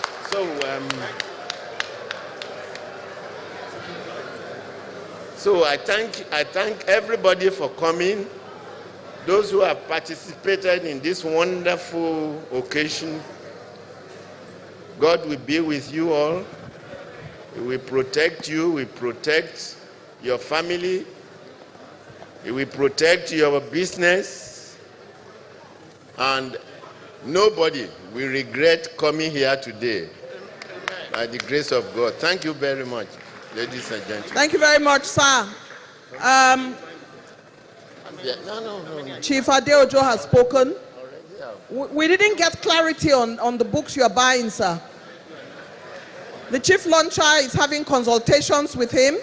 And I would like to urge you, sir, to please let us know so we can get the books ready for you. Thank you very much, sir. Well, I have donated 2 million, but I would like to congratulate Auntie Cecilia on this book launch today. 2 books is, 1 book is a big feat, 2 books is an incredible feat. I'd like to support the book launch by buying 2 copies of each book for 1 million naira each. Thank you very much.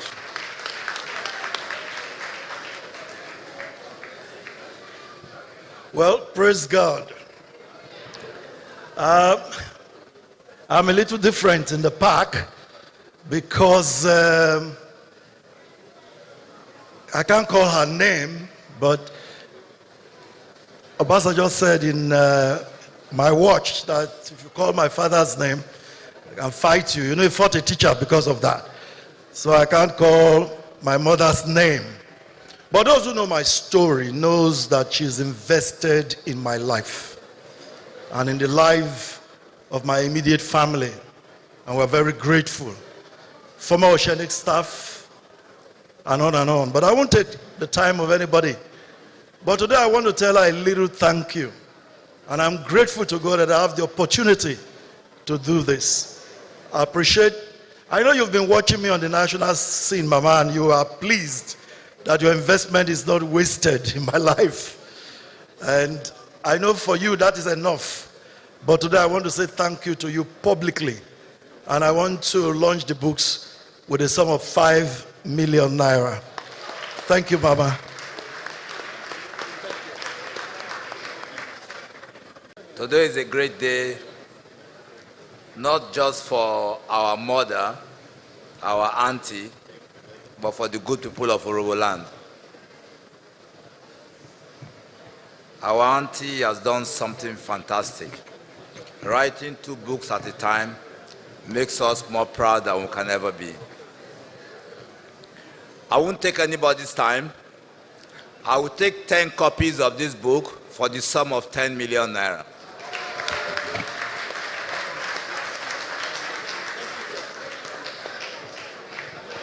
Good. The chairman of the occasion, the celebrants, greetings from Tony Elumelu, the chairman of UBA, who made sure I'm here today, and sharing birthday with you too. And greetings from all the bank's CEOs. I represent the CEOs of all the banks in Nigeria, just to say that Dr. Mrs. Ibru contributed so much to the banking industry in Nigeria, and her legacy is intact. I would like to buy 24 of the books, because you'll be operating in 24 countries. We're going to send them to all the 24 countries where we operate, and I'm going to discuss and then give her our contribution for the 24 books we're going to buy. Thank you so much.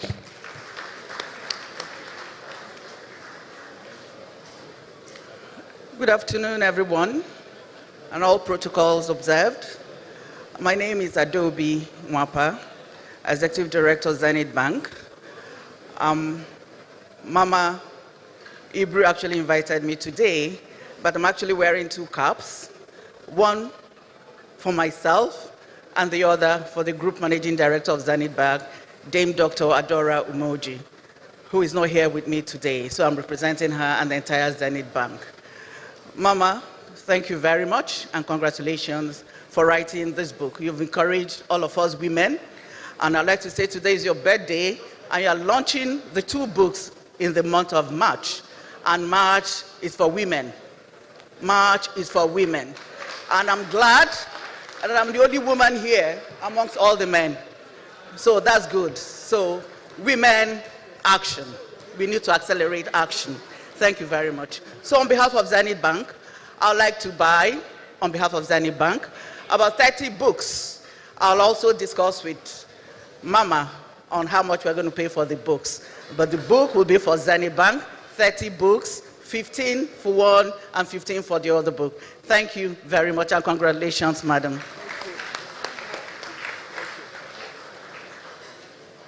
I didn't realize that March is only for women. My birthday is also in March. So, and I'm a man. Every time I've met the celebrant and the book launcher, she's always asked me to sing, "Will he ever get there? Will he ever make it? Will he ever hear the sound of the cock crow at dawn?" Today we don't have to ask that question. She has gotten there. No more questions. Congratulations. Today, I bear the title doctor in addition to my other titles. Thanks to her, because her university gave me the honoris causa doctorate degree. Today, I stand before you as the president of the Urobo Leadership Forum, a group based in Abuja, comprising lecturers, professors, former ministers, kings, and all that.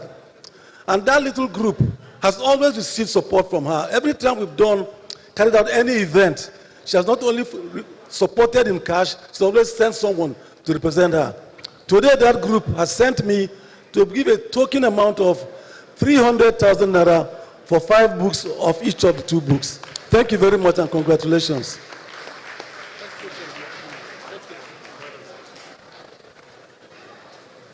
Good afternoon, ladies and gentlemen.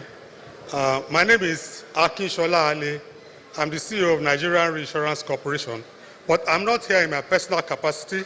I'm actually representing Senator Jimoh Ibrahim, CFR, who is unavoidably absent. He would have really loved to be present physically because he shared with me the impact that Mama Ibu paid in his life and in his business. So he has asked me to announce a launch of 10 million naira for 10 books. Thank you very much.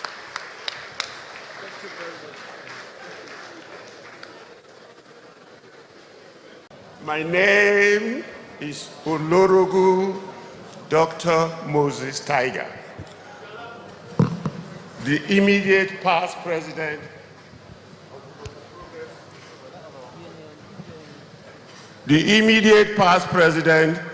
of Urobo Progress Union, and see the president of the entire Urobo nation. Greet me now. I am proud to be associated and related to the Ibru family. It's my uncle that is her husband, and he's gone.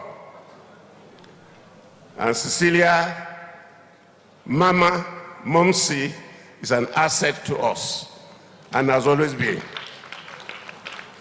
with her twin sister, Mrs. Lawrence. So these books, I am going to buy 10 copies. First installment, 5 million. Thank you. And I thank Bode for hosting me on his table. So for hosting me on his table, I buy another set of books, 2 million. Thank you. Thank you very much indeed. I'd like to now invite Lady Maiden Ibru. Good afternoon, ladies and gentlemen. First of all, I'd like to congratulate our big sister, Sister Cecilia Ibru. We've come a long way as a family because there were 5 brothers and 2 sisters. Not so, sister. Yes, the Ibrus. And in fact, when she decided she was going to set up the Michael and Cecilia University, I thought, that's a very good idea. She spends more time over there just being sure that everything is going on very, very well. So I congratulate you. I pray that God will continue to sustain you in good health. Because at the end of the day, that's really the bottom line. You know, you're pushing, is it 80? Something like that. Like I turned 75 November 20 last year. So I'm also pushing towards that 80. Yes, yes, yes. So I thank you all for finding time to actually spend this afternoon with us. I will contribute something through The Guardian because we're a newspaper business. And we turned 40. Tucker, when did we turn 40? Hello, Talks. Huh? 2023. You see, this old age is catching up with me too. Anyway, I only go to The Guardian on Wednesdays. And the reason that is we have a board that consists of non-Guardian staff as well. We have Professor Mole, who was the Vice Chancellor of University of Ife. We have Dr. Patrick Cole, who went to Cambridge University.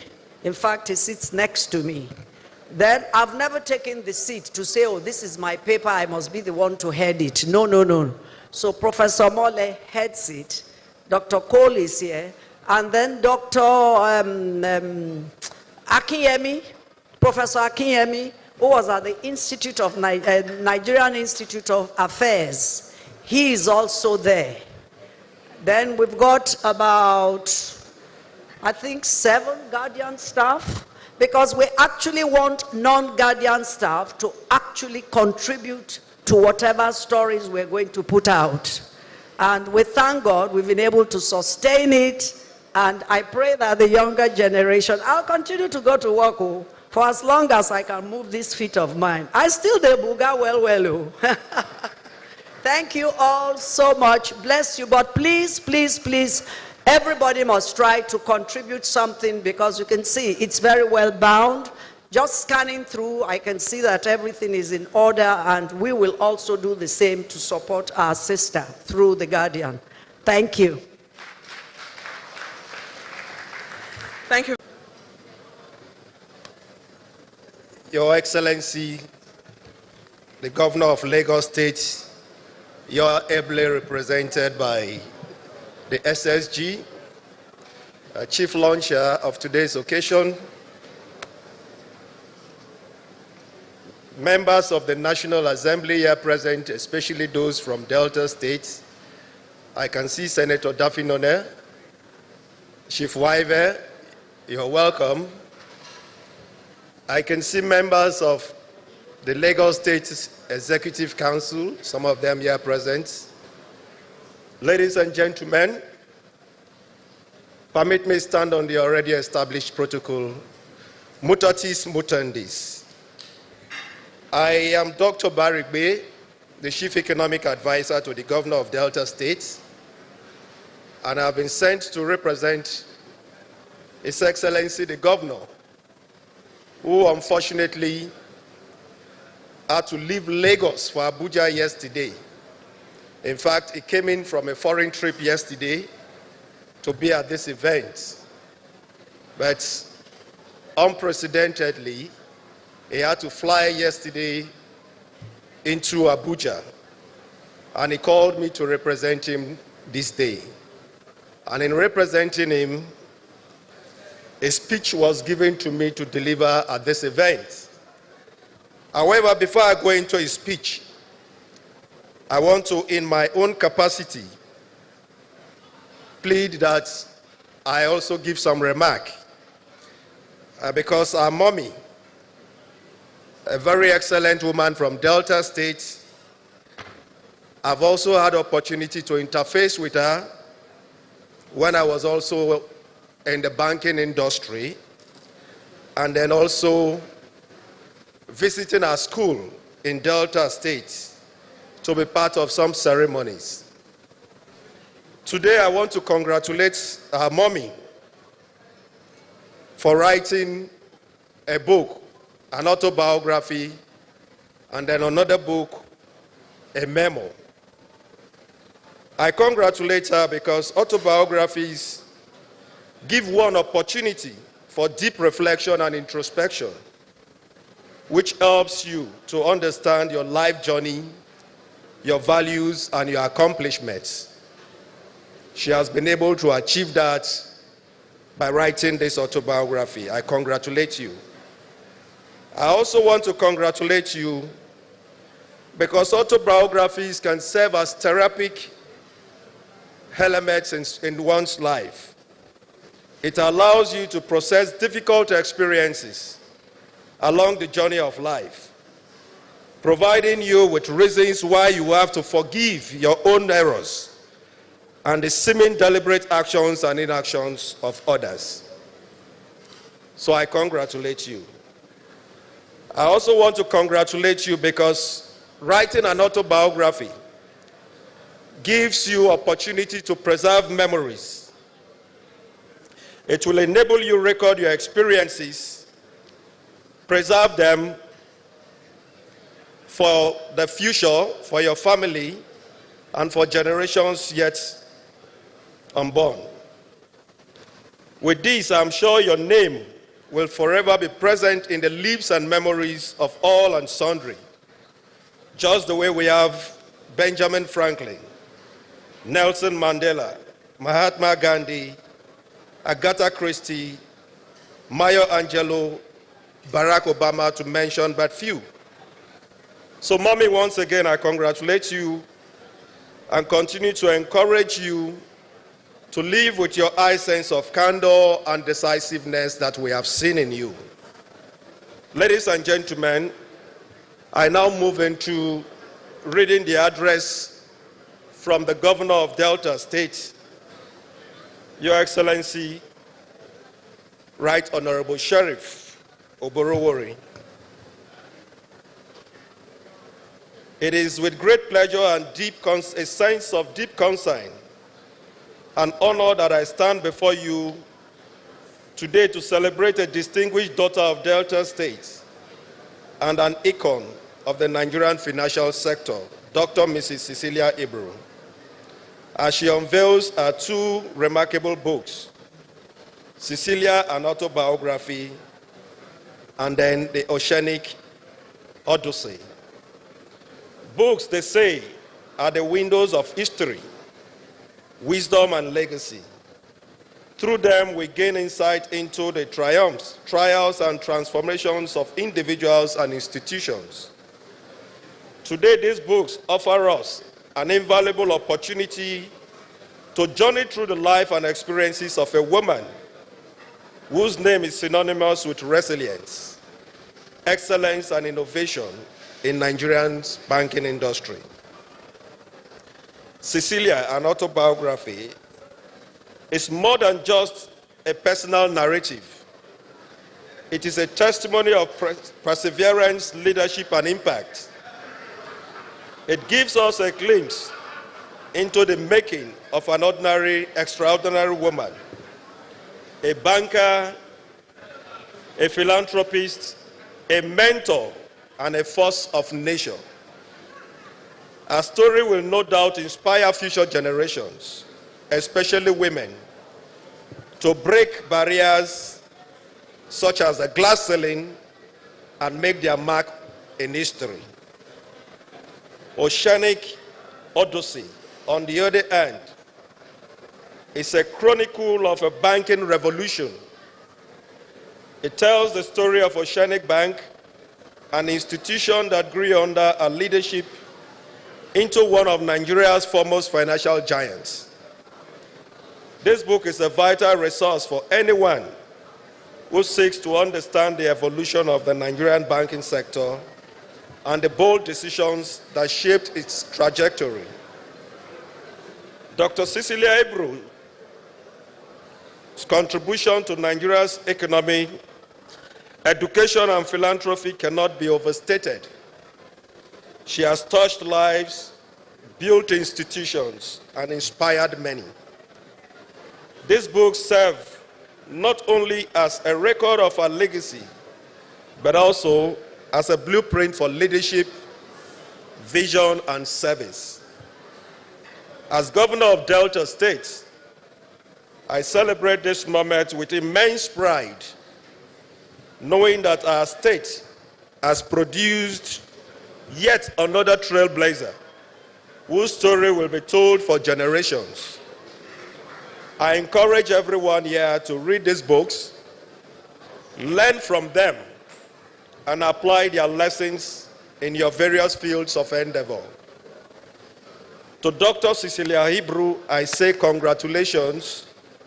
Thank you for sharing your journey with us, and thank you for your unwavering commitment to excellence and nation building.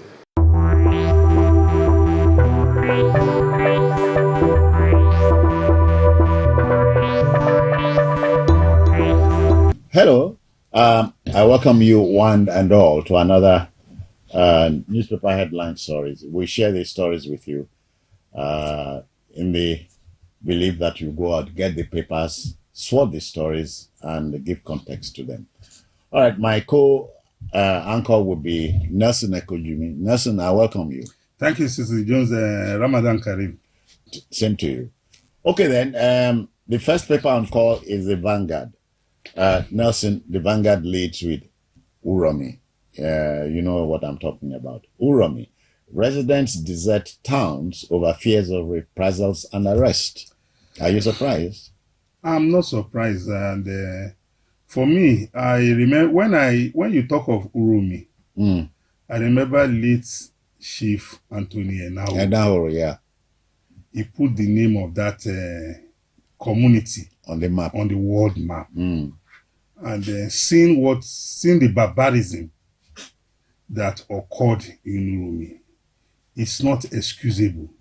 It is totally condemnable. Yeah.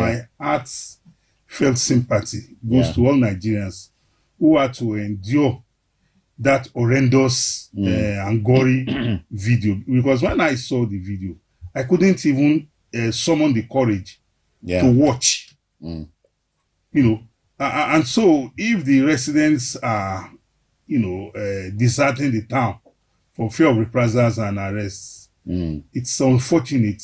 Like we say, when you saw the wind, you definitely read the wind. Yeah. All right. And we're told farmers scared of going to farms in Edo, naturally. You know, that is why we tell you that peace is priceless. You can't purchase peace at any amount. Nelson, you cannot explain or rationalize a tragedy like this in a supposed peacetime. In supposed peacetime. And again, citizens, while coming here, I was ruminating over this issue. And one fact that has come out clearly in the Urumi barbarism again is that our elders have failed us. Because you expect that in any and every community, there should be elders to rein in the youths. That no, this is not the way to go. This is not the kind of society we want to bequeath to you. And we don't want you to bequeath it to those coming behind you. I'm glad that voices on both sides are suing for calm. Absolutely, that's what we should be doing. And that is why the governor of Edo State, Governor Monday Okpebolo, he deserves the highest commendation for his statesmanship in going around trying to douse the tension. That is what is expected of a leader. And I say kudos to the governor of Edo State. Okay then, minor pieces on the Vanguard front page include Chairman Oye, that's Oye gives insight to content and issues. Well, I think that was at the Vanguard Economic Discourse. Okay. Where they discussed the economic issues in Nigeria. And I think that is a good one coming from the Vanguard. It is about Nigerians also putting their heads together to reflect and give, an insight into the way forward in our economic situation. That is a welcome development. I commend Vanguard, the newspaper, for towing that line of civility. Okay. I almost was going to miss this. There's a picture story on the front page of the Vanguard, shows Governor of Edo, Senator Monday Okpebolo, with his Kano counterpart, Alhaji Abba Kabir. Yes, it has dominated the media space since yesterday that the governor of Edo State is in Kano. He had gone to meet with the deputy Senate president, who is also from Kano, and as well as the governor of Kano State. He has gone to Kano State. I even saw a video of him in the community where some of the victims hailed from. I think, again, we must commend Governor Monday Okpebolo for this act of responsibility. Okay. There's a developing story here. Petrol, Dangote refinery resumes loading after payment. Well, of course, when you pay, the outstanding issues have been resolved. So it's good for business. Okay, that is what makes business thrive. When you pay for services to be bought or services sold.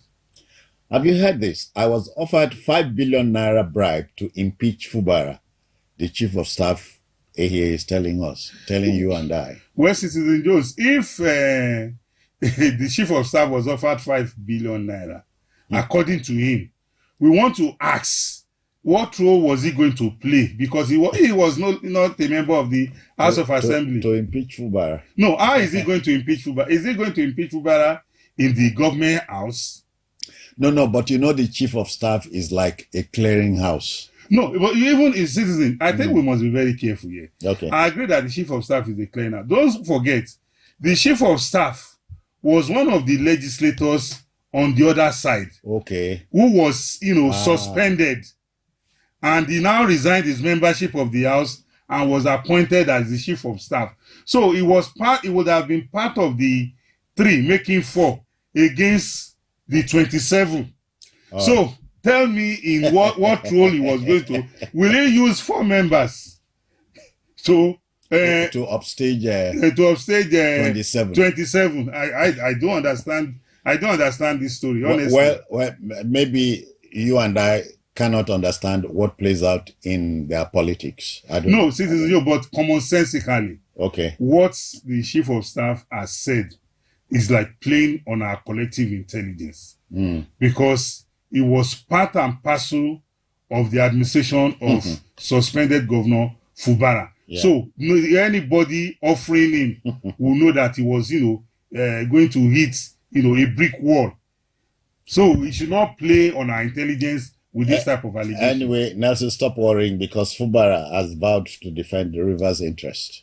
I don't know the interest he wants to defend. The coming days will tell us. The interest that he violated for close to 2 years by running the state with just 3 legislative members. I don't know the Rivers interest is protecting. Hear this one coming from the UK. Will treat people smuggling gangs like terrorists. UK Prime Minister. I agree absolutely. They are terrorists because when people smuggle human beings in that way, that is human terrorism as far as I'm concerned.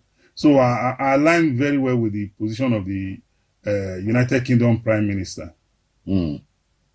Okay. Federal government to shut Lagos Independence Bridge for 2 months. You know the bridge we are talking about? Yes, the bridge just behind us. The one between former Onikon, now Mobalaji Johnson Sports Center. Oh, okay. Bonicamp. Okay, I thought it was Independence. No.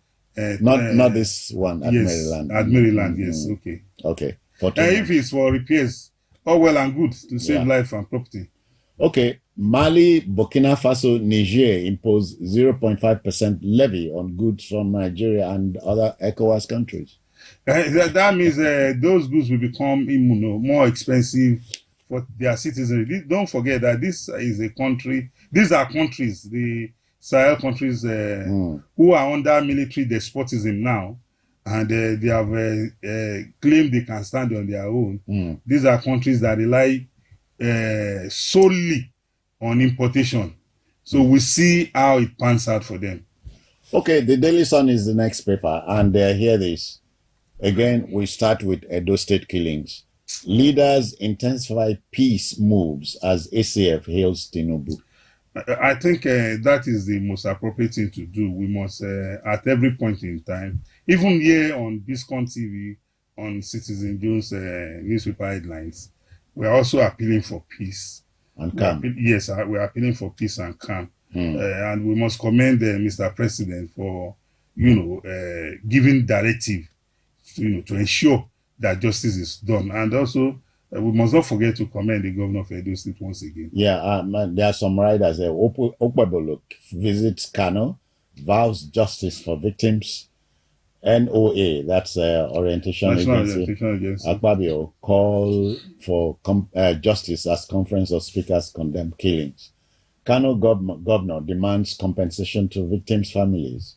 Yes, as a Nigerian at this point in time, I also add my voice that the families of the victims must, close this ugly chapter. Yeah, it's something we need to do, to suit the frayed nerves. We must appeal for peace and calm, but most importantly, we also need to play our part so that every onlooker will see that we are really being fair and just to the memory of the departed ones. Nelson, let us inject a bit of politics here. 2027, PDP dares Tinubu, says nobody can manipulate Nigerians. Well, it's a fact that Nigerians are very politically cautious and enlightened. Yeah. So I don't know where they got that idea that somebody is trying to manipulate Nigerians. And like we always say, you can only fool some of the people some of the time. The idea of manipulations is coming from. All right. But it's all politics anyway. More politics. Ex-Enugu Labour Party Guba candidate Edoga returns to PDP, extols Mba's leadership. Well, that is our politicians for you. The pot is rosy now under Peter Mba. So he has left his former party to where where you can see some bit of oil, to fire his lamp. Fire his lamp. So that is politics again. Okay. Governor threatens to dethrone monarchs of warring Osun communities. I thought the Osun communal clashes would have been nipped in the bud by now. Well, if the governor has information that some of the traditional rulers are not living up to their responsibility, it is within his powers to do that in order to ensure that kick them. Yes, in order to ensure that peace is sustained in those communities. You can't say you are a traditional ruler and your community is in crisis. Then what are you ruling over the people for? If you cannot rule and ensure peace and stability. Okay. The Punch is the next paper here, and the lead story on the front page is this one.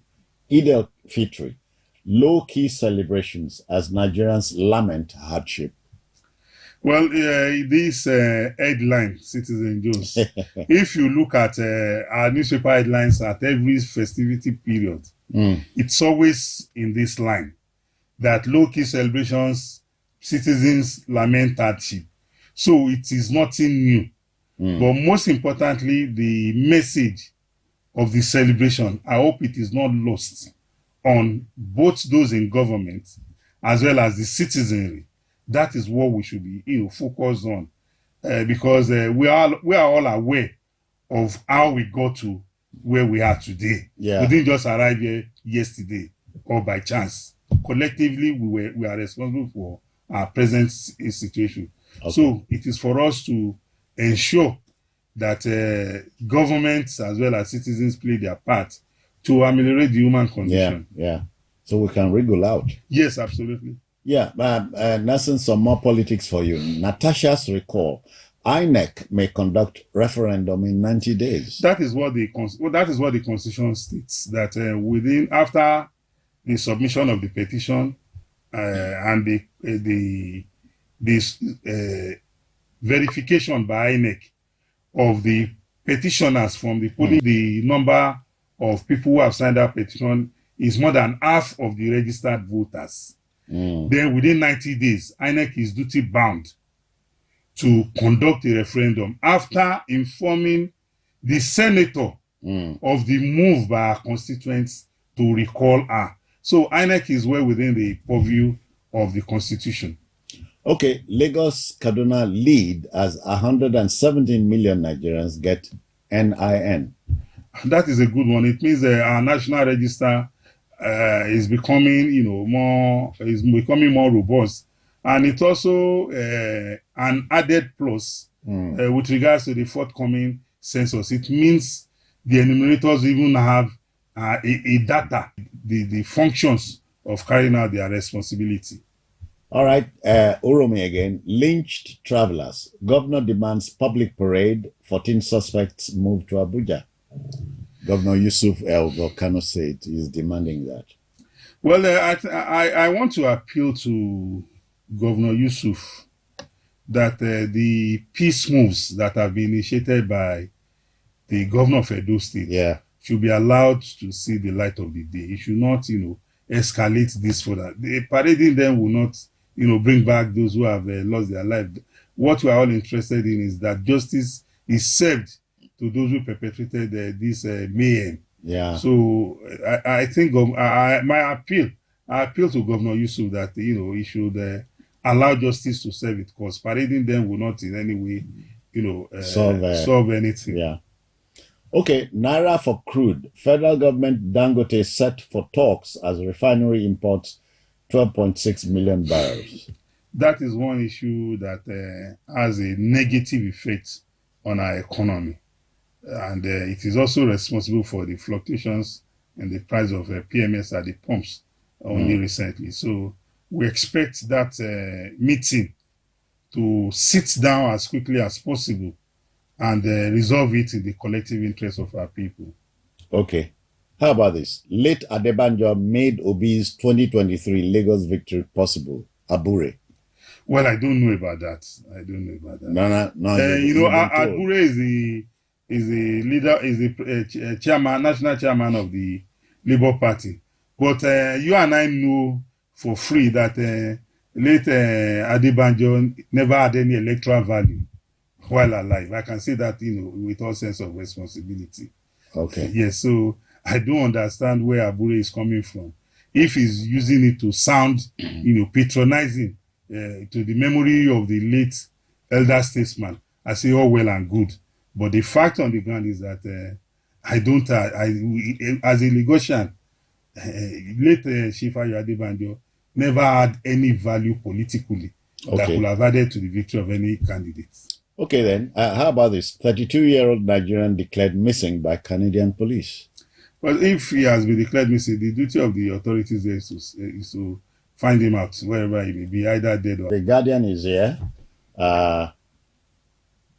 Lead story: fresh setback for AFCFTA ECOWAS protocol over tariff by Sahel states.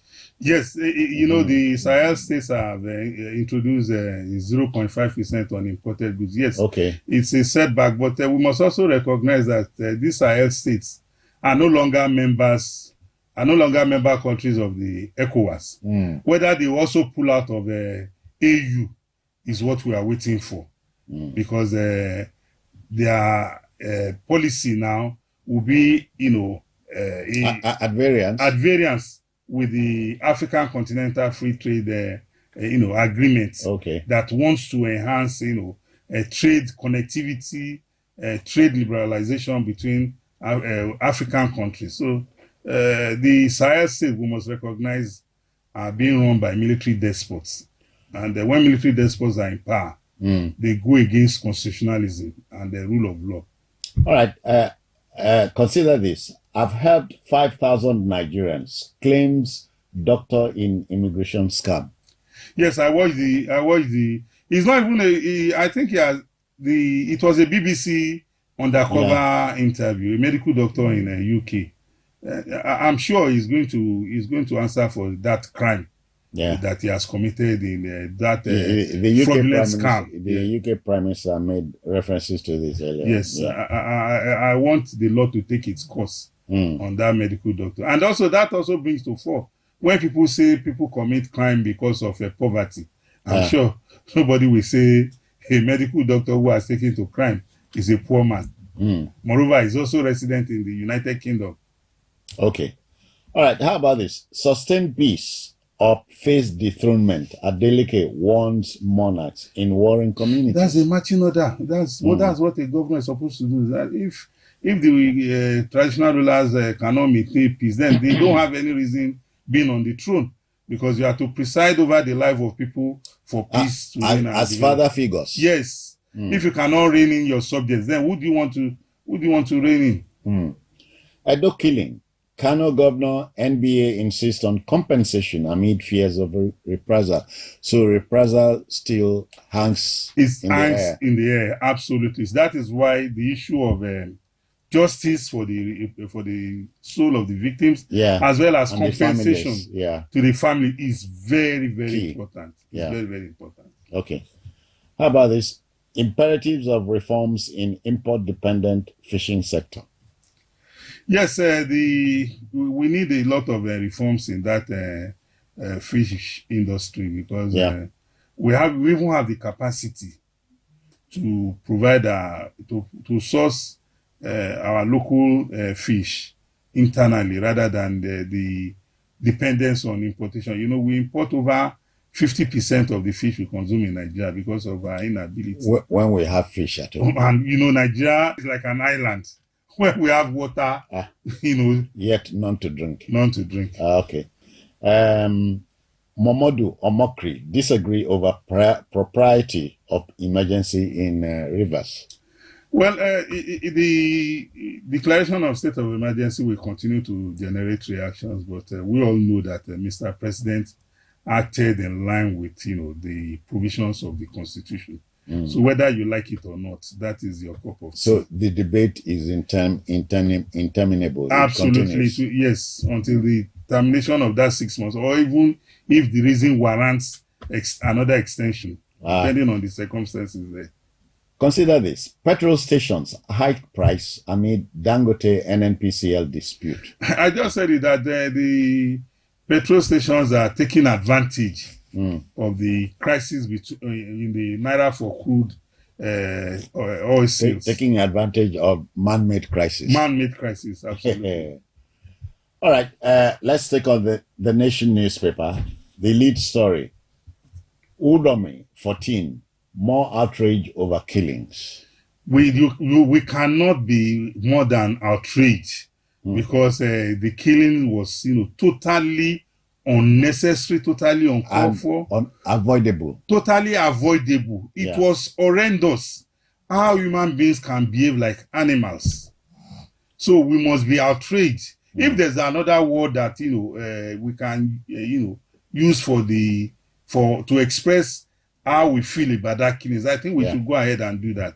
I'm, as a Nigerian, as a human being, I'm devastated. Yeah. That human beings can kill fellow, even to kill animals in that manner. You know, animal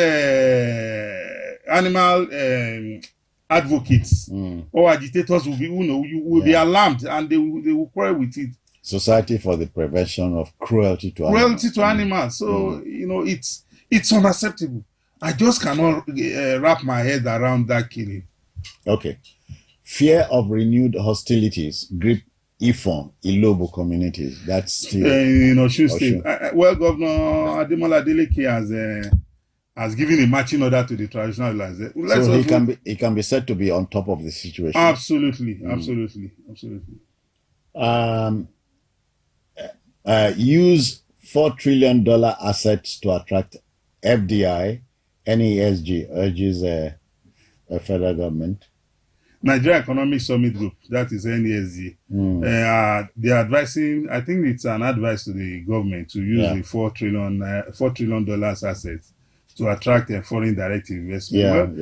I'm sure the people in government knows what to do. And even when NESG has given this advice, I'm very sure, I want to believe strongly that those in authorities will consider this suggestion and see how they can, make good use of it to better the Nigerian economy.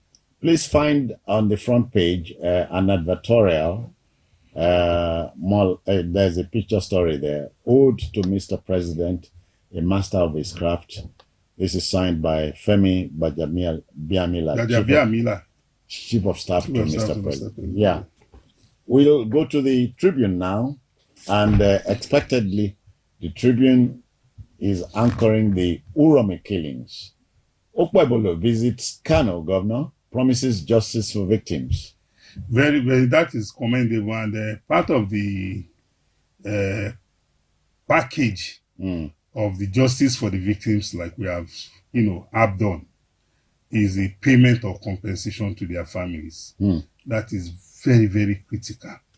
In that way, we'll be able to assuage the pains, and even we can use it to, we can use it against those who are talking about reprisal attacks. Yeah. We must ensure that the peace of Nigeria is not in any way threatened by this senseless killings. All right. There are some riders here. Arrested 14 suspects to be moved to Abuja, he says.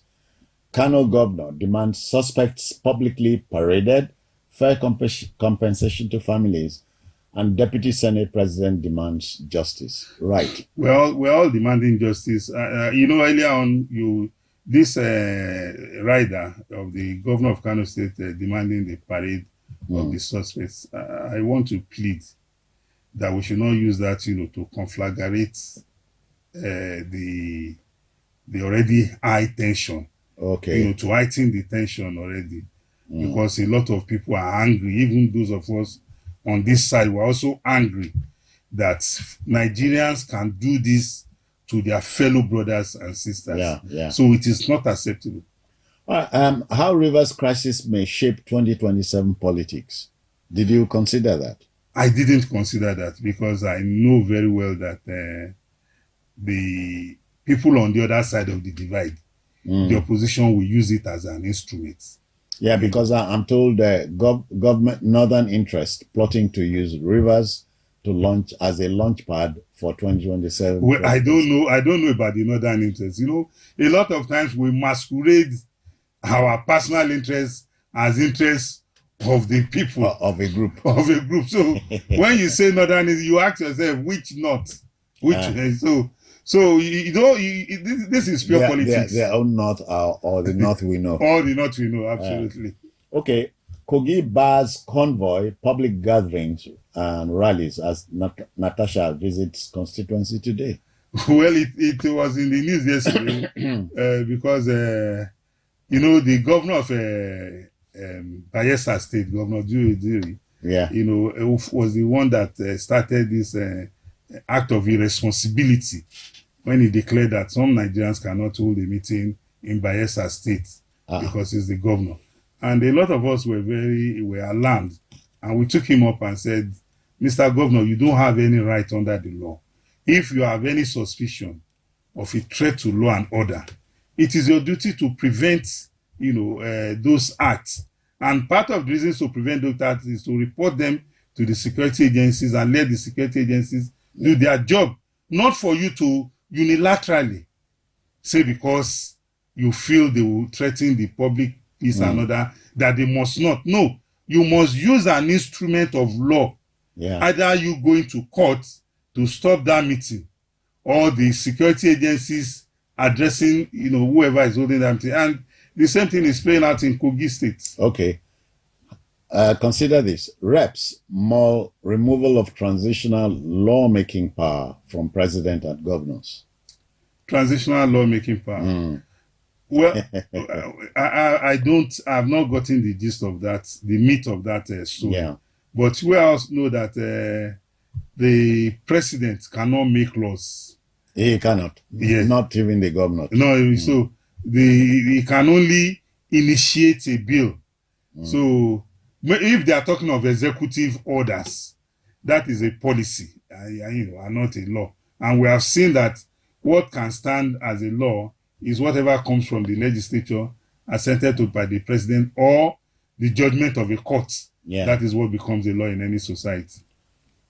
Ifon, Ilobo, and Erin constituency is not sure.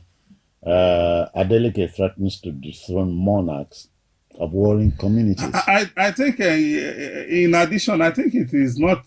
I think Governor Adeleke should go further than dethroning. He should look for the genesis of that crisis and ensure that it is addressed, frontally.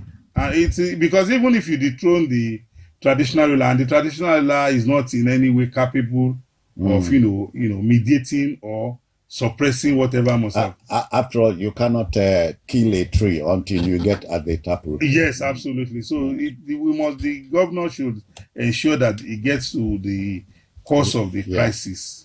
This day is here, and the lead story for their impact in business, politics, media, and others.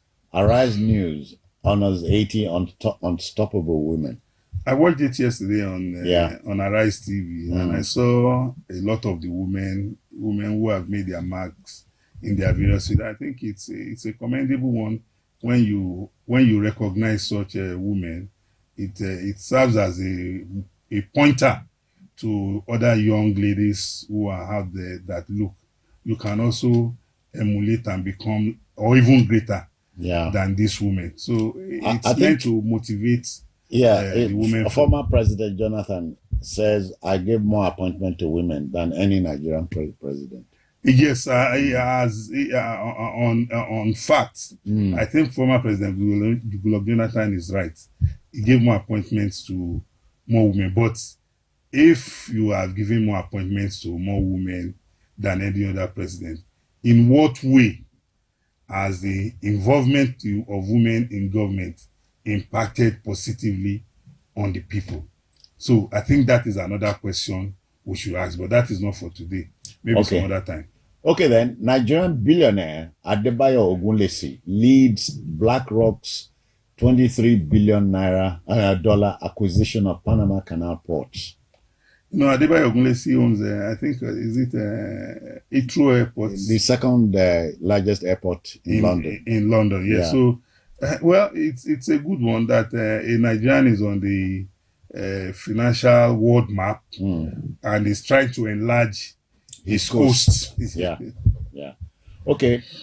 French far-right leader Marine Le Pen found guilty of embezzlement, barred from 2027 polls.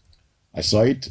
Yes, I also saw it, and that is the judiciary for you in France, and she has promised to appeal that judgment because that judgment stated that she will spend 2 years of confinement at home with ankle surveillance. So, and she has been tipped to be the next French prime minister. Yeah, but now she will not be able to, run until this judgment is set aside. So yeah, we wait to see what comes out in the days ahead. All right, new telegraph is here, and again, it's the Uromi killings. I'll pay full compensation to victims' families. Edo Governor. Yes, you know, this was the crux of my message since I got here, and most importantly, I must also say this with all sense of responsibility, citizen. The media cannot be exonerated from what happened there in Uromi. Okay. We have always warned that it is an act of irresponsibility for us to profile crime based on ethnicity and religion. Yeah. And the media is culpable. Throughout the 8 years of former President Muhammadu Buhari, if there's a crime in any community, even before the security agencies, arrive at the scene to investigate and report back, it is always Fulani herdsmen, Fulani. To the extent that even armed robbery incidents, instead of the media to be responsible enough to report a robbery as a crime by criminals, they will report it a robbery by Fulani herdsmen. You also remember the case of the bombing of a church and killing in Owo, Ondo State in 2022, where when that incident happened, before the investigation by the security agencies, the media went to town claiming it was Fulani herdsmen, only for the police investigation as well as the military investigation later to reveal that those who carried out those acts were nowhere near herdsmen or Fulanis or Hausas. So I think Nigerians and people all around the world must hold the Nigerian media as also culpable in this show of shame, this senseless killing. And I'm very pained because if we have been doing the needful, a lot of these crises, we won't have it on our hands. We won't have their blood on our hands today. Because the blood of these 16 persons are on the hands of every one of us that have profiled a crime based on ethnicity and religion. Regarding what you just said, I know one of the trainings we had in journalism, the journalist is also a gatekeeper. Absolutely. You keep the gate, decide what comes in or what goes out. Yes. All right. Violent crimes. We have intensified internal security operations nationwide. Force headquarters is telling us. Yes, we hope to see the measures manifest in the reduction of violent crimes. All right. The last but not least paper is the leadership. Again, the lead story: killing of 16 hunters, itinerant hunters. Northern elders, JNI, demand probe and compensation. I agree absolutely with them. I agree absolutely. And the one funny story, one funny rider that people are coming up to is that what are those northern, those Nigerians? I won't even call them northerners. They are Nigerians. Why are they coming to hunt in the south? As if a Nigerian does not have a right to move around within the geographical territory called Nigeria. As if a Nigerian requires an express permission from anybody to go and do business. Because as far as I'm concerned, these hunters are like the Yoruba man who set up a business shop in Kano. Hold on. They were setting out from They were from Port Harcourt. They were going to Kano. Yes. So how did they get there? They were going to Kano from Port Harcourt, and they passed through to Uromi. They were intercepted by a so-called vigilante. No, Port Harcourt to Kano. Yes. I'm saying, how did they get to Port Harcourt? Oh, of course, they will get to Port Harcourt by road. So what did not happen? I wouldn't know. Okay. Trump considers third-term presidential bid. I saw it. I saw it on Network TV. When I saw it, I want to believe it's one of those jokes. You think he's flying a kite? I believe strongly he's flying a kite. It cannot, and that kite cannot fly. Okay. And it's a developing story. It is said he's not joking about it. He's not joking about it, but I know very well that the kite that Mr. Donald Trump is trying to fly will not even move out of the room. Okay. Take this one. Troops neutralize bandit kingpins in Northwest, which is a good story. That's a good one from our military. We commend them and we pray that they continue to do more. This is crazy. Myanmar earthquake death toll hits 2,059. I saw it. It's Nelson, a catastrophe. when I saw a high rise caving in, I said, this is a horrible harvest of deaths. In fact, when I was watching the cable TV, they said the depth of the quake is about 10 kilometers. Yeah. So I imagine, honestly, that is why the whole world is, rushing to provide them, aid as well as ensure that it is said that one stroke of nature can rubbish man's ingenuity. Absolutely, absolutely. Okay, constable recruitment. Candidates to resume training April 12. Well, it's good. Police. Yes, it's good that they are going to resume training at last. Immigration Comptroller General gets 10-year extension to December 2026. That's the presidential approval that she got in, which is allowed in law. Yeah. Okay, we are done with the papers and the headlines. Please step out there, get a copy of your favorite paper or papers, swat the stories, know the details, give contexts to the stories and clarity to the stories too. I want to thank Nelson Ekojimi for his time. Thank you. Thank you very much, Citizen Jones. We're out of here until the next time.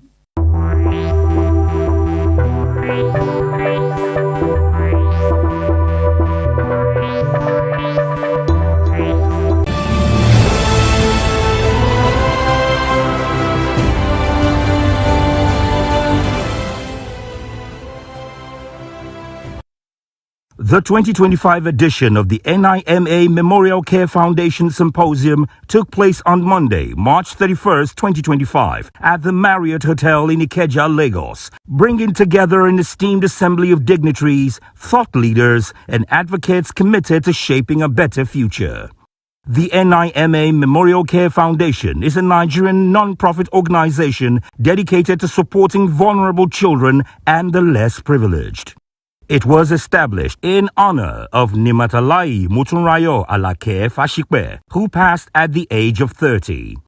The foundation continues her legacy through initiatives such as orphanage support, education, and access to clean water. This year's symposium, themed Empowering the Future, explored critical issues of youth development with a compelling sub-theme emphasizing water and sanitation for the girl child. The event welcomed notable guests, including Hajia Zainab Mohammed Abdul Malik, co-founder of NIMA Foundation, Honorable Adedamola Kasim, representing the Speaker of the Lagos State House of Assembly, Honorable Mudashiru Obasa, and Mrs. Abosade Adumasi, who stood in for the Lagos State Commissioner for Basic and Secondary Education, Honorable Jamiu Tolani Alibalogun. Prince Jide Olatilo, Group Managing Director of Biscon Communications, and the keynote speaker, Professor Anthony Killer, who was accompanied by his wife. The symposium commenced with a solemn rendition of the national anthem, followed by an opening prayer led by Pastor Bethel Praise. In her welcome address, Hajia Zainab Mohammed Abdul Malik expressed gratitude to all attendees, providing an insightful overview of the symposium's objectives. It is my immense pleasure to welcome you all to the NIMA Memorial Care Foundation Symposium and Ground Ball themed Empowering Futures, Clean Water and Hygiene Support for Girl Child. Today we gather here to address a critical issue that affects the most vulnerable members of our society, the girl child. We believe that every child deserves to live a healthy, dignified, and empowered life. However, this can only be achieved when they have access to basic necessities like clean water and hygiene facilities. At NIMA Memorial Care Foundation, we've been working tirelessly to provide clean water and hygiene support to girls in schools and less privileged communities across Nigeria. Our water borehole projects have brought safe and clean drinking water to thousands of individuals, transforming lives and communities. However, we cannot do this alone. We need the support of government agencies, private institutions, individuals, and everyone else to continue our work. Today's symposium is a call to action. We invite you to join us in this critical conversation about empowering girls through clean water and hygiene support. A vibrant drama presentation by the Lagos State Council for Arts and Culture set the tone for the discussions, creatively underscoring the importance of hygiene and clean water for the girl child. This was followed by the presentation of certificates to beneficiaries of NIMA Foundation's Empowerment Program, a testament to the organization's ongoing commitment to community impact.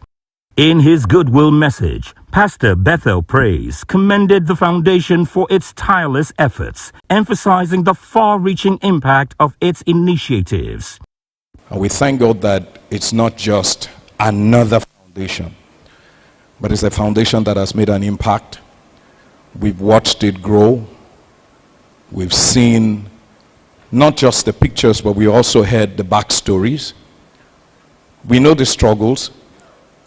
We celebrate the victories as well. And today we thank God that where it all started, that small place, is growing.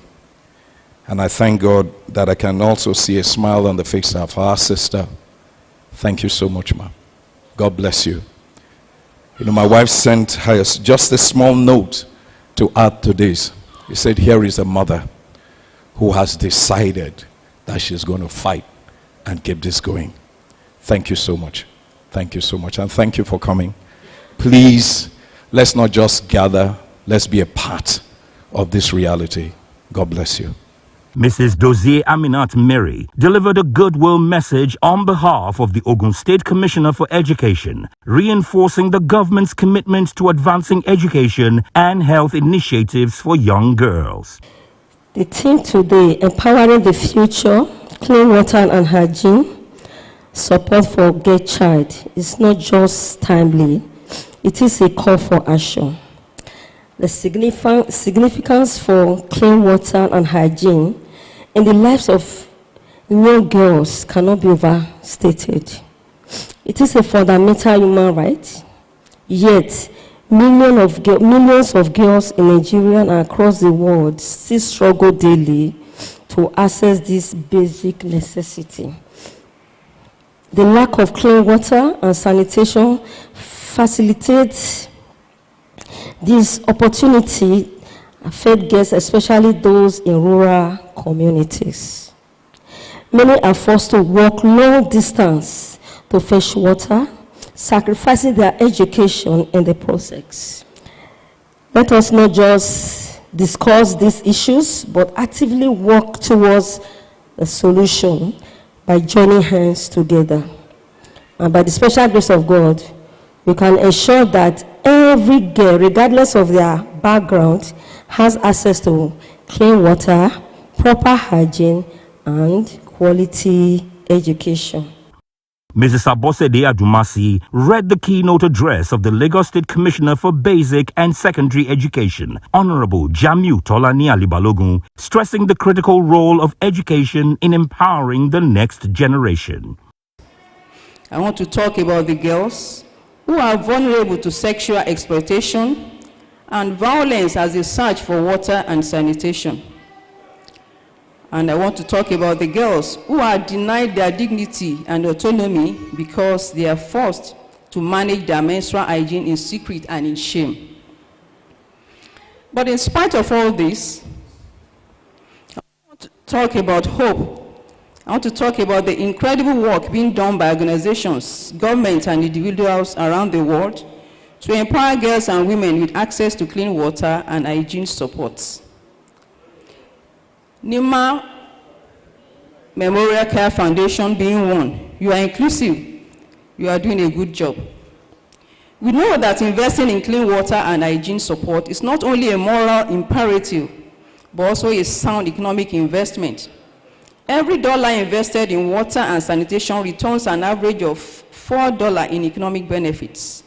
Girls who have access to clean water and sanitation are more likely to attend school, complete their education, and go on to become. Mrs. Keeler delivered an insightful address on the necessity of access to clean water for the girl child, considering her psychological needs and the long-term impact of proper sanitation on her education and overall well-being. When clean water is scarce, the risk of violence, exploitation, and abductions increases. However, there is hope. Providing clean water and proper sanitation facilities is not only about preventing diseases, it is about creating opportunity for girls to strive. When girls have access to water, they are healthier, attend school more regularly, and have clean chances of completing their education. Hygiene education empowers them to take care of their own health, and it improves their self-esteem and confidence. As a global community, we must work together to ensure that all the girls have access to clean water and hygiene support. Government, organizations, and communities must invest in building water infrastructure, improving sanitation facilities, and providing hygiene education. There's been vehement calls from the various speakers that it's not only about us speaking here, but taking action. But how do we do that? How do we raise the benchmark from where NEMA has placed it now? How do we reach out more to many other young ones out there, particularly the girl child? Because today, as we speak, from today, about 3 million women start to menstruate. So we do have a lot to do for our society and the world at large. Nima? Keynote address by Professor Anthony Keeler, who eloquently dissected the symposium's theme, Empowering the Future, with a strong focus on the sub-theme. He underscored the pivotal role of water, hygiene, and sanitation in the lives of young girls, stressing that empowering them today is key to securing a healthier and more prosperous future for all. The first step that we need to do is to actually train parents and children on the importance of good hygiene and the importance of water in our life. The next step is actually to empower them to be able to do this. It is not enough to know the right thing. You also need the resources, the energy to do the right thing. And therein goes the need to avoid the kind of experience Mrs. Keeler went through, where you have to go miles to get water. It is actually doable. We just need those who plan schools and community to know that just as when you want to go out, you need to wear a pair of shoes, just when you want to go out, you need to wear a top and a bottom or a dress that needs belt or something to tie, that when you build a school or when you design any community or when you evaluate any community, there should be some, I have a list of 7 things, but let's stick to one here, of some things that every community must have. So you must have a radius. To say within a certain radius, there should be water there. We are actually setting the bench very low because in reality, water should be flowing in every house.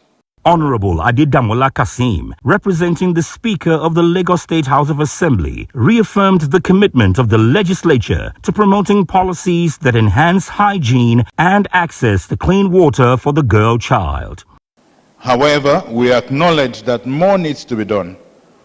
We continue to work together to ensure that our girls have access to clean water, sanitation, and hygiene facilities. This is crucial for their empowerment and for building a healthier and more prosperous society.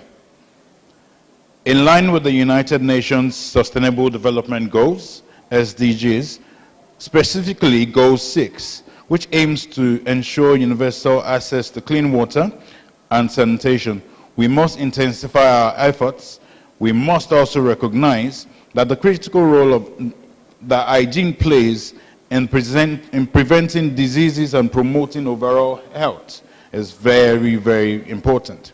To achieve this, we need a multifaceted approach that involves government, civil society, the private sector, and individuals. We must invest, however, in infrastructure, promote hygiene, education, and support community-led initiatives.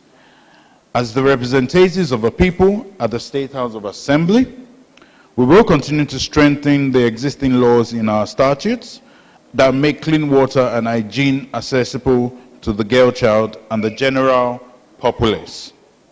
In a heartfelt vote of thanks, Hajia Zainab Mohammed Abdulmalik expressed profound gratitude to all guests and stakeholders for their unwavering support. The symposium concluded with the ceremonial cutting of the cake, a moment expertly coordinated by the Master of Ceremonies amidst an atmosphere of warmth and camaraderie. And the second one, I, another one, M, and the last but not the least. And that's Nima, ladies and gentlemen. She lives on. As the event drew to a close, guests enjoyed a delightful dinner, reflecting on the impactful discussions and renewed commitments made towards empowering the future.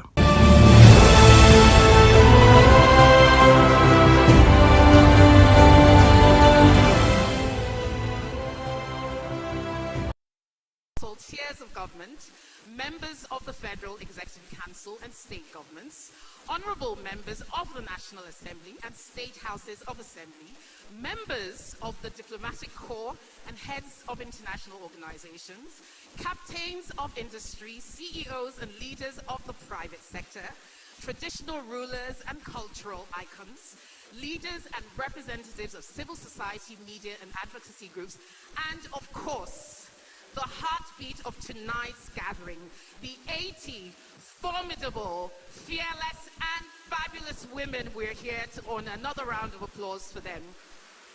And if you'll permit me, I'll borrow a line from the late great Maya Angelou, who once said, each time a woman stands up for herself, she stands up for all women.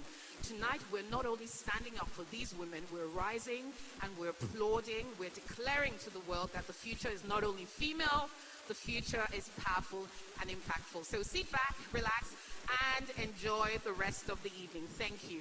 Now, as we move forward, I'd like to invite, first of all, two phenomenal women, also directors of Arise News and entrepreneurs in their own right. First is a woman who is the head of partnerships and growth at Oxygen X Finance Company. And we also have joining her on stage another woman who has made her name in the food business and has one of the best sandwich spots in town. So I'm welcoming Eka and Efe Ogbai-Bena. Please give them a round of applause as they come to give a few opening remarks. Keep the applause going, ladies and gentlemen. Thank you.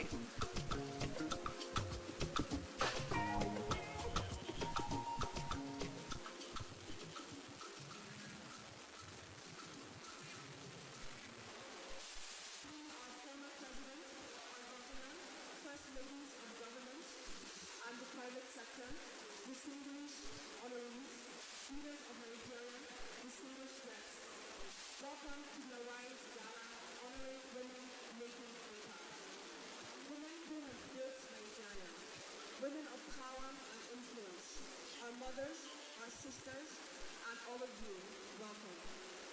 It is our profound honor and privilege to welcome you all to this extraordinary gathering as we celebrate the remarkable women who have shaped and continue to shape the soul and future of Nigeria. Today, we stand on the shoulders of history, inspired by the resilience of our past and the brilliance of our present, to honor these exceptional women whose impact reverberates across our nation and beyond. Nigeria's story has always been enriched by courage and contribution of its women. Let us take a moment to journey back in time. In 1929, the Igbo women of southeastern Nigeria rose in what was remembered as the Women's War, a bold stand against colonial oppression and unfair taxation. These women armed with weapons, these women not armed with weapons, but with unity and determination, challenged the British administration, demanding justice and dignity.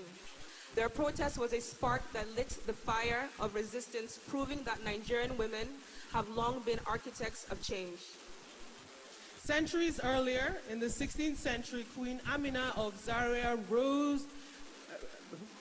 into history as a warrior and ruler of unparalleled strength. She expanded her kingdom's borders, fortified its defenses with the famous Zaria walls, and opened trade routes that brought prosperity. Queen Amina was not just a leader. She was a visionary who showed the world that power and purpose know no gender. And in the 20th century, Fumilayo Ransome Kuti emerged as a titan of activism. A fearless advocate for women's rights and education, she led the Abeokuta Women's Union in protest against colonial injustice, securing victories that uplifted her community, her legacy, and as a teacher, a suffragette, and a mother to a generation of change makers, reminding us that the fight for equity is woven into the fabric of our nation. Today, we gather to celebrate a new chapter of this history. The women from fields as diverse as politics, business, technology, arts, and social advocacy carry forward this tradition of impact with grace and grit. From global leaders like Dr. Ngozi Okonjo-Iweala, the first woman and African to helm the World Trade Organization, to trailblazers like Mo Abudu, reshaping Africa's media landscape, and innovators like Odunayo Eweni, driving financial inclusion through fintech. Women are not just breaking barriers, they are building bridges for the generations to come. Arise has beautifully captured the stories of these exceptional women in their International Women's Month tribute. Today, we expand on that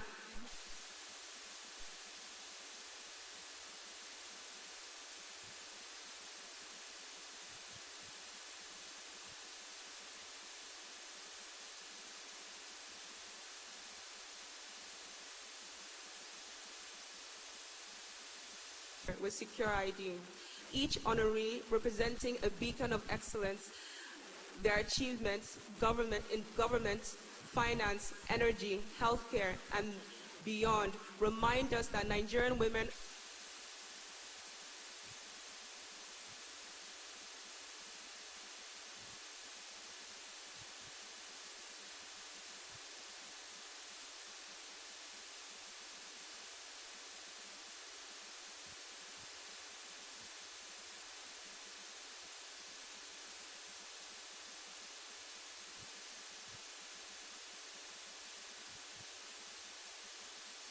and it's our collective responsibility to keep that flame burning. So, to our honorees, thank you. Thank you for your courage, your innovation, and your unwavering commitments to Nigeria. To our guests, thank you for being here to witness this moment. Together, let us celebrate, reflect, and inspire. The stage is set, the stories are ready to be told, and we invite you all to join us in giving a resounding applause to the women who make Nigeria proud.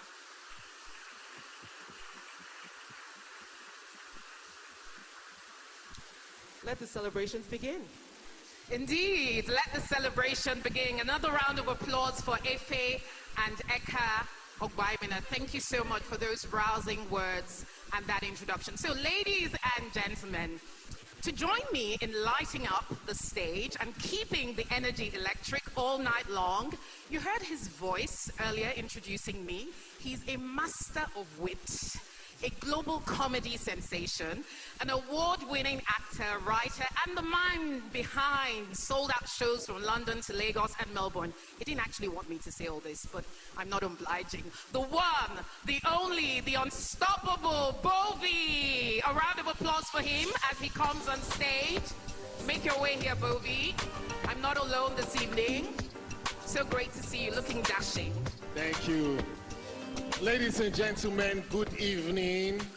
Usually when I come out for work like this, I always try to ensure everybody puts their hands together for me. But tonight is one night I will make that exception because we are gathered here to celebrate women. Ladies and gentlemen, I don't think we have celebrated women since we came here loud enough. I want us to jam our hands for all our recipients tonight. Yes. Rolake mentioned earlier, tonight we are celebrating 80 of them.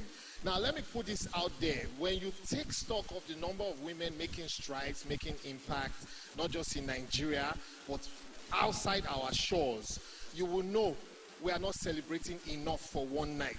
And that's why it has been aptly tagged for 2025. This is going to go on for the next 10 years and more. Matter of fact, I don't think it's going to stop at any point. So 2025, we're celebrating 80 of them. It's a wide cast for one evening, so we're going to do our best to swing into action as quickly as possible. But before we present the first two awards, ladies and gentlemen, we are not just celebrating women tonight. Yesterday was Mother's Day, the first of it. Nobody will be in this hall if you were not born by a mother. Nobody existing indeed. I want every man in the hall to stand up and use the next 30 seconds to applaud every woman present here. I don't think that's too much to ask. Every man. If there's a man sitting down, then maybe he's a woman. Look around you. There are women all around you. Let's put our hands together for every woman present here. Yes, indeed. Thank you, gentlemen. Thank you. Your day will come in November. So just a few months away. Thank you. You may please be seated. So as Bovie said, we're going to get straight into the awards. We wanted to start to, first of all, recognize a really fantastic icon of the fashion industry.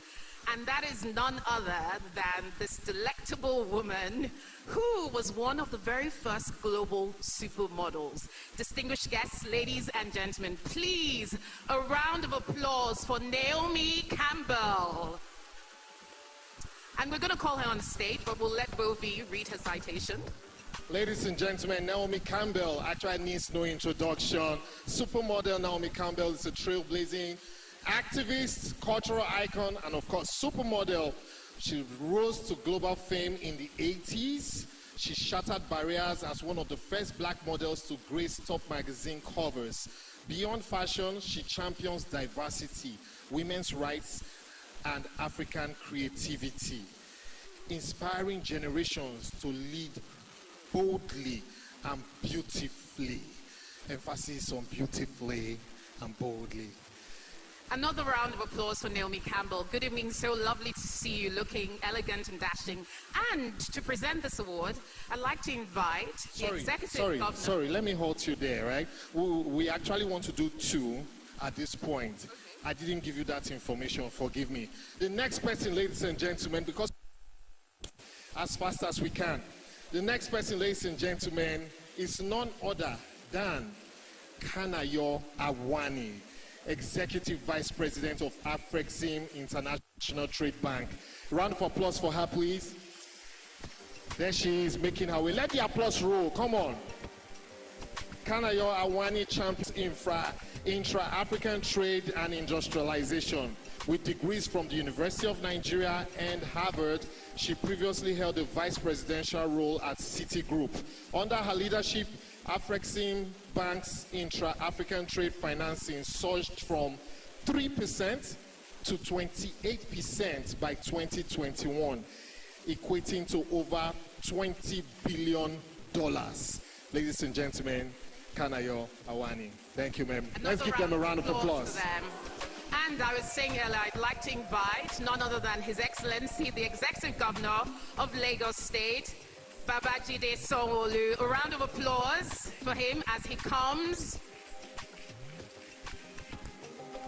The governor is actually a fantastic he for she, so it's very fitting that he'll be presenting the first set of awards tonight. Thank you. You're welcome, sir.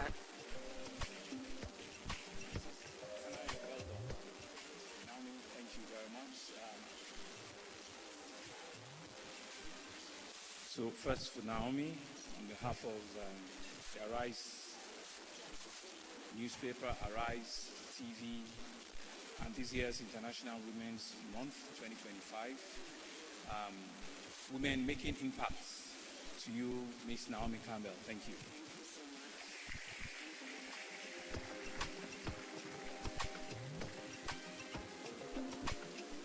And similarly, to one of our very best in the banking industry, Women Making Impact 2025, Mrs. Kanayo Awani of the African Export-Import Bank, Afrexim Bank. Congratulations. Thank you very much, Mr. Governor. If you just stay for a second, just for a few photos, and I believe Miss Naomi Campbell wanted to just say one or two things.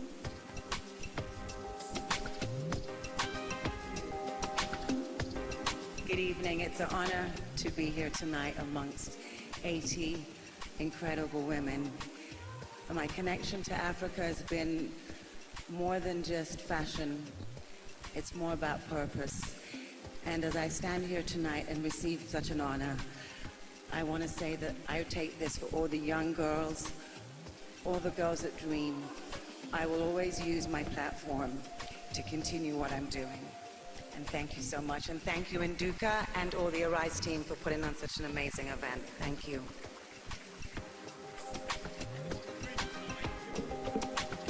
Thank you very much. I'm deeply humbled. I'm profoundly grateful to Arise for this recognition, which is not just a personal honor, but it goes to everyone, the many of us who are straddling work together to make Africa a better place, to ensure that we are shaping or reshaping Africa's economic future. It goes to my parents for the ethical values they instilled in me. I have to also, at this moment, also recognize one of Africa's greatest, who is my boss, Professor Benedict Orama. Had he not given me the empowerment and belief and platform, we will not have done the work we've done in redirecting trade, but not just redirecting trade through intra-African trade and AFCF's implementation, but also changing the characteristics of trade through value addition, through industrialization and export development. To my colleagues, some of whom are here today, the brilliant minds who come to work, hard-working staff who labor every day. They come to work, laboring and fighting for the economic soul of Africa. This is for you as well. Thank you very much. And, oh, you're not. I'm sorry. And to my husband, my family, the uncle and my uncle and my lovely children who are cheering Mama always on the sidelines. This is also to you. Thank you very much. Thank you very much, and another round of applause for our awardees, as well as His Excellency, the Executive Governor of Lagos State. So these two women serving as representation of all the other women who will be receiving awards tonight, and so we wanted them to say a few words. But be rest assured, not all 80 awardees are going to be saying words on stage, because we'd like to move very swiftly. Long before colonialism reshaped the African continent, Nigerian women were already leaders. Across our land, women have played vital roles as warriors, traders, and decision makers. Take Queen Amina of Zazzau, for example. A skilled warrior and political leader, Amina expanded the boundaries of her kingdom in the 16th century, defying norms of the time by leading armies and negotiating diplomatic agreements, a legacy that embodies the spirit of courage and resilience.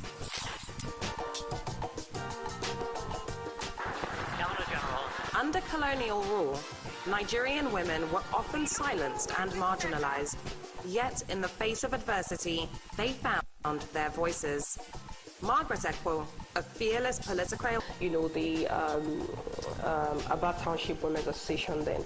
The 1929 Aba riots, a fierce and historic protest led by women of southeastern Nigeria, symbolized the power of resistance against colonial oppression. Women rose against oppressive taxes and colonial policies, sparking a movement that reshaped the political landscape. Though brutally suppressed, the riots forced the colonial government